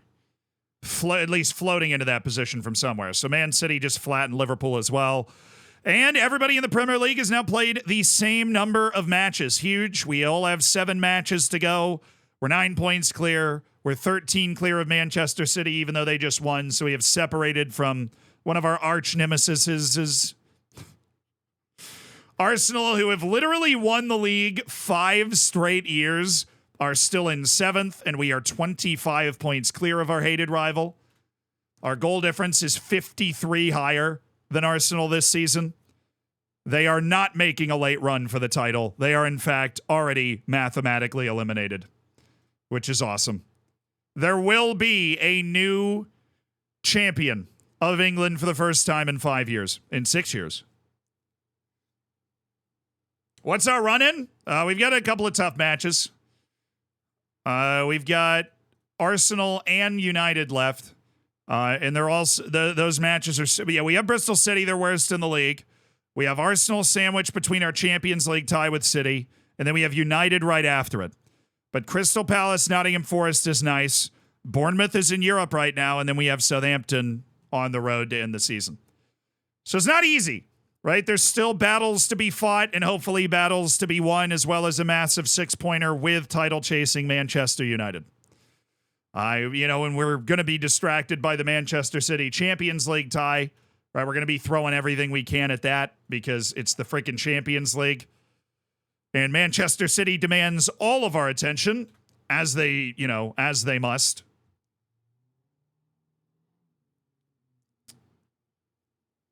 Who do I have in the Champions League this week, and who do I hope for? That's a great question. I'm rooting for Dortmund, but I'm going to pick Atletico Madrid to win that. I'm rooting for Barcelona, but it's going to be a tough battle. I think it'd be fun to watch Barcelona win it with all the bad news they've had recently. Bayern Munich, Arsenal. Honestly, I'll go Arsenal in terms of who I'm rooting for. I think Bayern's going to win. And then Manchester City, Real Madrid. I have a built-up dislike of Real Madrid because of how many they won. So I would like to see Pep's era be a little longer in terms of at least beating Real Madrid. So I'm going to go with City there. I think City's going to win, and I hope they win out of those two teams. Arsenal and Bayern Munich. I mean, Bayern being at home, it's just so, and they've got nothing else to play for. It's all the marbles on Champions League. If Arsenal wins that, and they could, I'll be incredibly impressed because that is a sign that they've taken another step, mentally. And Barcelona PSG is just that's a weird one for me. It could go a lot of directions, but yeah, I think I'll pick Barcelona, and I hope Barcelona wins that one. But Kylian Mbappe is going to come out with his hair on fire, most likely. He is going to come out ready to go. So let's get rid of the unavailables. Seka's still out. I guess 1 to 5 days. All we need is for him to be ready by the time we get to Manchester City. That is all we need. Canelio's made his first cap. That's great news. And Kithson Jacob playing for Granada while out on loan. That's fun too. Congrats, Kithson. Bayern will win the Champions League, mark my words. I mean, I am a big believer in, wounded animal. They're still a very talented team. Their pride is wounded, right? They're very, very dangerous. I picked them to go into London and win and was very impressed that Arsenal battled to a draw. But that is a very tough draw for Arsenal to have in the quarterfinal. Very tough. Our Europa Conference League contenders, Pilsen beat Slavia Prague on Sunday. Oh, hell yeah. Victoria Pilsen. I'm going to congratulate Canelio. Nothing weird? All right, cool. Nothing weird. New Granada star thanks the coach of Granada. I'm going to come in and praise him. Apparently, he does not like me very much. Whatever. All right, we're going to need backups away against Bristol City, starters against Manchester City, whoever the hell we feel like we can slap together on the field against Arsenal, and then starters against Manchester City again. Staying focused on the ultimate goal here. On the ultimate goal, which is, of course, victory and the vanquishing of all of our enemies. You got it. You understand. How much is he valued at now? God. Sign that guy for $350,000 back in the day. Hayden Hazeline. Okay. Gabri Vega. I love Gabri Vega. I do love Gabri Vega. Gonzalo Ramos. The midfield spots are getting tough for playing time on our team. Yeah. Yeah, Belchior Canelio getting in. I'm pretty sure he probably got the call up because Bellarmino Seca, who plays literally in the same position, is out injured. So that's probably where that call up came from. I love Calvin. This kid's so good. It's amazing he's not in Europe yet. He's not in Europe yet because of the playing time and salary demands he's putting together. But he should be in Europe. Pondebiera, this kid's not improving. I don't believe his potential. I think it's lies and slander and slander and lies. Kagawa, okay. Carlo Pisson. Igor Mikulic. Not looking like there's any potential there. Sorry to say, brother. Cherubin, my man. Hey, Pickle Crick, thank you for the 6 months. Congrats on your silver bacon, my dude. Thanks for supporting the stream with $5 of Jeff Bezos' money. Jose Pablo. Nice. Lisandro Martinez. Nice. Jean-Paul Van Heck. Name just cracks me up every time. There's really no reason. I just think it's an awesome name.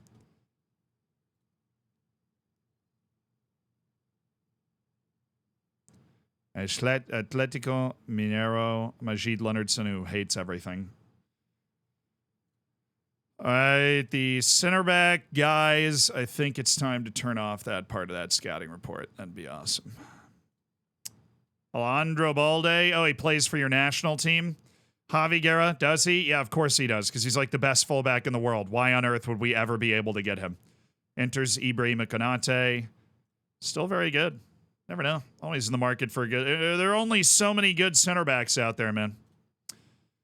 Musiala might not be interested. I mean, we already have every other German.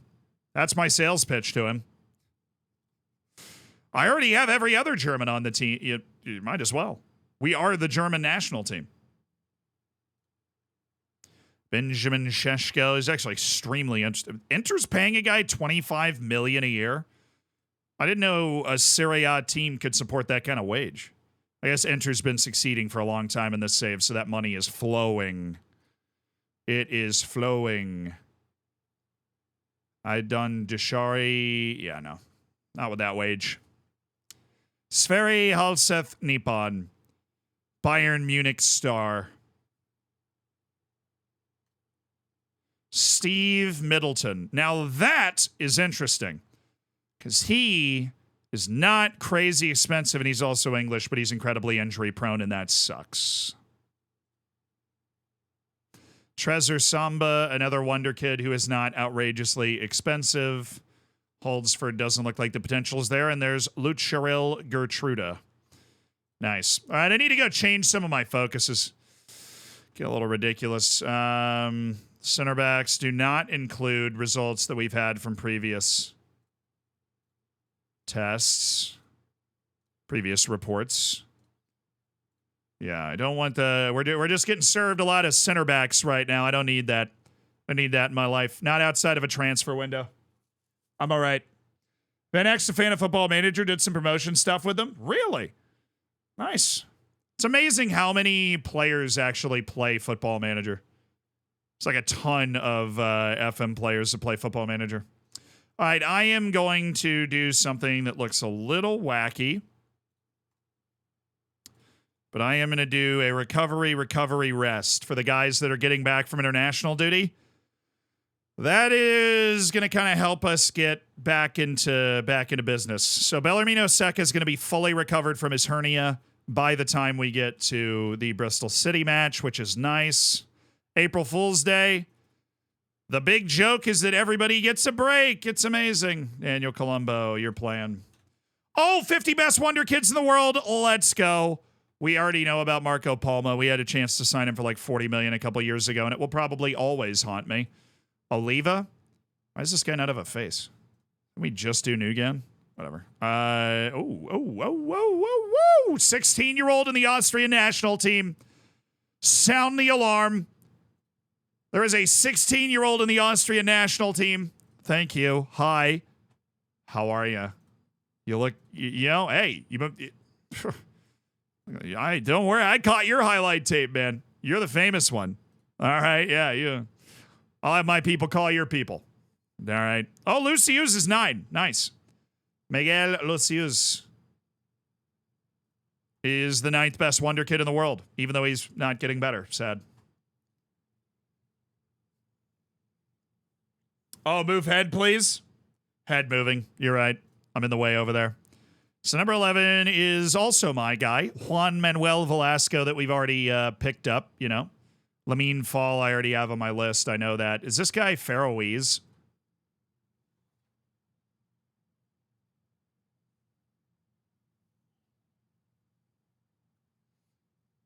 Oh my God, there's a Faroese guy on the top 50 Wonder Kids. He's Faroese. I don't even care if he's good. Target acquired. There's a Faroese kid in the top 50 Wonder Kids. Came up at Randers in Denmark. Of course he did. Obviously, there's a 16-year-old from Real Betis. Noted. Lucas. I feel like I have scouted this guy before and I actually didn't like him. Yeah, that's a big, I'm seeing the buy emotes in the chat. Don't worry. I'm seeing the buy emotes in the chat. We are fully intrigued by that, dude. Fully intrigued. Prieto, yeah, well, nobody likes a guy that's not even good. So, if that guy is anywhere near good enough, we could send Randers an offer they cannot refuse. There's an 18-year-old Brazilian nobody knows about, which is kind of wild. Is this my guy? It is. This is a guy from my academy, which is why I didn't really register it was my guy, because we didn't sign this guy. He's just in my academy, and he's actually cracked. He's improving like crazy. And that's just, these are the best types of academy guys. 19 years old, he's showing flashes of some real ability as a club-grown player. I mean, a guy from our academy making 24th?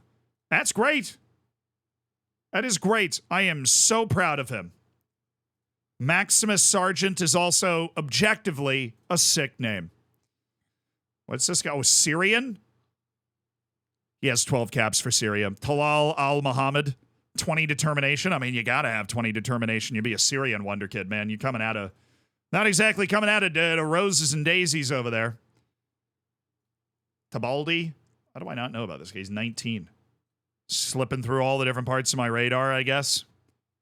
Jose, feel like I've definitely scouted that guy before, and I just don't think he's any good. What is going on with the freaking Japanese players at Liverpool? Do they have some sort of Japanese affiliate or something where they're just funneling the best Japanese wonder kids to their team?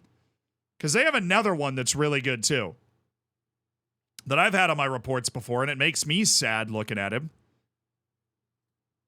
That's the second one. They've had two Wonder Kid Youth Academy. Did they sign him? I'll be so. How did I not find him? I have scouted the Japanese youth national team multiple times. What are my scouts doing? Oh, Soy Boy's top 50. Hell yeah. Portuguese winger, the Soy Boy. That is just a miss. That dude didn't come through their youth academy. Oh, and then we have Fabian Pulbs from Andos. I don't really like him, though. He hasn't improved at all, and I don't really like his attribute distribution to begin with. Sampaio, don't like him. Aziz, ooh. Saudi player at Al Hilal, already 5 caps, 2 goals for the Saudi national team. 1-11 pace. Boy, that better be 11. Brother, that better be literally 11. Or we're going to need to have painful conversations. Because he has 10 to 18 acceleration. It better be 11. Or else you're in trouble.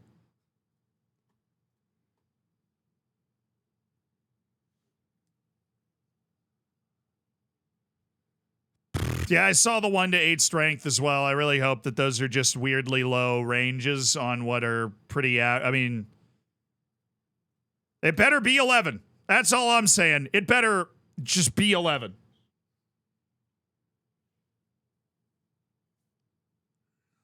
Yeah, he gets to his top speed quickly. It's just a very, very low top speed. Oh, Doig finally scored on his 52nd cap for Scotland. Love it. Youth players being released. Lewis and Clark expedition. Obviously, we got to scout those guys. United, Liverpool.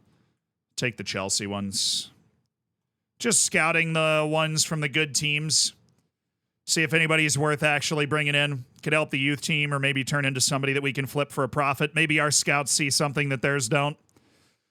Je never know. All right, April Fool's Day. Everybody's resting. Dominic Pavlak was second for Player of the Month behind Erling Haaland. McIntosh and Gongstead second and third for Young Player of the Month. Consecutive Manager of the Month awards to you, boy. Love to see that. We're turning up. We had a perfect month, including a win at Anfield and a win at home against Chelsea.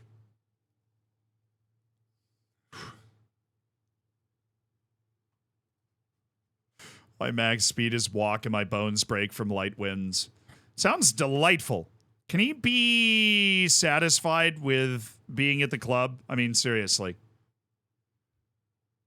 I have been nothing but kind to Michael Coyote all year, and yet we persist with this issue where he believes he's being forced out when I really am appreciating him.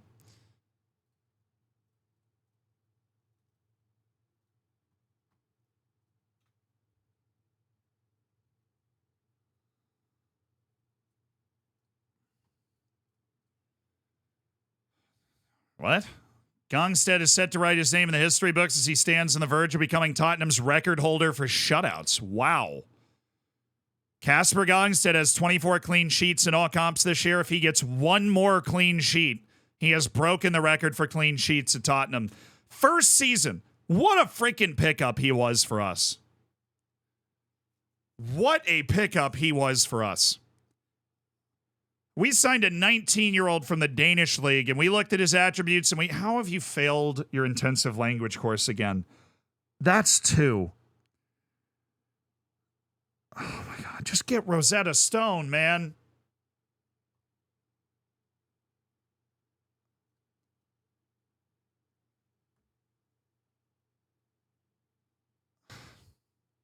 He's failed the course twice. He is, oh my, dude, your adaptability must be -5 in a 1 out of 20 scale. He's failed the, It's so annoying, man. Right at the end of the international window, we lose our star winger. One of them. But that is literally for 4 of the most important matches all season. Bristol City, Arsenal, City again. Shikichi's probably going to miss all 4 of those. That's frustrating. But this is a match that we absolutely have to win. We're going to play a rotated team away against the worst team in the league on a high after beating Chelsea right before the international break. They've recalibrated. They are rested.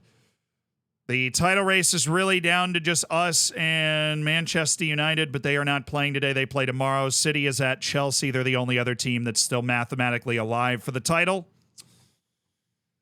We'll see what happens. See how the cookie done crumbled. I had a dude on a year-long loan out, and he broke his hip the last day of the loan. I mean, that's just terrible luck. That's just absolutely brutal. Bellarmino Seca's available off the bench. I might actually try to work him in for a little bit to make it kind of make sense. Big win for Leeds. Guarantee that safety. That keeps Norwich down. Yeah, they're basically relegated. Brentford and Nottingham Forest have separated from West Brom a little bit. Do they play anybody today? No. Don't see them. All right, guys, so that is where we're going to leave it today. But we have some absolutely monster matches tomorrow. Obviously, that City, Arsenal, City, United stretch is really going to determine what we're able to accomplish this season. We could either come crashing back down to earth, or we could continue what is hopefully a sprint to a glorious finish. We're going to have to do it without George Shikichi because he just went and tweaked something in a defensive positioning training right before that last match, so that just sucks. But thank you guys for all of the subs today. I really, really appreciate it. Every single sub makes a difference, allowing us to do all of the different things we do in the channels that we have and pay for all the editors that we have. So thank you. Love you guys. Fist bump. Let's go raid somebody. Let's go make somebody's day. We do want to pass on the good vibes, but quality vibes going today. Quality vibes going. All right. How about we raid? Oh, hey, this guy makes a lot of the databases for our videos. He's incredibly, incredibly talented. He's incredibly, incredibly talented. He makes a lot of databases that we use for like our Football Manager kind of experiment videos, and we'll go ahead and give them a raid so you can put a face to a name. But thank you guys. Always great to be on. Hope everybody had a great weekend, and I will not be gone for long. We will be back on probably right bang on time tomorrow because we've got 7 league matches left in the Champions League quarterfinals. So yeah, we got a lot that we're up to, and it is the real business end of the season. So please and thank you. Some wins, please and thank you. All right, bye guys. Have a good one. I'll see you.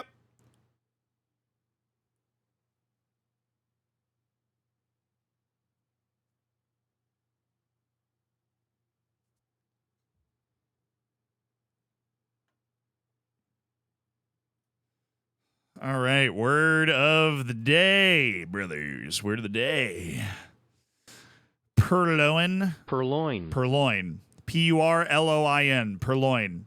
To purloin is to take something that belongs to someone else, that is, to steal it. Purloin is much more formal sounding than steal, but is often, though not always, encountered in humorous contexts, suggesting that the theft is not serious. The puppy managed to purloin a few cookies from the plate when no one was looking. I love this word. The studio stepped up security, fearing that someone might attempt to purloin a copy of the script for the show's season finale. Sneaky.